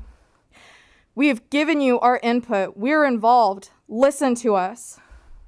Everyone has the capacity to do harm. People with power more than others. And you know what? By even considering this ordinance, you and the cops, serial perpetrators of state-sanctioned violence, are decreasing quality of life. You are a nuisance. You are hurting people. Thank you to those of you that have opposed this ordinance. To the rest of you, you make it dangerous for us to be in public. We'll make it dangerous for you. Well, come on up. Hello. Welcome. I think that this ordinance is inhumane and ineffective. Expanding what is considered a crime won't make people housed, and will in fact make it harder for people to find housing after they've been convicted. But many people have made excellent comments about that, so I won't dwell on that. Setting it aside, the authors of this ordinance mention wanting the public to feel comfortable being in public spaces. But is micromanaging usage of public space really how to make the public feel comfortable? Threatening people with fines and jail time if they sit or lie down? Look at the wording of this ordinance. I know that it's supposed to be selectively enforced, and that's an issue in and of itself, but look at what specifically is being criminalized here. Do we really want to live in a society where sitting on the curb is only technically legal if you're waiting for transportation at a bus stop, watching a parade, festival, or rally that has all the official permits in order, or you're in the midst of a medical emergency? A society where there's legal consequences for sitting down outside of these specific contexts? What kind of a society is that? Do we really want to live in a society where napping in your car, not bothering anyone, could lead to lifelong legal consequences? What kind of a society is that? What about a society where the laws on the books say that you get a year of jail time for washing your face in a fountain? What kind of a society is that? We all want to live in a free society, so please stop putting laws on the books that restrict residents' autonomy and give excuses for government and police to micromanage everyone. Please vote against this ordinance. Thank you so much. Thank you. Come on up. Good evening. Hello. I want to say, as a social work student at Cal Poly Humboldt, I am disgusted with what this ordinance would mean for this community. Miles himself admits the majority of the houseless commit no crimes that they can be arrested for or that harm others directly. You provide what you view as the most egregious examples in an effort to punish the majority. We are not misunderstanding this bill. Many people before myself have outlined why this ordinance would punish rather than help people. What happened to self-determination and dignity of the individual, of the community? You clearly know nothing if you choose to criminalize the homeless instead of providing more opportunity for them and ways out of poverty. You do not have the support of science, emotion, this community, or anyone who has a beating heart if you pass this bill. And you will have a stain where your heart should be and will have to live on the wrong side of history for the rest of your life if you do pass it. Please say no to 1040.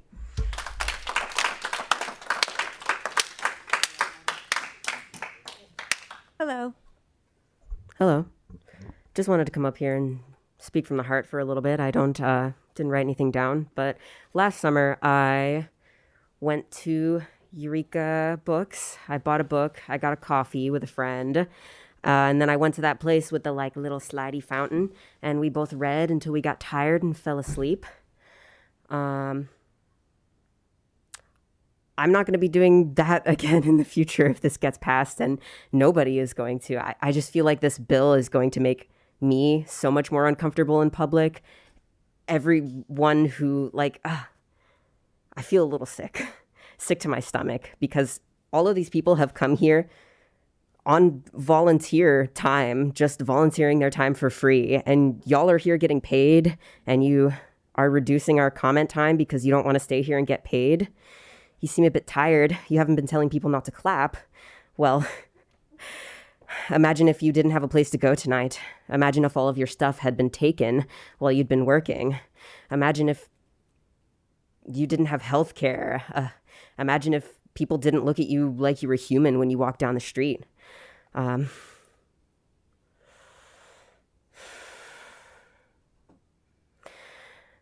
Y'all are going to selectively enforce this bill onto people that you don't want to live in your city, people that you don't value as much as all the people who come here and spend more money, have Teslas.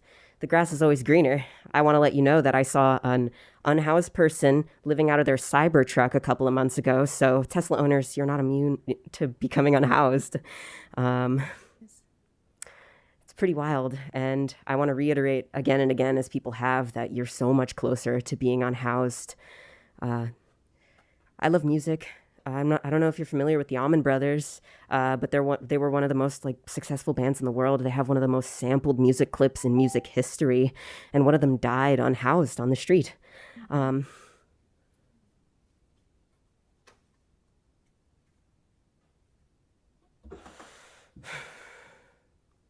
I just hope that you'll find it in you to listen to all of the people who have come here and given their time to you, to speak to me, who's given my time to speak here and on Zoom in the past. Thank you. Come on up. Hello. A couple of recent examples of how CSET helps the unhoused. Last week, outside of Free Meal, Officer Clark went to arrest an unhoused woman who is known to suffer from severe physical and mental health disabilities. I don't know why she was being arrested. I wasn't there for that part. By the time I arrived, there were 7 CSET vehicles and even more CSET officers, plus Jacob. I don't know why so many officers were needed to arrest one woman, and I don't know what good Jacob's presence did. He wasn't able to prevent her from being roughed up to the point of having to leave in an ambulance. On another day last week, an unhoused man was walking down the boardwalk in the middle of the day near the foot of C Street. 3 drunk bros came out of the bar right there, ran over to the unhoused man, and started beating the snot out of him, calling him a homeless piece of shit. Attempted to throw his backpack in the bay. Some elderly bystanders intervened and called the police. CSET came over, handcuffed the unhoused man, and were overheard telling his drunk attackers that they'd done a good thing. The bystanders asked the officers why the person who was attacked was the one who was in cuffs. They let him go and dismissed the bystander, saying there's no need for witnesses, as no arrest would be made. Now we will be filing a subpoena for that body cam footage. Regarding how CSET treats people's belongings, on the occasion that people are given an opportunity to retrieve their possessions, typically when that person is either taken to jail or is a catch and release, their possessions are stored in a large plastic trash can with a tight-fitting lid. Referred to you as a tote. Their possessions are almost always wet when they're placed in these totes, and within a couple days, they're growing mold. Once they're moldy, the officers throw everything into the trash, stating it a biohazard. In this way, people have lost all of their important documents, their phones, and everything they need to survive. Thank you, Leslie and Mario, for being the only two Your council time is members up. to Appreciate actually you being represent here. the people. Come on up. Sir. Oh. Hello. I feel like I don't have a lot of words to add to what's already been said. However, I wanted to use this time to have you guys sit in your discomfort because I will not be seating my 2 minutes and 20 seconds.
I hope you enjoyed having some time to think about the consequences of your actions.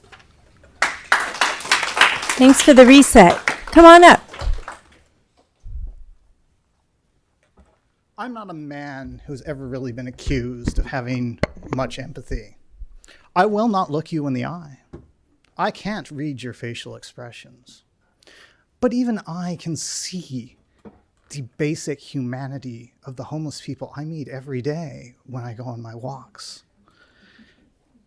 I don't see how the council cannot see this. The Bible tells us, "For there will never cease to be poor in the land. Therefore, I command you that you shall open wide your hand to your brother, to the needy and to the poor of your land." This ordinance is coercive. Americans do not like coercion. Traumatized people do not respond well to coercion. Homeless people are by their very nature traumatized. They will not respond well to this ordinance. They will resist going to your services. The ordinance is selective. The chief can't even tell us what the selection criteria is. We don't even know who's making that selection criteria. We already have misdemeanors. We already have fines. They don't work. Other municipalities have misdemeanors. They have felonies. They don't fucking work. Instead, I urge the council to choose reason, morality, empathy. And this is coming from a man who was not raised by a mother who would hug him, whose brothers do not look him in the eye, whose father does not talk about anything other than rocks. But still, I can see the humanity. I can see your inhumanity. Don't choose a soundbite ordinance that you know in your gut won't work. Remember, the last shall be first, and the first shall be last. Thank you. Come on up. Come on up.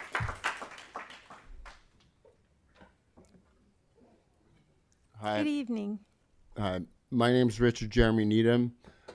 I don't know if you acknowledge this, but my uncle that was alive because my grandparents were dead when I was born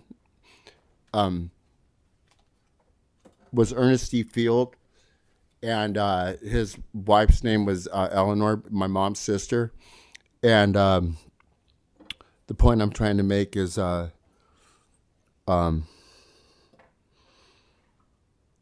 with the homelessness and sure, even the Bible talks about homelessness, you know, I mean, or you know, all the churches and I would say that God loves the world, and we're supposed to have love spirit in the world. And I don't know, I mean, it doesn't feel like everyone's loving each other that much. So I don't know, but my I don't know what we're gonna do. So how am I gonna you know, if the land can't be enriched to like crop the land, you know, like we're just gonna leave the land there. We've been staring at it for the past ever since I was born in this state, church and state, and all the 50 states and Vance and Trump. Okay, fine. So they're president. And so what do we, you know, where do we go from there on that? And how good are we doing with that?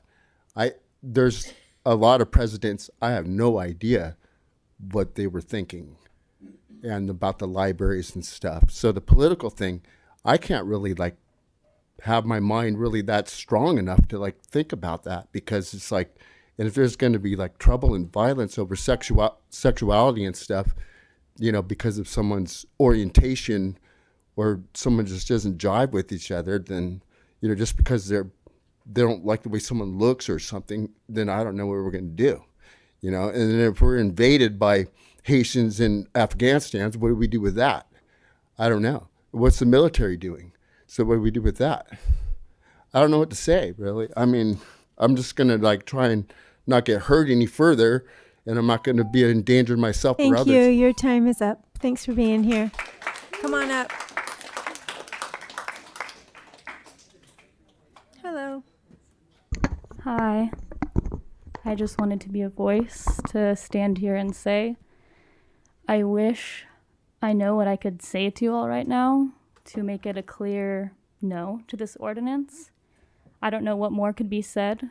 We had 2 rooms primarily full of our community members begging you, being pissed at you, having a lot of feelings, wanting you to vote no on this ordinance. And we've already been here, and we've already done this once before, until 3 a.m, forfeiting our hours to sleep and go to work the next day, to just enjoy rest,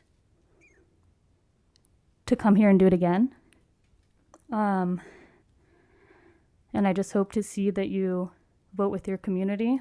It's clear that the overwhelming majority is saying no to this, and there's no reason we shouldn't see a no vote happen tonight. There's no reason to push it back again. There's no reason to vote yes. That's it. Vote no on this ordinance. I think I might be the last person speaking. Let's see it happen. One more. Thank you. So is there... You already spoke, friend. Yeah, call So this you shit can't mud spoke jug because again. I'm a No, double dip. I'm sorry, Your you can only cops speak one after time. One arrested time a you can homeless only person and speak. took her You can only shoelaces, speak and I one had to talk to time. her I'm after an sorry, AA you had your meeting. 2.5 minutes or whatever it is. Yeah. Okay, so is there anyone else in the audience that is here to speak on this item who hasn't spoken before? You've already spoken. We can't have you speak again. Please sit Really down. quickly, We can't. Nope, you can't. I We left already this have our meeting 2.5 to minutes. support Betty Chin We as the have our own secretary for 2.5 NA minutes. tonight. 2.5 minutes has already been spent. So we're not speaking again. Everybody gets the same amount of time. Everybody gets their 2.5 minutes. Thank you. Good evening, everybody. Hello and welcome. I'm just saying vote no on the ordinance for like several common sense, logical reasons. Well, one, it contradicts itself because it says that it's supposed to prohibit people from camping or sitting or lying in all places, public and private, but unless they're a specified designated area, but they don't never specify what those designated areas are. They don't tell you where you can be or where you can't be. They just tell you can't be here. And then all I see is people getting shuffled around. They're here 1 month, and then next month they're here, and then they're going there, and it's just a circle, like moving people around. And as far as the trash goes, and I understand the drug use, hypothermic needles, and all that stuff, I don't like it either. I think it's gross. I think people should clean up after themselves. But the cleanup help that has been said to be offered is they come and they put big dumpsters at these sites, and people don't come in like put their trash in there. But what I see is paid city officers and other community resource members that are paid going to people's camps and picking up their personal property and throwing it in the dumpsters. That's not like giving people a place to dump their trash. That's taking people's stuff. That's illegal, because I'll get arrested if I go take somebody's stuff right now and throw it in the garbage. I'm going to jail for that. That's called stealing. And that's what's going on here. So I say vote no on the ordinance just because it is, like I said, contradictory in this fabric. You can't like say, okay, this is what you're outlawed from doing, and here's the option so you don't do anything illegal, and then not give them the option to not do something illegal, because camping inside the city limits would, public or private property, would be criminalized. Thank you. Thank you. Come on up. Good evening. Hello. I think a lot of like houseless friends have talked about being stripped of dignity and humanity is like one of the most difficult things that they're facing. And this bill really obviously does not tackle that in any meaningful way. It really seems like it sucks. Thank you. Thank you. All right. Is there anyone else in chambers or in 207 that would like to speak on this item? Come on up. Hello. Hi, I would just like to say that I counted 70 people, including me, who've spoken today against this bill, while only 5 have spoken for. Similar numbers were true of the last time that we all came together and did this, just for your information. Thank you. Okay, if there's no one else in chambers, we are going to move over to our Zoom people. Thank you guys, everybody, for hanging in. This is a late night. What's that?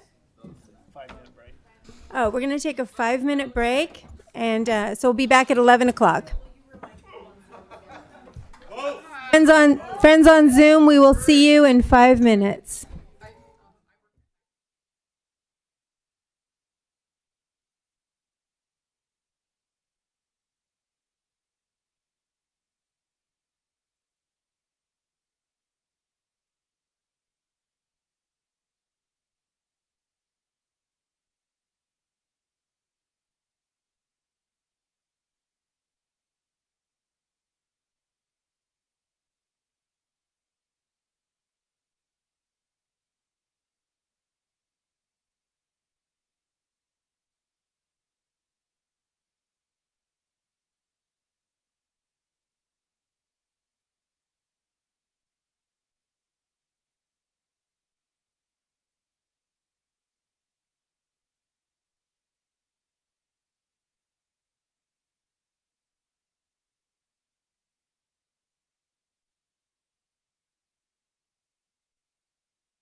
Councilmember Fernandez.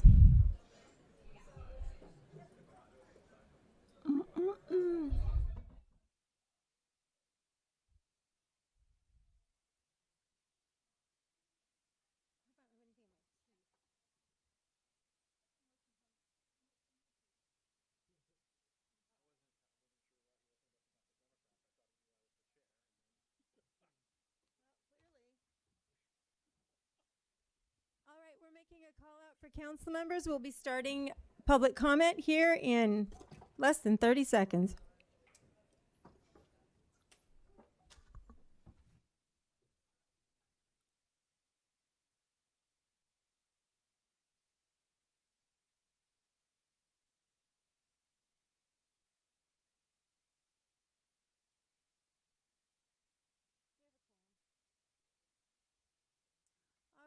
So we're going to reconvene this meeting of the Eureka City Council. And currently we are going to be reconvening public comment on Zoom. And just as a reminder, we have a list of the people that were on Zoom at the beginning of the public comment. We're hopeful to get it to everybody, but we will be calling those names first, the people that were here first on Zoom. So, Shannon, go ahead. Sarai.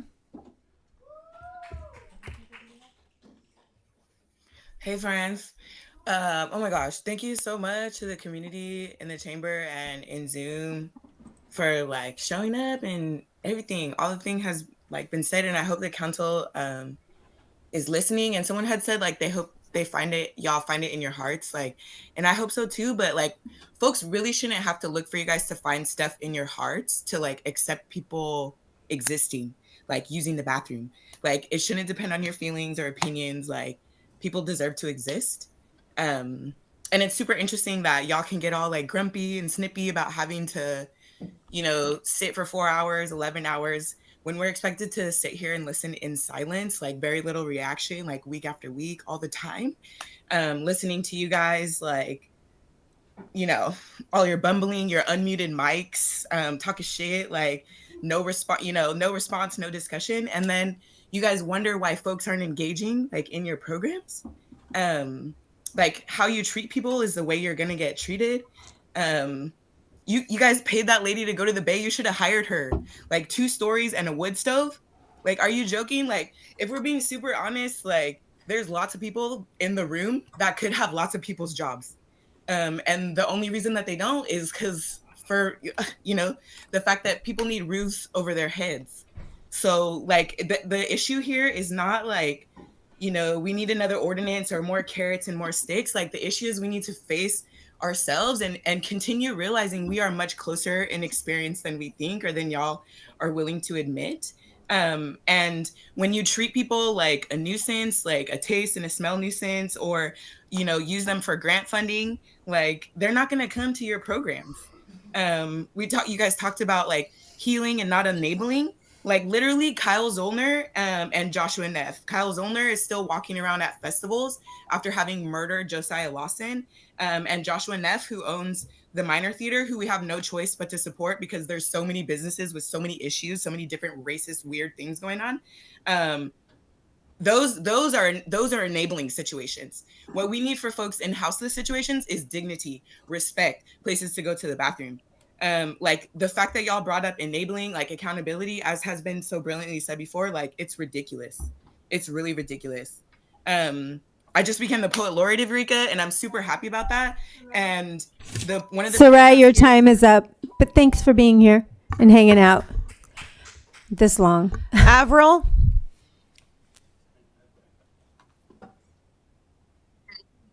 I'm Avril, and I live in the 5th Ward. I'm opposed to criminalizing homelessness in any way, including in the way this bill proposes. Additionally, I am aware that maintaining bathrooms is costly and difficult in many regards, but every human deserves to be able to safely use a bathroom at any hour of the day and shower whenever they desire. Thank you. I yield my time. Thank you, Avril. Carpani. Yes, good evening. First of all, I just want to say how grateful I am to all the expressions of support for our homeless brothers and sisters I heard tonight. Amazing. Myself, this ordinance 1040 is an act of violence against our dignity and humanity. Criminalization of poverty and houselessness is one of the lowest forms of bad behavior I've seen intended against vulnerable people who need help, not further hurt. So from my point of view, a yes vote for 1040 is a yes vote for slow genocide of people you judge as unworthy and unnecessary. thereby willingly putting both feet into fascism. Please check your moral compass before you vote no on 1040 and begin to redeem your colonial behavior. I yield. Thank you, Kapani. Annette. Hello, my name's Annette. I'm an environmental studies student at Cal Poly Humboldt. The first lesson I was taught in higher education for environmental studies is the value of community. This is the reason that we all showed up and dedicated our time. This is a very long meeting to stay, and I think it's really worth it. When talking about these people like a disposable number, this really strips them of their humanity, especially trying to propose an ordinance that would cause homeless people to have to pay a fine of $1,000. I am housed, and that fine would make me unhoused. It's not a fair thing. Anyone can become homeless. You can, your loved ones can. I've seen this happen to my closest friends. It's devastating. And I am an environmentalist, and I do not blame homeless people for creating environmental degradation. Hearing that this ordinance will protect the environment is bullshit. Homeless people don't create the environmental degradation, it's the system. And the people who are in power making those systems. So tonight you guys do have a really big choice, and I urge you to make the right one.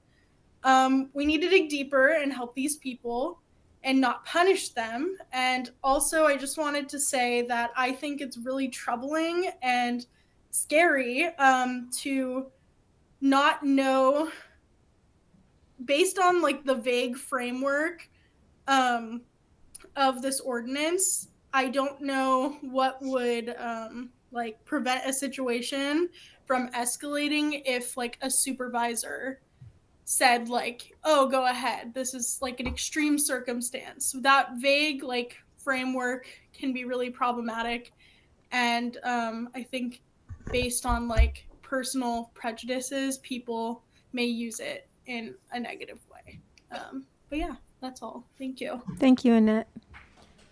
Sarah.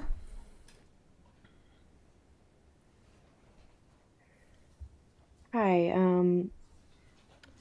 I just want to ask, like, what are we doing here? How has it come to a meeting in a hall discussing whether people have the right to exist in public? I mean, it's just baffling to me. These are the most vulnerable people in our community, the people who need the most support. And as a human being, as a community member, as a parent, and someone who also works in the mental health field, I wholeheartedly oppose this ordinance. I've seen like so much research that shows that punitive measures such as this are completely ineffective. And this is not how you affect meaningful long-term change. And it's also not how you build trust and cooperation between people. Proposing that we threaten unhoused individuals with the punishment of a misdemeanor and like that's the best way to get them to engage in a program and get them the help that they need. It's not only condescending and dehumanizing, but it's just so unimaginative. There are so many other ways, so many other creative ways that we could build something that's positive and meaningful and helpful and cooperative. And so, and what folks really need is, as others have mentioned, bathrooms, showers, food, a warm place to be, someone who actually looks them in the eye with dignity and treats them like a human being, not someone with handcuffs and a gun who's looking at them like a problem. So yeah, and ultimately they need physical spaces where they can reside. We can use the money that we would be using to put these people in prisons and give them a space to be, give them a place to camp or a space to be. So please just listen to your community members, listen to all the people who have taken their time out of their day, out of their night, out of their long, their long day to be here. Please Thank listen you, to Sarah. Your time is up. Thanks for being here. Lizzie?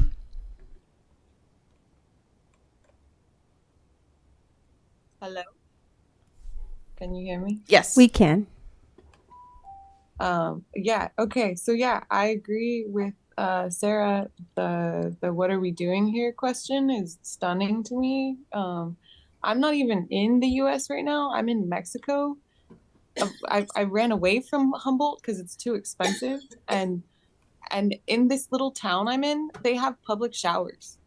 It's 25 pesos for a really nice public shower in a small town in Mexico. They figured out what Humboldt can't do. And I'm just like stunned that this is the conversation that you guys are talking about, creating an even more unpleasant Eureka than already exists. You already don't feel very welcome to like spend time at the park or spend time wherever, because there's already such an over-policed environment in California, in the US, in Humboldt, where it's hostile. It's hostile architecture, hostile policing. It's not pleasant. It's part of why I don't live there right now, but I am so passionate about people being treated so badly that I'm sitting here. It's 11 p.m. All these people are sitting here too. It's amazing, the participation. I'm so amazed at Humboldt as a community showing up to show like, hey, we can't live like this. You can't just keep dehumanizing all of us. Like, this affects all of us.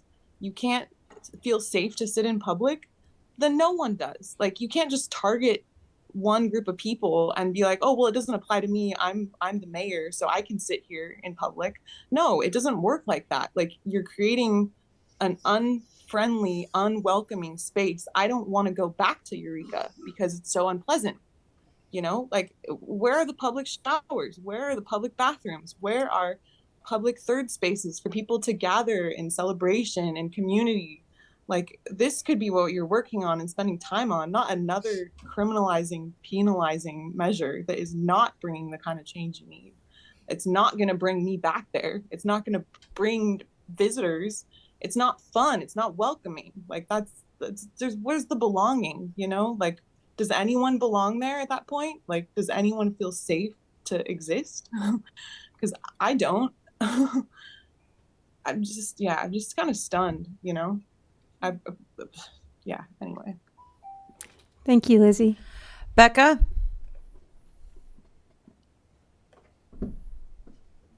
Hello.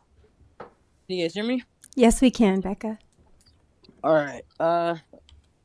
First of all, thanks for everybody that came out and came out to give their feelings and their opinions about this bill. Let's see. When I was younger, I was homeless, and later in life, I experienced homelessness. But let me tell you, I was in the foster care system, and I got emancipated. And had I have been arrested and given a misdemeanor, I would have never had a chance to become a respiratory therapist. I would have had a record. And I just think there's a lot of young people that are in the homeless population that you're gonna criminalize and like cut their features off if you do this. And I think that's something that wasn't brought up enough. I know the youth was brought up, but I don't think it was considered enough that it would affect somebody's future, not even just young people, too, anybody's future. I mean, if you put something on somebody's record, they're not going to be able to get future housing or maybe a job that they could have gotten to turn their life around. So that's something that should be considered. Also, just putting a target on people, I think this puts a target that's unnecessary. You can't just force people into wanting to get better. Like, there's been so many studies, and I know people are coming with good intentions to try to help people and say we can't just leave people on the street, and we can't. But you can't just browbeat and force people into getting help. I mean, it's not going to work. You can't just say, oh, well, you take this help or you're going to go to jail, and that's it. I mean, it's not feasible. It's not sustainable. So I would hope that you guys would vote no. I mean, a lot of us came out and a lot of us are here in the community saying that we don't want this. And I just hope that that you vote no on this. That's it. Thank you. Thanks for being here, Becca. Ramira? Good evening. I also wanted to voice my disgust with this ordinance. Y'all sat here and y'all listened to so many people tell you why this doesn't work and what does. During this meeting, during the last couple of meetings, the overwhelming majority of our community does not support this. And so it will be ridiculous if you do vote for it. The people that come here and show up to talk to you, I don't know. Like, yeah, so many people are giving their time, and so many people are coming together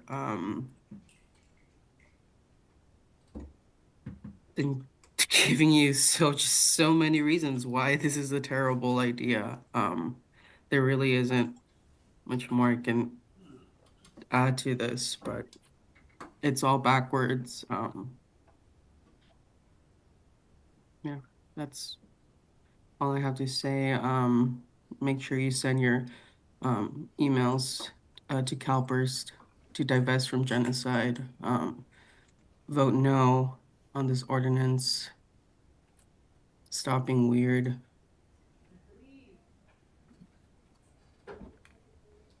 Thank you, Ramira. Brendan? Hello. Hello.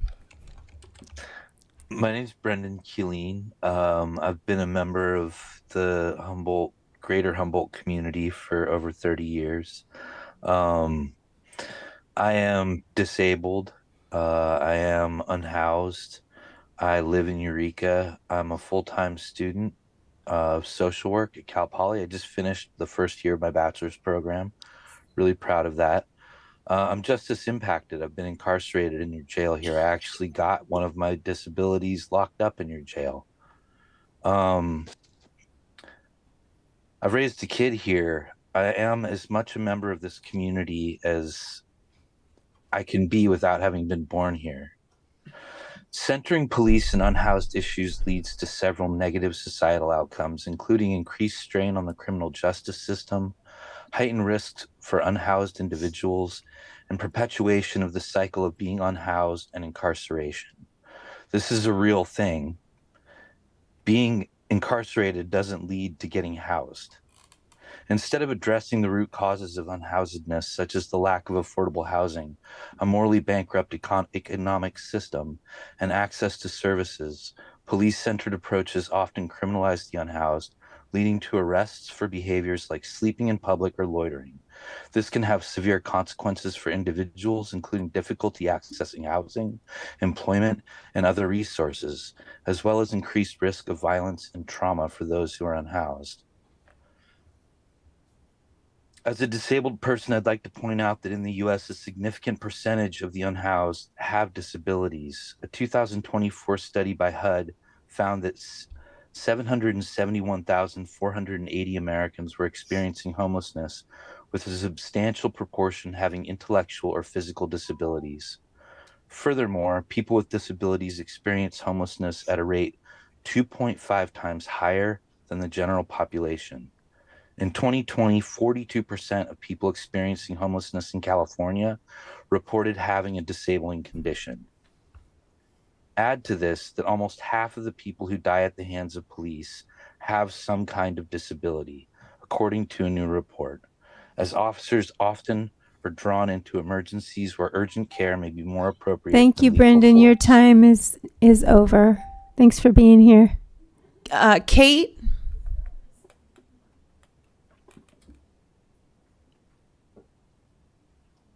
Hello?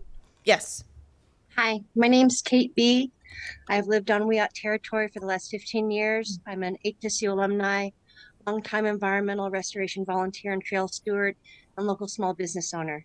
First, I want to bring up when the city manager responded earlier to the inquiry, what is the danger if this ordinance does not pass? He mentioned danger people must may feel when approached on the trails by the unhoused. I want to say in all the years I volunteered on the trails across the state and within the county, that includes the last 17 years, I've not been in fear of my life or felt I was in danger when I've seen someone else on the trail. This council replaced its existing camping ordinance with prohibition of camping anywhere on public property, redirecting those who do to law enforcement alternative diversion. Do not oppress another marginalized group in this county. This ordinance is a punitive policy establishing misdemeanor for simply sitting and resting in a place historically known and named where you sit and rest. By having law enforcement in charge of a rehabilitation program, you're creating more opportunity for law enforcement to cause trauma, which furthers mental health destabilization. As my comrade Rick pointed out, many for this ordinance are business owners who I'm sure correlate their fear of profit loss to houselessness. These same business owners testify witnessing mental illness and drug addiction within the houseless community. I am he, as you are me, and we are all together. Businesses will thrive, as will the city, when the city offers real services and support for what we witness and know we all need. We need trauma-informed community solutions, compassion and caring, basic needs for human beings, housed or unhoused. Multiple persons have testified basic inclusive services are not available. Instead of an ordinance that is unethical, draconian state-sanctioned violence which normalizes dehumanization, we need to expand on inclusive basic services and needs for the people. Our public handicap accessible bathrooms. As others mentioned, and I'll mention it again, because hearing something out repetitively helps with retention, rent control. Many of us, including myself, find being on the verge of houselessness a reality currently. This ordinance is injustice on many levels. Do not pass it. Do not vote for it. It takes a village. This public commentary, each city council member's active listening and reception of our collective concerns is a part of that active village. Reject the ordinance. Create compassionate solutions. Thank you for your consideration. I urge it. Thank you, Kate. Chloe?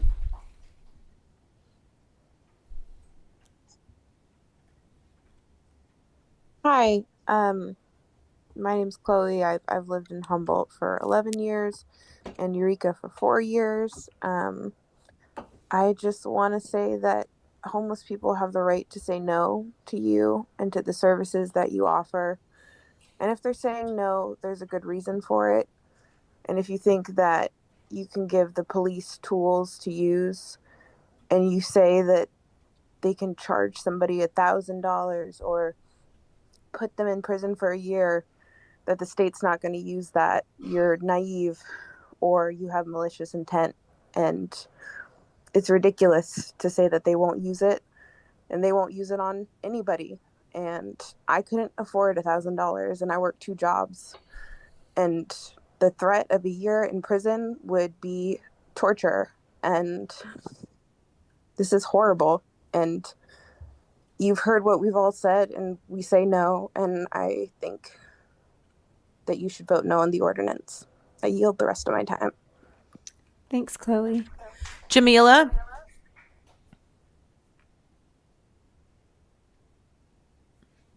Hi, my name is Jamila, and I just graduated with my master's in social work at Cal Poly. So I feel compelled to speak to this aspect of social work kind of being applied in this context of justifying why this ordinance is being passed.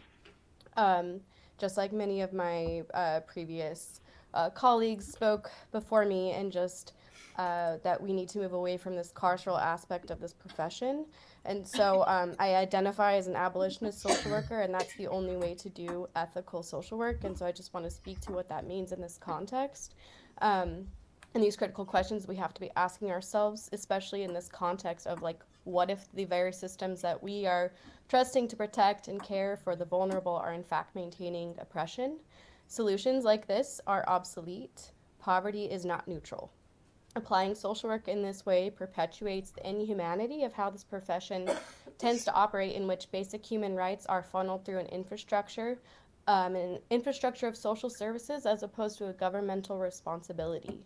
This makes it individualistic, focusing heavily on individual responsibility and casework while ignoring systemic causes of distress, which just reinforces capitalistic structures rather than dismantling them. Perpetuates the carcerality. This just becomes an extension of state control, surveillance, and oppression, especially in marginalized communities, which reinforces this social order. The rules stay in place to maintain this prescribed order in order to surveil and ensure that the folks who need help never feel threatened by those who do. This is pimping poverty. It's the way that America survives. What is safety? Is it something that's implemented by authority, or is it something that's co-created by and for us? We need to find a way to move through these difficult situations through collective actions in lieu of individualism and alienation, as a way of reclaiming our collective humanity and ability to see our worth tied to one another, as active efforts to liberate oppressed people, as ongoing commitment to collective creativity.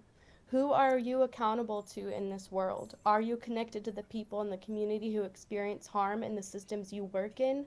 Are you listening to their experiences and supporting their organizing efforts? We must build collective networks of scholars, Okay, defenders. Jamila, your time is up. Thank you. And as a point of order, please stop the time for a moment, if you would. We do need to extend the meeting, so if we could get a motion to extend the meeting. I move to extend the meeting until 12:30. Second. So we have a motion to extend till 12:30 and a second. Please vote. 5 yes votes, motion carries. Thank you. So we will go back to public comment. Who's next, Shannon?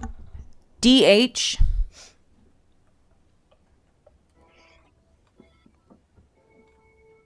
Yes, thank you so much. This is David Haney. I'm the former secretary of the Humboldt County Human Rights Commission 2020 and 2021.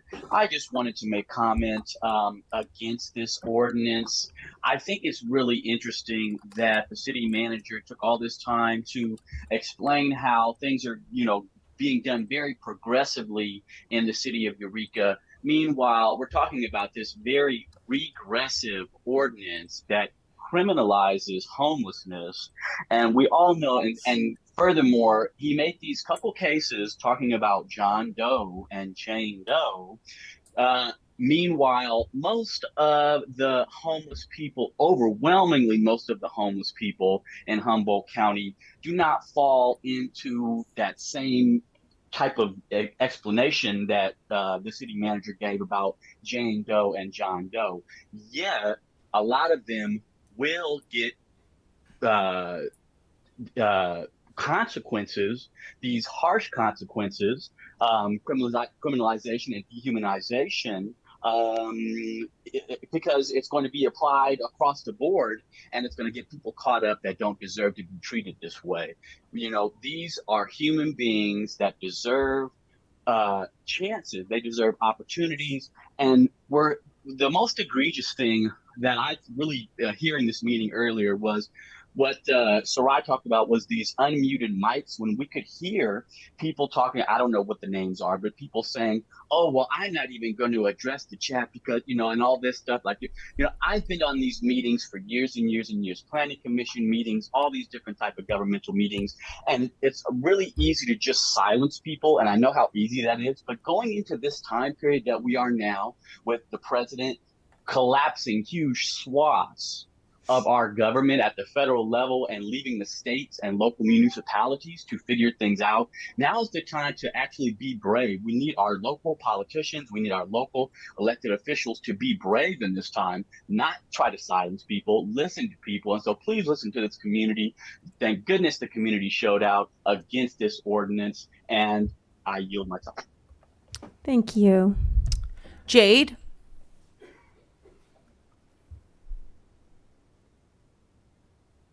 Hi, I've never spoke on this before, but as I was hearing other members of the community, I kind of felt like I needed to chime in as well. In most other cities, I don't know how it is in Eureka, but in most other cities, it's about $200 and sometimes more of our tax dollars to put somebody in jail overnight. And then when you do that math, like that's a generous salary. I would be happy with that salary. And with that money, we could be putting that to programs for the unhoused people, for their food, for their housing, for their mental health, for an imprisoned person. It seems like it's more designed for EPD to have power than to give the power to the community. It's misdirected. And as far as like bathroom situation and things like that, it goes beyond unhoused people because, you know, I've had friends from out of the area come and visit and they don't have a bathroom. And obviously we don't want to step over human waste to take them to a favorite bookstore or something. That's another Eureka responsibility that you need to be catering to all of us. And then also, Mr. Slater, you might want to invest in contact lenses because your glasses reflect all of the things that you're doing. Scrolling on your phone and texting. You're not involved with us, and I'm assuming that this is a position you're paid for. Act like it. Thank you. Thank you, Jade. Phone number ending in 728.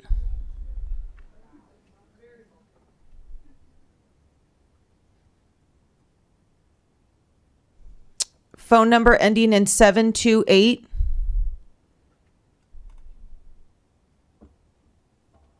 I'm going to move on. Sandra?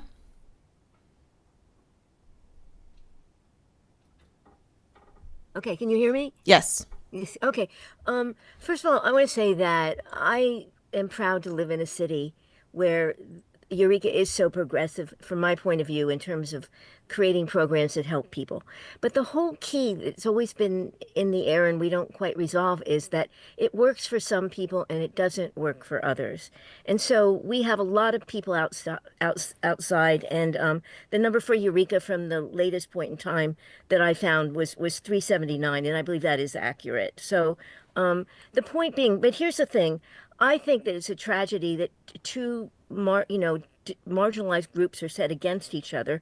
And one of the arguments that I hear you making is that you need to have the enforcement for leverage. Okay, here's one of the things that back in the oh boy, I just misplaced it. But oh darn, what happened is during the when the first the law first came about, the city of Eureka insisted that you don't need to worry because there are plenty of laws that we have that will, for, Boise, Idaho. Hey, I found it. Yeah. Okay. So that's what they had, a press release. They said, here are some of the laws. So don't worry. We can enforce crime, disorder, and quality of life issues. Alcohol violation, public intoxication, disturbing the peace, littering, building campfires, animals at large, trespassing, drug activity, marijuana use in public, and quite a few others. And that leaves me with the conclusion that we really don't need that misdemeanor. And so the other thing that I need to answer, and I believe that people mean, from their point of view, you're speaking from what you believe to be true.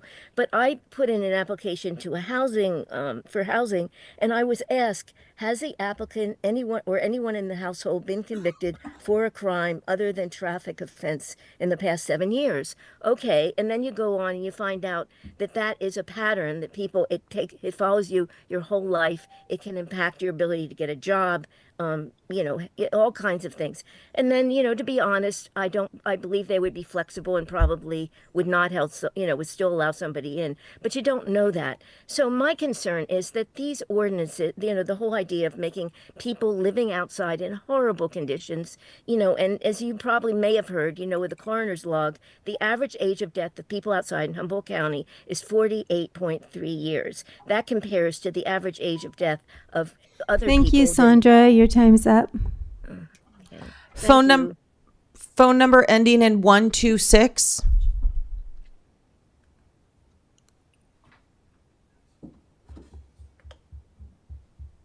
Phone number ending in 126. Thank you, community, for your brilliant voices. We are the people, and it is beautiful. I oppose this ordinance. I am for the life and dignity affirming solutions that get to the root issues, so many already uplifted here tonight, namely reverse the camping ban, defund police, and redistribute those funds to deliver universal housing. Hello, universal health care. That includes mental health, it's holistic, and it is way cheaper than what we're doing now. Create public restrooms and showers and give people money.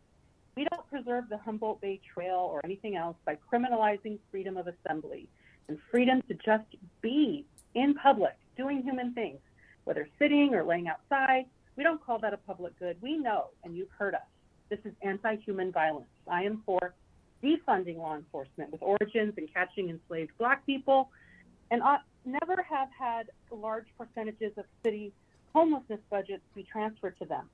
Furthermore, it's really injurious to keep speaking so paternalistically about our fellow homeless community members using accountability in this increasingly fascistic capitalist imperialist hellscape that normalizes staggering brutality every single day and which elevates the most criminal and sociopathic among us using cops to protect those crimes. I've witnessed it here, not just the campus protesting genocide, the crime of all crimes, but I have witnessed it in Arcata, and its brutality is the culture of cops, okay? It's not about a person or a group of persons. We don't need to trust you on that. We know. Our homeless community members are being talked about through a lens of adventurism, helping them get ensnared in debt and incarceration, and a criminal record is violent and harmful. To talk about conditions of sobriety for meeting human needs, it brings me to seriously question, when are we the people going to put capitalists, which commodify human needs, to meet their addiction to hungry ghost profit on a deprivation program from our public tax dollars?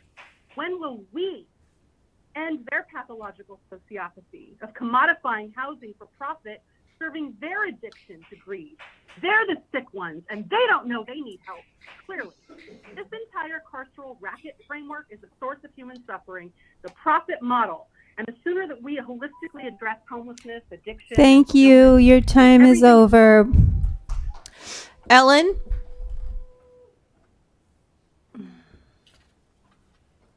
Yes, hello, City Council. I live in Jarujiji. I was at the march earlier that was organized by the Roofless folks where we walked to City Hall, and I was in the chamber for the city manager's awful presentation. Miles was clearly drunk and drinking in a bed while scrolling Facebook and watching videos throughout this meeting. The callousness and carelessness on display during his presentation is clearly woven throughout this draft ordinance, and you should all vote no on it. I do want to thank the council members who asked detailed questions after the presentation, and Leslie for staying late when you have a long drive tomorrow.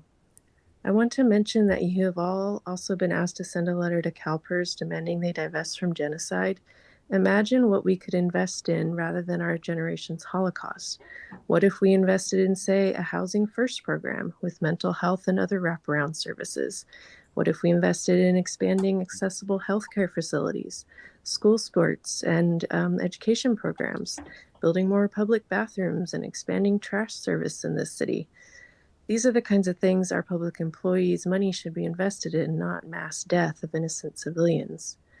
In a past meeting, I heard several of you acknowledge the, quote, hard work your staff put into this ordinance while simultaneously dismissing the public comments. You should be acknowledging all the hard work your community has put in. Look at what happened tonight. People have been doing the research and taking the time to educate you about it. We've organized ourselves to explain to you why this is a bad idea from every which way and angle there is. You've heard from scholars, professionals, people with lived experience of homelessness and addiction, all for free, while Miles gets drunk in a hotel bed while on the clock. Frankly, you should fire him and work with us instead of fight us. Thank you. Okay, thanks, Ellen. Alex?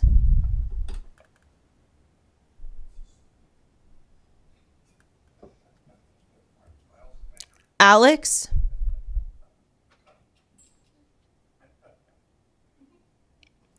I'll come back to that one. Think. Hi there. Can you hear me all right? We can. Welcome. Excellent. So I am a member of the van lifing community, 3.1 million strong in the US. And we maintain records of cities that pass these types of ordinances, and we blacklist them. And this is tourism money that would be coming in. This is retirees, remote workers, people who are bringing in like tourist dollars, and that's like what I'm pretty sure you all desperately need. And if this passes, you will be blacklisted. But maybe, just maybe, Mr. Miles, we could set up shop at 616 Wabash Avenue. Do you think that we'd be able to camp there?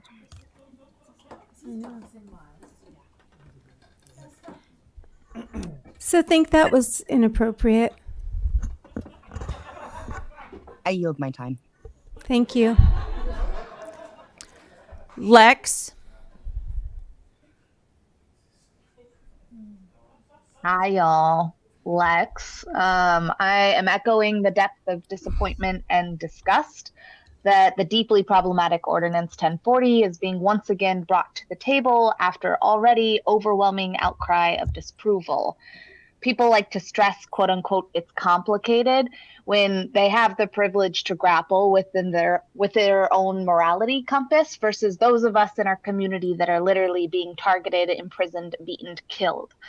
Fear has inspired people willing to compromise those with less privilege, excuses for the elite class to parade around under disguises like thinking they are quote unquote helping people or quote unquote cleaning the streets. Code for inhumane treatment for those deemed acceptable to dispose of. People like to think fascism only exists loudly, a vision of Nazi salutes or public hangings, but it's most dangerous when it's quiet, like not speaking up when there's genocides funded by our tax dollars claiming that it's complicated, or stealing people off the streets because they don't fit into what a good neighborhood looks like. It's the fascism, like acting like this Ordinance 1040 should even exist. Now is a time of reckoning. I see hopelessness and fear seeping into people's imaginations, rendering them susceptible to decay into obedience. But the reality is that the majority of us do not have that privilege. And we are drenched in love and rage and hope, imagining more caring worlds beyond oppressions or prisons or police. And we're going to keep showing up for one another. Just to clarify, vote no on Bill 1040 and send your letter of support to divest in the genocide of Palestinian peoples to CalPERS. Earthlings. Yes, can you hear me? Yes. I've come into the meeting late, and I think it's absolutely imperative that this not be passed. I am so devastated that this is even up for consideration. But I have been so moved by my community. I am so grateful for all the people who have so eloquently, passionately spoken. And this is how we take care of each other. And this is the time for us to take care of each other. And this is the time for us to speak loudly for all of our kin, because we are all connected and we have to take care of each other. We have to speak up for each other. And I'm so grateful for all of you who have shown up for our community and shown up for our kin. Thank you so much for the good, hard work you've been doing. I am so grateful for you. May this ripple out and multiply and spiral forward as we move to protect each other and to say no to this fascism and these genocide and the criminalization of homeless people. It cannot stand. This cannot pass. Thank you so much for all of you who are trying to protect and connect and heal. Indicator. Hi. I couldn't figure out how to change my name. I was actually watching on TV tonight, but my friend finally had to kick me out. So I figured out how to get on Zoom when I got home. So I just want to let you know that I was so moved listening to all our community come out against this ridiculous bill. But I don't know if you know how many people are actually engaged because you didn't know I was watching. And so I just want to say there's a lot of people who are keeping an eye on this, not just the ones who are here staying till midnight, right? There's community out there who can't be with us or we're watching on TV. So I want to vote no, please. And I'm hoping if I finish up, other people you'll vote tonight. You'll vote no, you'll put it to rest. We can all move home and you all can feel good about yourselves. Because I think this criminalizing people, as people have said, giving them records. I've had my record expunged and I still have to claim it. And when I apply for jobs or whatever. So it follows you the rest of your life, even if you get your record expunged. So you're just not doing the right thing with this. Why would you involve anyone in the legal system when they didn't need to be in the legal system? So I hope you'll vote now, and I hope you vote no. And I think everyone will feel good about ourselves. And it's a win situation for us all. Thank you. Phone number ending in 728.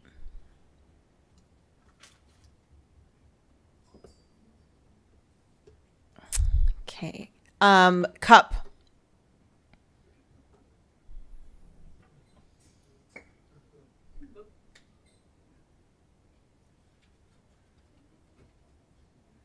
Hello, can you hear me? Yes. Great, thanks. I do want to take a moment to say thank you to everyone who showed up in person and online. The community is strong and proved so. Said so many great things. And at this moment, I kind of just want to give the council a moment of recognizing what this ordinance is, how insane it is to even want to bring this back onto the agenda. But I digress. I want y'all just to think about this weekend. It's kinetics. You're probably all going to go to your barbecues and you're going to have fun and you're going to talk to someone and be like, hey, how's it going? And someone's going to be like, yeah, work is so hard. This guy was sitting on the sidewalk and I put him in jail. And then that is literally your agenda. That is just your life. And if you're surrounded by other people in your life that are like, yeah, fuck that guy, you should have put them in jail. Like, that's so right on you. Go, queen. Then you just live in a horrible life. I pity you if that is how you decide to live your life, to be surrounded by people who are far from human. The people who showed up today to talk about my friends, to talk about me, to talk about everyone else that they care about, even people they don't know, those are humans. Think about that. Good night. Good night. I'm going to try one more time for phone number ending in 728.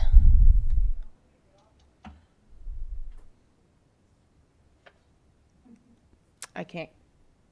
They're not responding. Okay.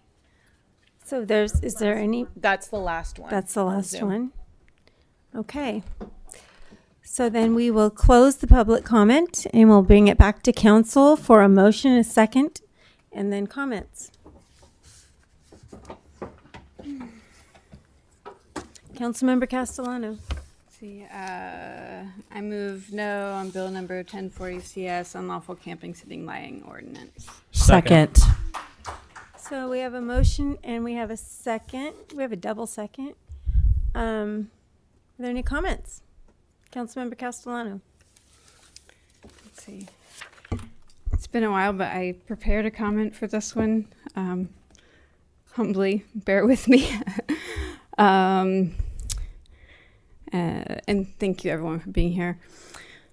I've spent many hours considering this item since it was first presented at council. As part of that process, I've conducted listening sessions with people in the community who have experienced homelessness and with people who are providing direct services. I have spoken to leaders in the faith community, to business owners, to artists, to students, and to activists. I've reflected deeply about my role as a council member, about the power and privilege inherent in this position, about my deep responsibility to the community. I'm voting no on this position because I believe that we are capable of changing the systems that we participate in. For what other reason would I, an artist and community organizer, have run for office and been elected by the people of Eureka? I was not born in Humboldt County. I choose to live here and have made my way alongside many others because I love the people here and the land that carries us. And I believe in our capacity to work alongside one another to co-create a community that recognizes our interdependence. My well-being is deeply connected to the well-being of people who are sleeping on our streets. I want to acknowledge the work of staff in bringing this item before us for our consideration. I recognize and intend to do something to change people's lives, but I think that this strategy will erode the trust that is needed to build long-lasting change while only having limited successes. Currently, our social safety net is under attack by the federal administration, and it really is up to us to enact strategies at the local level that resonate with how we envision our humanity. The commons have become sites where the expression of systemic failures place strain on local resources and place neighbors at odds with one another. I would like for us to hold a series of community conversations designed as learning spaces where we can generate ideas, questions, pilot programs, and hope. Sorry, I lost my place. The back. This is also a political moment. We are a council that has made significant strides at moving policies forward that center people and the environment, with city staff supporting these who are motivated to get things done. For instance, many of us are fairly active about housing, and I think we may be the most active city in the state of California at moving housing policy forward, and that's really all of us working together and staff who's working together as well. Over the coming year, the ground will be laid for the issues that will frame the 2026 elections for our local community. Let us be mindful of the work we can do together on council and be smart about how we engage with the issues brought before us that may be used to disrupt movements that we can build together. I think this public conversation has opened up a space of fear and disconnection in the community, and that is unfortunate. And I also think that the many people who have engaged in this issue have invited us to engage more deeply. It is good to have you here.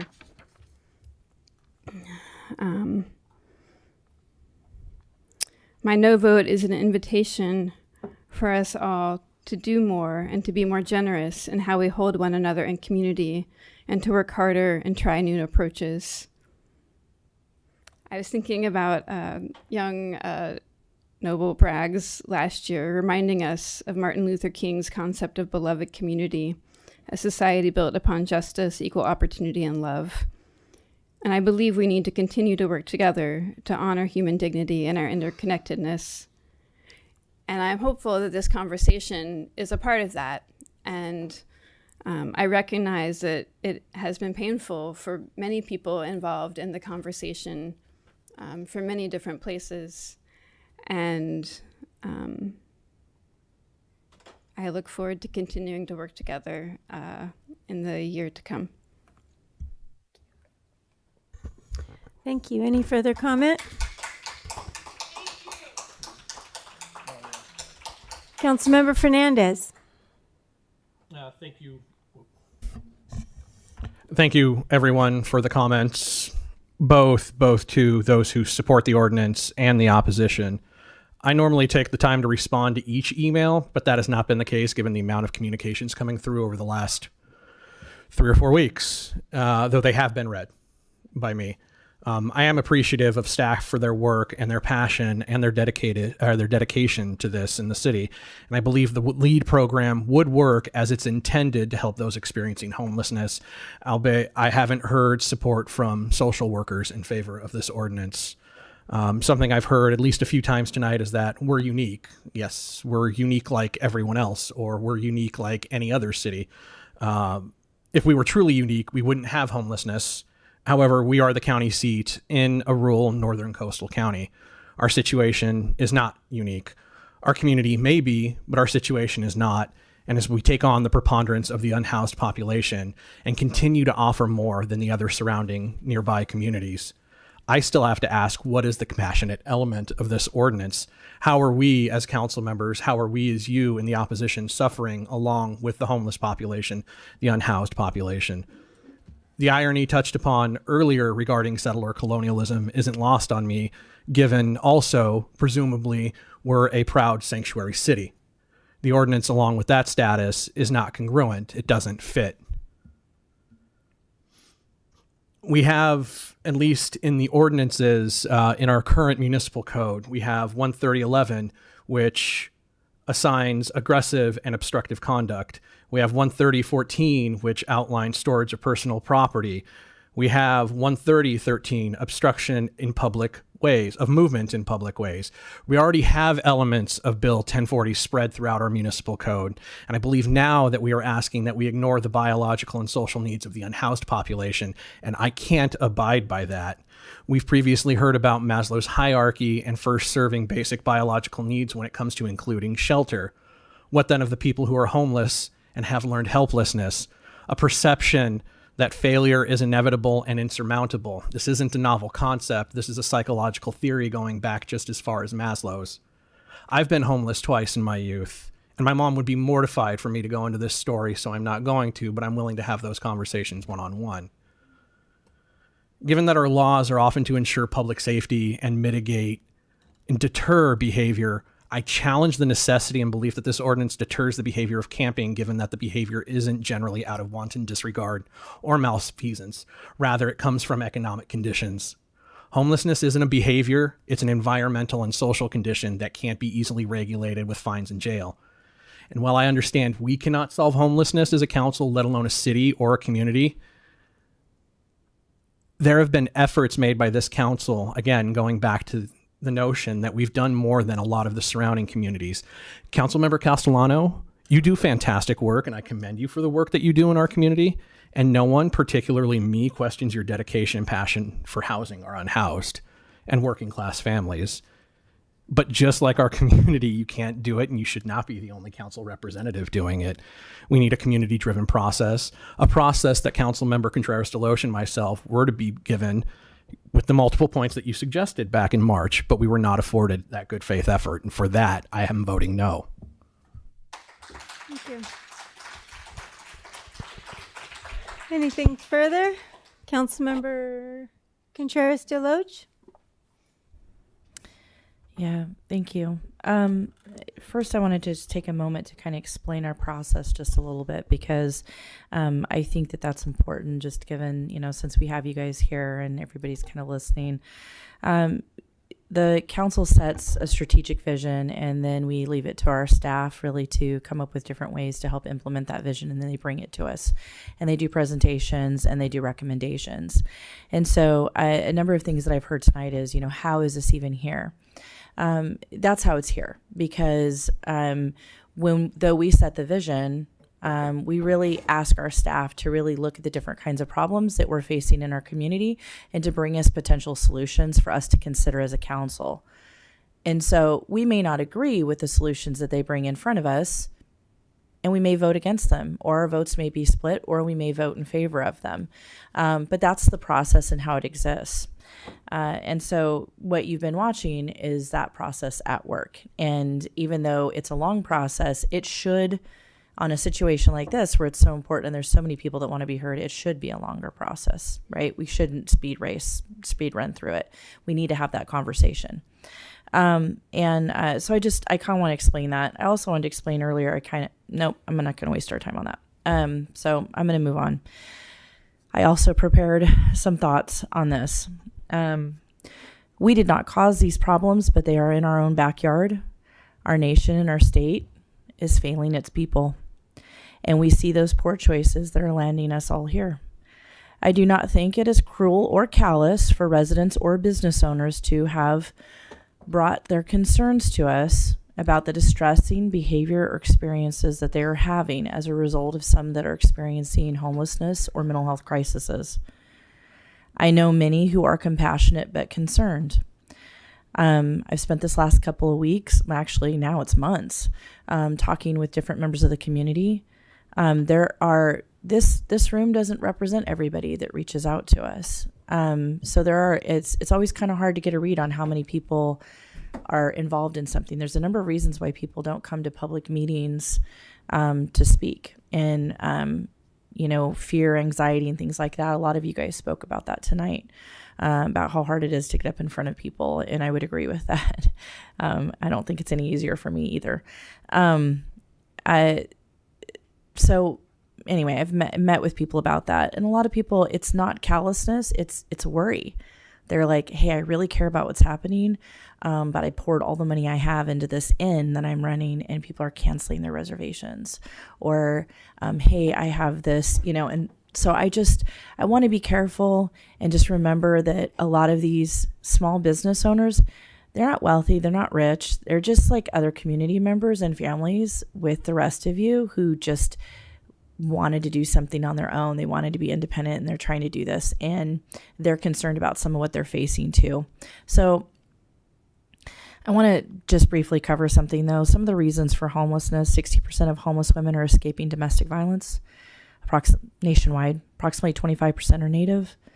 4 million housing insecure youth on any kind of revolving rotation. This was spoken about earlier tonight.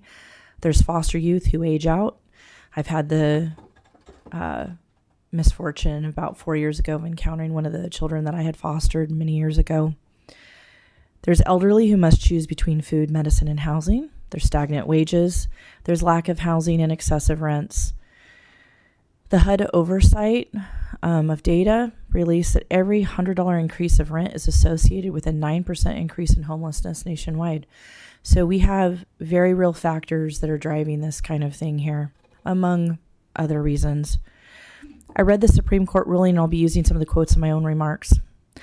No sitting, lying, or sleeping on private or public land. I was astonished when I read this section of the ordinance. I have spent 2 years asking for an encampment and encountering continual pushback that has included periodically condescending comments and disrespect. I have said that if I had some place to tell the homeless to go, I would be glad to tell them to go there, both for their benefit as well as the community. Everyone needs a place to rest. I am in favor of diversion and in the LEAD program, but not burdensome misdemeanors and fines for behavior related to status. The Ninth Circuit agreed that ordinances like these violated the Eighth Amendment because they punished people who lacked, quote, some place, such as a shelter they can lawfully sleep. The Supreme Court changed that this summer. These definitions cause homeless people to break laws by existing. Without a designated place to survive, they are guaranteed to break laws. From Justice Sotomayor's dissent, quote, ordinances use the definition of campsite as a proxy for homelessness because those lacking a fixed regular nighttime residence are those who unlawfully camp, end quote. The homeless face an impossible choice: either stay awake, stay moving, or be arrested. The only way for them to comply is to leave Eureka. Therefore, I believe the ordinance would target status and not conduct. I will not pass an ordinance that places penalties on status rather than conduct. I believe this lays a heavy burden at the feet of those who are already at the bottom. We haven't spoken about this enough, but all eyes will be on us. Grants Pass, Oregon is close to our size. Our decision may inform decisions of other cities, municipalities, and states within the Ninth Circuit. We may affect the lives of tens of thousands, or maybe even potentially millions, in numerous states, our ordinance informing theirs, whether they offer services or not. Under majority logic, this is a quote from Sotomayor's dissent. Under majority logic, cities cannot criminalize the conduct that defines the status, but they can criminalize the conduct that defines the status. There's the irony. History has shown that legal does not mean right. Unfortunately, laws and legality can give a specter of rightness and justness.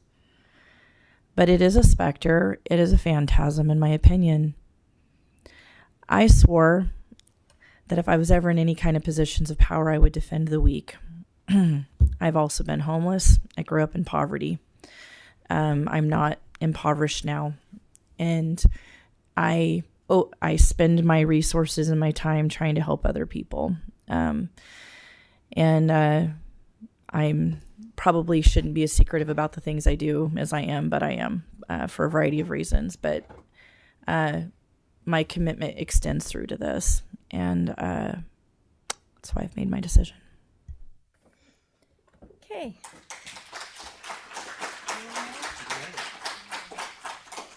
Councilmember Moulton. Thank you. Thank you, Mayor Burgell and fellow council members, and thank you to everyone who showed up in person or on Zoom tonight to participate in this process. It's clear that we live in a community full of very passionate and compassionate people. This could have been an argument again, between people who want folks to go away and people who want folks to be treated with humanity, and that wasn't the argument that I heard. But I did hear an argument. There was lots of people in here that see this a certain way. And if I thought we were going to pass this ordinance the way that it was written right now, I'd be outside with that giant pair of handcuffs. But this is a process.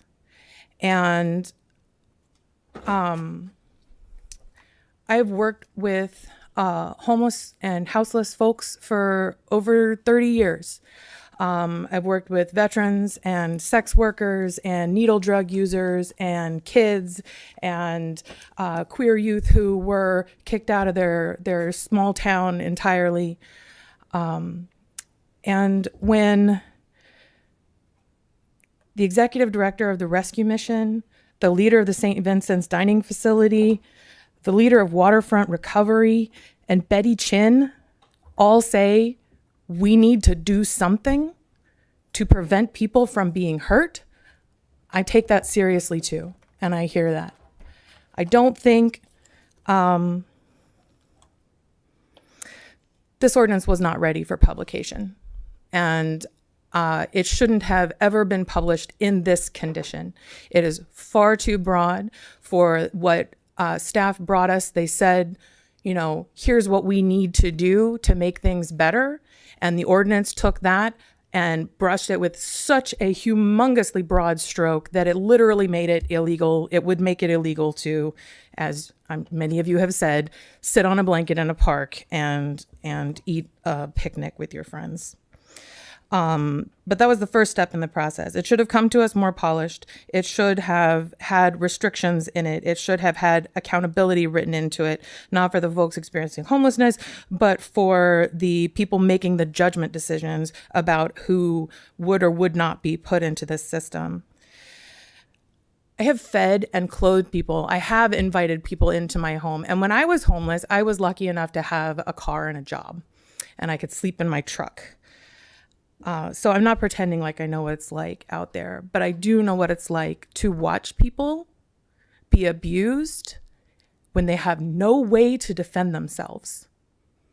You want to talk about the most vulnerable people? It's the homeless lady that comes into my store and she says, yesterday somebody stole all of my shit.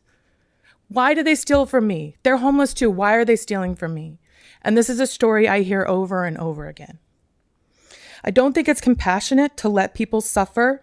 I don't think it's compassionate to let bullies and abusers keep people from accessing free meal because they see their bully, their abuser is across the street, so they can't go get food because they're scared. They can't go get medical care because they are scared. And that person is such a bully that people won't tell on him. They're afraid. That's anecdotal. But that's more than one person. This is a story that I have seen over and over again, working with veterans, working with sex workers, working with homeless kids. Not everyone on the street has a mental illness. Yeah, not everyone is addicted to drugs. Not everyone is a good person. Sometimes they act like bad people. And those are the folks that we are talking about. And I don't think folks want to, City Manager Slattery alluded to it when he gave his examples of John Doe as somebody who thumbs their nose at law, and nobody will talk about him and nobody will hold him accountable. But there's this opportunity for the police to enforce something that he is actually doing in front of them. This is a bad ordinance. It needs to be rewritten, but it is not a completely useless tool when we are talking about protecting people, when we're talking about people who deserve protection. They don't deserve to have their abusers flaunting it in front of them. They don't deserve to walk around until their clothes fall off of their body. Mm-hmm. They don't deserve to be ignored because there's nothing covering getting them help right now. And if we can make a compassionate difference, then I think we should do that. And I have a list of about 30 changes to this ordinance. No, more like 20. I have a list of about 20 changes to this ordinance, which would narrow it in scope, which would force accountability on the people who are making the judgment calls, and which would fix a lot of the holes. And I'd say about 80% of the comments that I heard, I think, are absolutely right. I don't think it's right to say that everybody is capable of making decisions for themselves. And because I've seen it over and over and over again. I want to take care of this community. And sometimes that means that somebody needs to be arrested.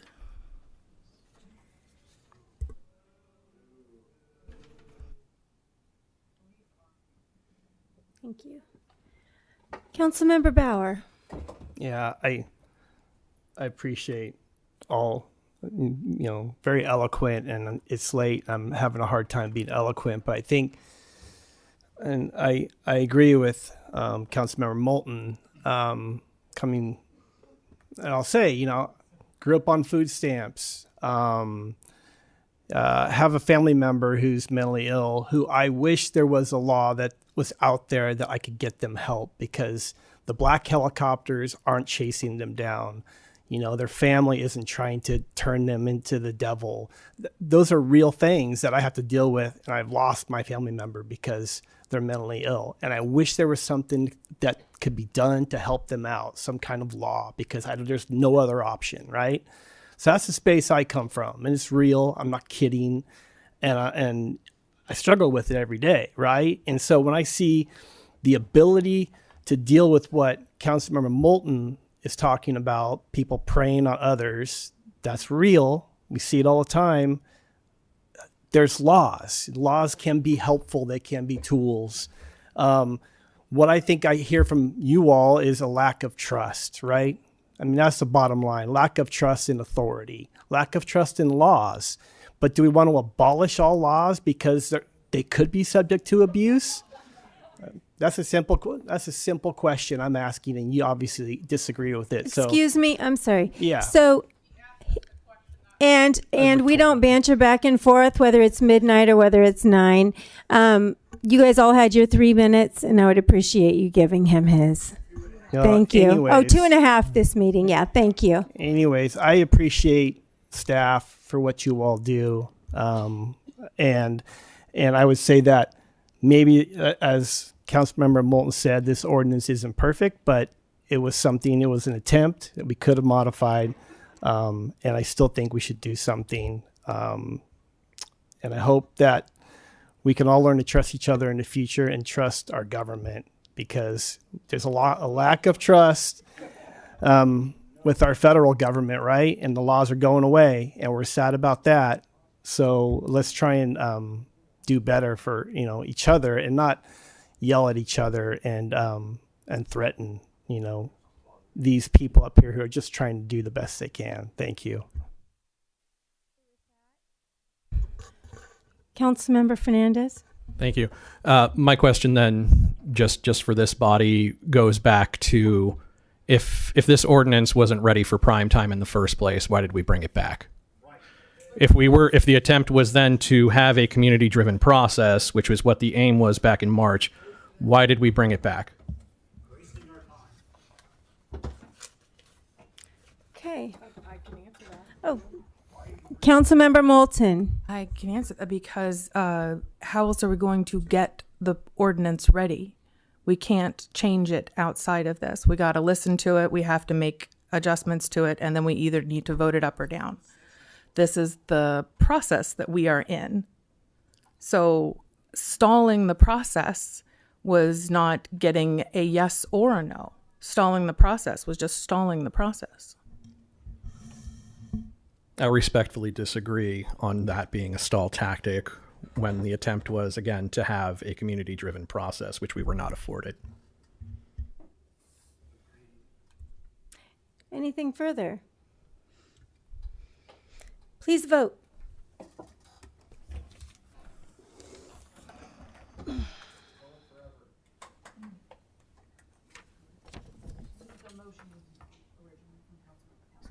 It was a motion to deny. Yeah. 3 yes votes. Councilmember Moulton and Bauer dissenting. Motion carries. Thank you. Okay, that takes us to our public hearing. Thank you, everybody, for being here and hanging out this late. To the chair, do we still need to do public comment period? We do, but we do the public hearing before public comment.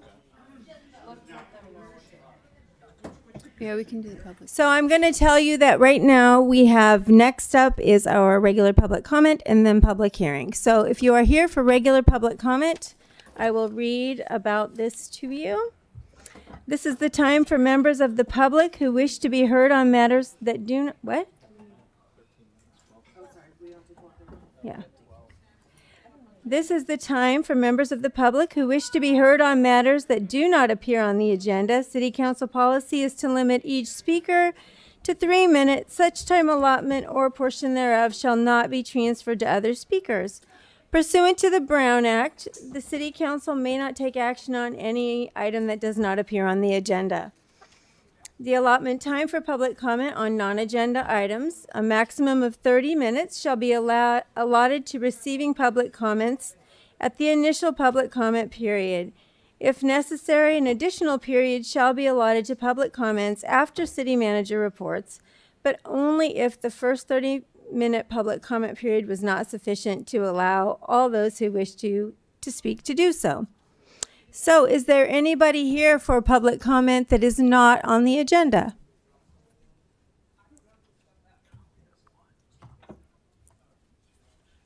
We do? Okay, seeing no one in the audience, we'll move over to Zoom. Sarai? And this is on non-agenda items. Yeah, absolutely. I was just gonna bring up enjoying so much being the poet laureate, and also realizing that part of that work is going to be to like be thinking about and looking around for. I think I had it pulled up earlier, but I was going to read from the thing, but it says a lot about offering powerful language for the experience of like being. And so yeah, I just wanted to express how much I like to be, you know, and how much I like to exist, and how much I like to powerfully like advocate for that as someone who lives in Eureka, but also like in this artful experience, right? So yeah, just thinking about, you know, all the different things that we could possibly and potentially hear in this meeting and in other meetings. Like, I feel like it would be really important for the council to consider, like, if we're asking, you know, folks in artful positions to think about and to offer powerful language for what it means to be in Eureka, we would want to listen, and we would want to provide space for all community members to be in Eureka. And so I feel like, yeah, I just wanted to make that comment in terms of how late it is, and just like being able to not have a conversation about it, but just really think about how that connects to all the work that's being done, like on the council, in the arts commissions, on boards of supervisors, with you know, ordinance that may or may not come up. I just feel like it's a really, really, really important thing to think about who we're asking what it's like to be in Eureka, and just remind everybody that it's super important to think about like all the different answers that there could possibly be, and how that really, really, really impacts and informs like how Eureka is going to be seen, especially in terms of, I feel like a couple meetings ago we heard about like movies and things and different people coming up here, and the reason they can't come is blah blah blah, all the different things. So yeah, I just wanted to throw that out there. I'm definitely thinking about that, as and so I hope lots of other folks are thinking about that too. Thank you so much. Thank you, Sarai. Phone number ending in 126.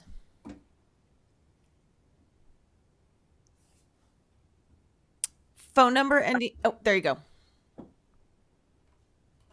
Thank you. I'll finish my original comment, but start out by saying, please send your letter to CalPERS to direct divestment. Someone mentioned that there are people who need to be stopped. They're harmers, or they're causing harm. They're abusers.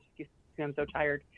Our government is funding and carrying out through arming illegally, breaking Leahy laws and other laws, etc., other treaties, etc., international humanitarian law, the Genocide Geneva Convention, all manner of brutality has been unleashed on a concentration camp of people who are, those are their ancestral lands, the lands of Palestine. The entire carceral racket framework is a source of human suffering as a profit model. And so you can see how it starts at the really small city level, goes all the way up to what they're doing in Palestine for basically arms racketeering, arms dealing, and stealing land. And there's natural gas off of Gaza's coast, and there's oil in the Golan Heights, and et cetera, in Iraq, and all of that is just for profit. All the exploitation of minerals in Congo and Sudan, all of the stuff that benefits the oligarchy, the real crime racketeer, the real criminals, organized crime, and then the politicians that are their sub-racketeers. And we see this exploitation of our funds that could just provide for the material human needs that we have. And that's what I'm saying we need. The holistic approach to addressing homelessness, addiction, mental illness, all that abuse, everything is universal public programs on one hand. I don't know how far we're going to get, though, when we're committing genocide in terms of the state and such the state repression now, and like the dismantling of anything that serves human beings that aren't already rich and very powerful and sadistic and psychopathic. But delivering on human needs is just for no other reason than that we exist on this planet. That is what we need to do. We need to be in right relationship with our ecosystems. Divesting is one way. BDS, boycott, divest, sanction, is one way that we dismantled as a community the apartheid South Africa. The occupation is criminal. The July 2024 World Court ruling says BDS is law of the land now, and it's given until July 2025, finally, for Israel to dismantle illegal settlements and to end its occupation. But obviously we know that the law is not going to come down and save us. So it is up to us to do it. It isn't the law. We need, as a people, to stand up, and you are in a position to act right now, and you can do the bare minimum of send that letter, have CalPERS divest from this horror we are witnessing. They're being starved to death. They are dropping. They're being executed. They're being annihilated. And our family in Palestine outside of Gaza, their homes are on fire from settler violence that we have normalized. Thank you. Thank you. Brendan? Yes. I'd like to second what the previous speaker was saying. Yeah, if there's a letter to sign it. Also, I don't know if I disassociated for like 2 seconds. What did you all decide re 1040?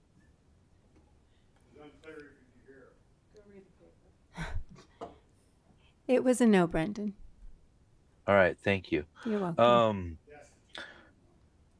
I'd like to, it's not directly related to all of that. I'd like to push, though, for the repeated calls for bathrooms, showers, even benches, like the whole anti-civilian architecture around town and around most of the towns. I've been traveling a lot lately. I went to Sacramento, I went to Santa Cruz, Monterey. It's really devastating to me. I remember growing up in Santa Cruz after the Loma Prieta earthquake, and they took all the benches out of downtown. They used to hose down any walls to keep people from sitting down. It was so anti-civilian. Like, these are our communities. These are places that we're meant to exist. And I say that we take a real look and self-reflection, or a moment of self-reflection, to think about the kind of community that we want to provide not only for ourselves, but for those who visit us. Thank you. Thank you, Brendan. Do you see anyone else, Shannon? I see no one else on Zoom. Okay, is there anybody else in the public that'd like to speak on a non-agenda item? Come on up. Non-agenda item. Great. Come on up. Thank you for letting me speak on the general agenda item. Oh. Is your mic on? I don't know. Is it? Okay. Now it is. Thank you for letting me speak on the general agenda item. The divestment and the think globally, act locally motto really makes sense at this time. A lot of people have said that our federal government, there might be cause to justify shutting down the courts just because of the way the courts are misbehaving. So that's a crazy world we live in, isn't it? So can't we at least just decide where the money from the employees that work here goes? And that includes not going towards violence and not going towards war criminals and not at least letting employees work. Now, this at least I see this council as positive, and I've lived a lot of different places, and I actually decided I like Eureka. And if I am gentrified out of Arcata, Eureka is actually behaving better in a lot of ways than Carcata. So what I want to say is that I want to congratulate this council on being part of a progressive movement going forward, but we can still do better than that. We can still do better. And by doing better, it means leadership, and it means supporting unions. And I was with a group at Betty Chin tonight, and I was leading a meeting for NA that wouldn't have happened. And there were people that were homeless on January 1st that wouldn't have been there if I didn't show up to open up that meeting for them. And that meeting wouldn't be happening. And this is one of the resources that Miles is touting. And his last name is Slattery.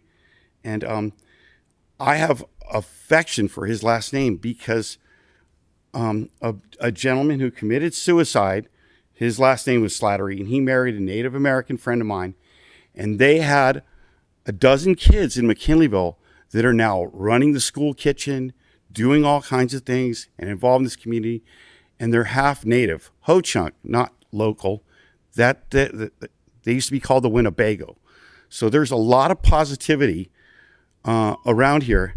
And what we need to do is push it forward and not waste our time bringing forward incomplete, undefensible, and ridiculous ordinances to even be discussed. Stop wasting our time. Get on with the positivity. Thank you all for being who you are. Thank you. Live up to it. I move we extend the meeting until 1 a.m.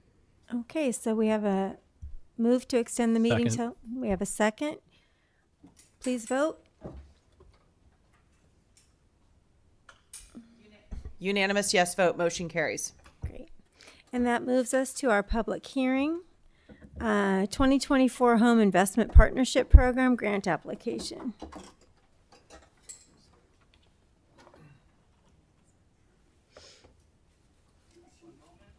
One moment.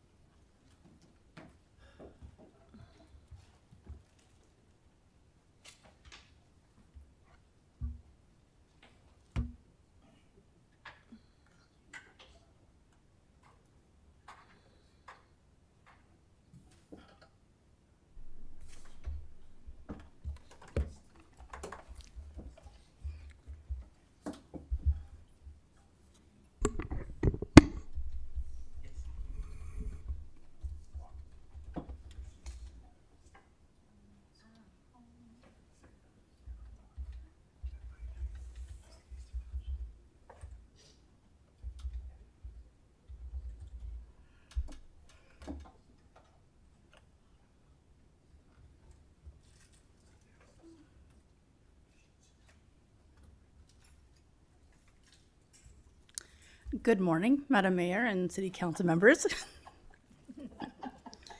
I am I'm here tonight, this morning, to speak to you about the 2024 Home Partnership Program Notice of Funding Availability and the funding opportunity that is presented for the city.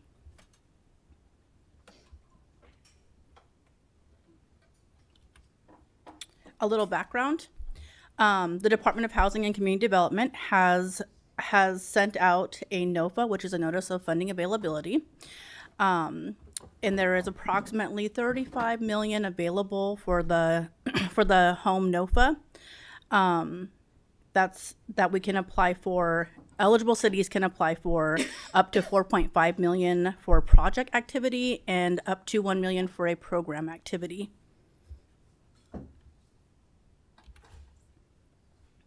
The City of Eureka was approached by the Housing Authority and Community, or CAPE, which is Community Access Project for Eureka, who are both interested in going after these funds.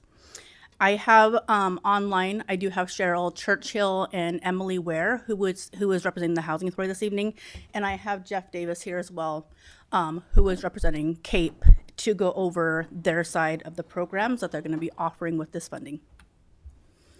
So the Housing Authority is going to develop C and Clark at 1115 C Street. Do you guys want to hear from Churchill or Emily Ware? They are here online. No? Okay. And if you would like these slides, I can send them to you as well. And then I have Jeff, who is going to be utilizing these funds for the tenant-based rental assistant program. And staff supports both of these activities. We plan on going after or submitting an application on Thursday of this week. And here is our staff recommendation.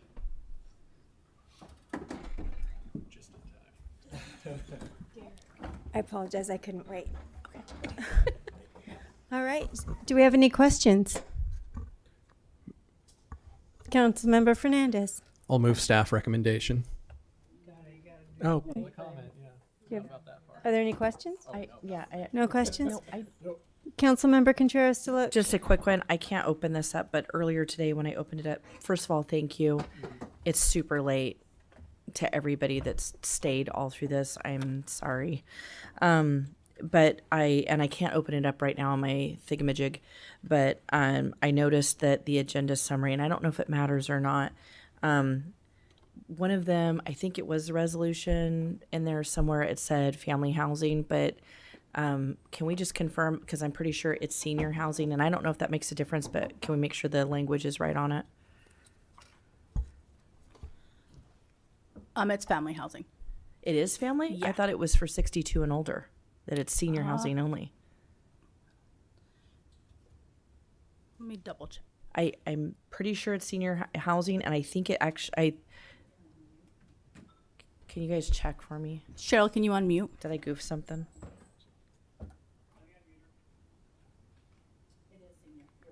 Is senior.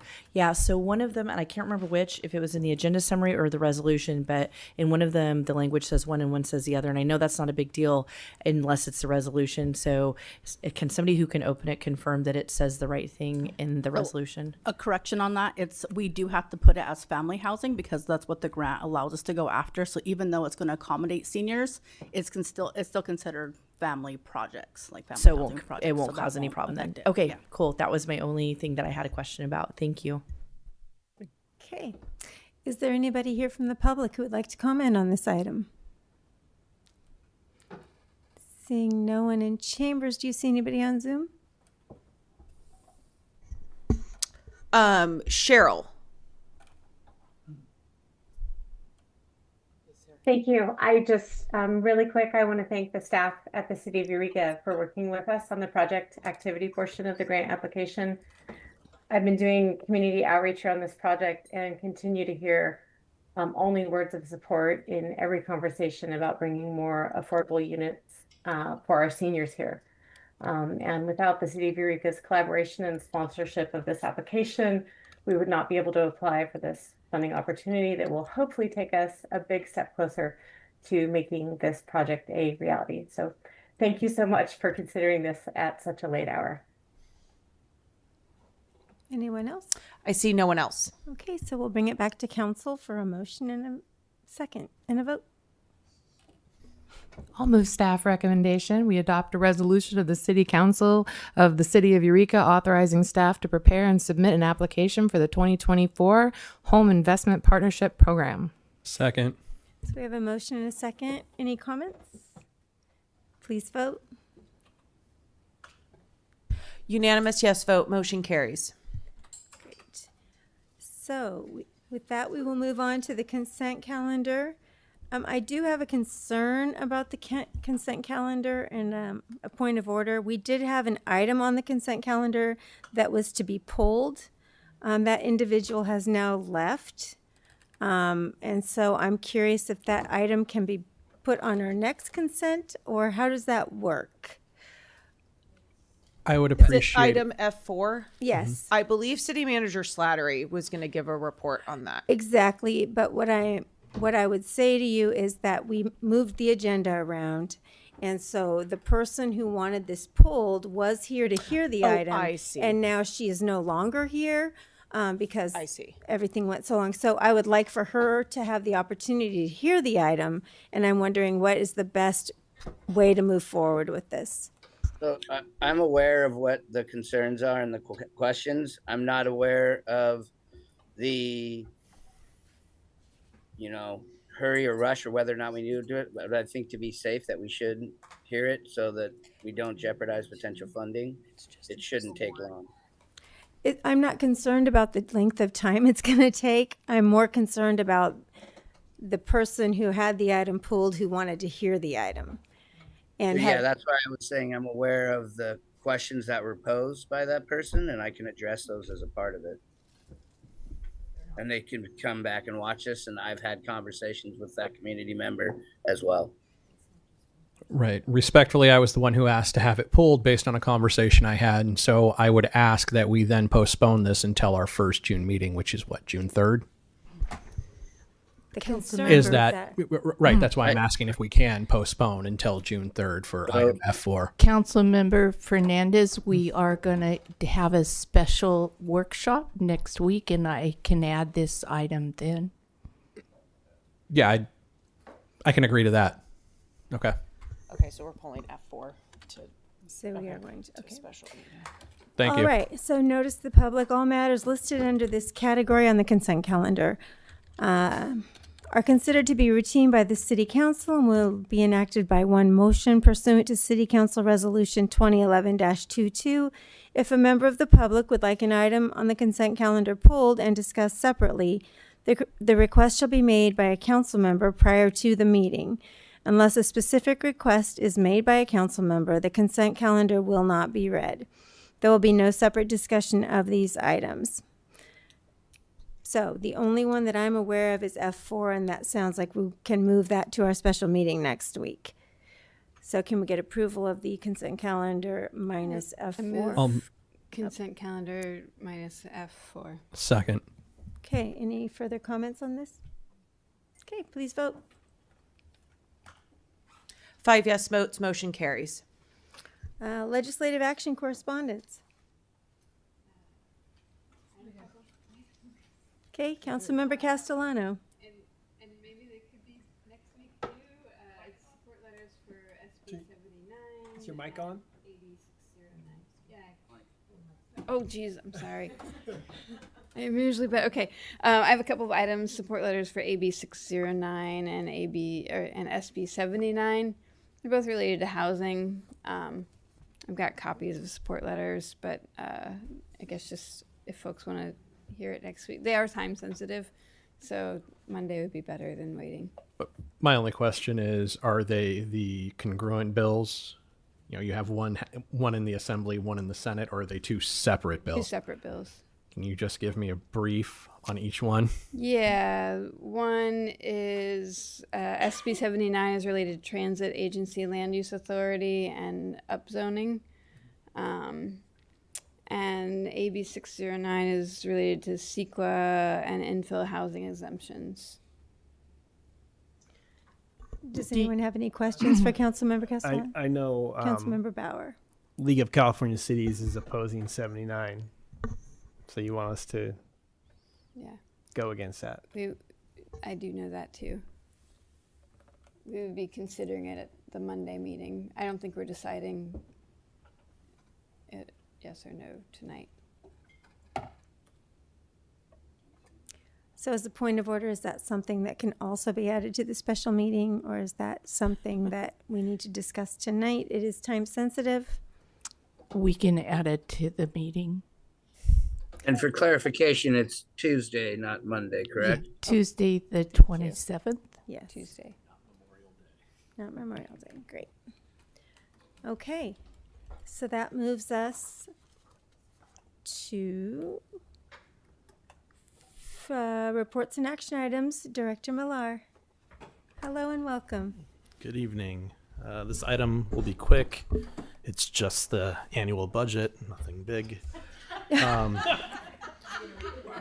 Derek, can you pull up the public hearing presentation, please?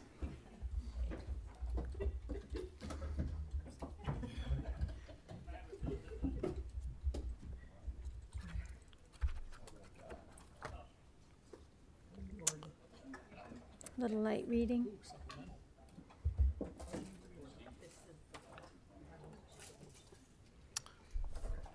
So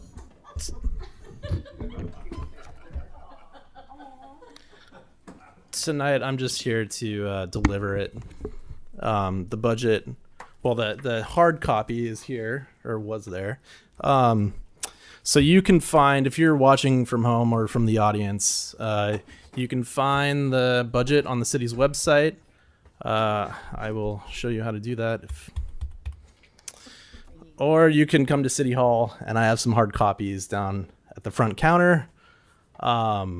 We are going to have our budget study session. We typically have at least one budget study session every year. That will occur at Tuesday's meeting on May 27th. This is going to be a joint meeting with the Financial Advisory Committee. It will also include some other items from tonight's agenda. But that's all I have tonight. Please read your budgets and come with questions. You can also email me questions if that I can prepare for prior to the meeting. But that is all I have. So thank you. Thank you. So we're just receiving the budget. Yes. There's no action. Nope. Great. Thank you. Thanks for hanging out. Yeah. All right. That moves us to future agenda items. Anyone? Councilmember Castellano? This isn't so much, well, maybe it's an agenda item. I'm just hoping maybe at the budget study session, we could bring our calendars so we could schedule as strategic visioning, because it has seemed impossible to do it via doodle polls. We are looking into September or October right now, just to let you know. So I have dates from Karen, who's confirmed. Thank you. Great. And with that, it's 12:45. We do have a couple other items on the agenda, city manager reports and our council reports. And I'm wondering if anybody would entertain a motion to Move the balance of our calendar to close next. the balance of the calendar for this evening and move it forward till next. So moved. Okay. Can we get a second? Second. So we have a motion and as everybody jumps, we have a motion and a second. Please vote.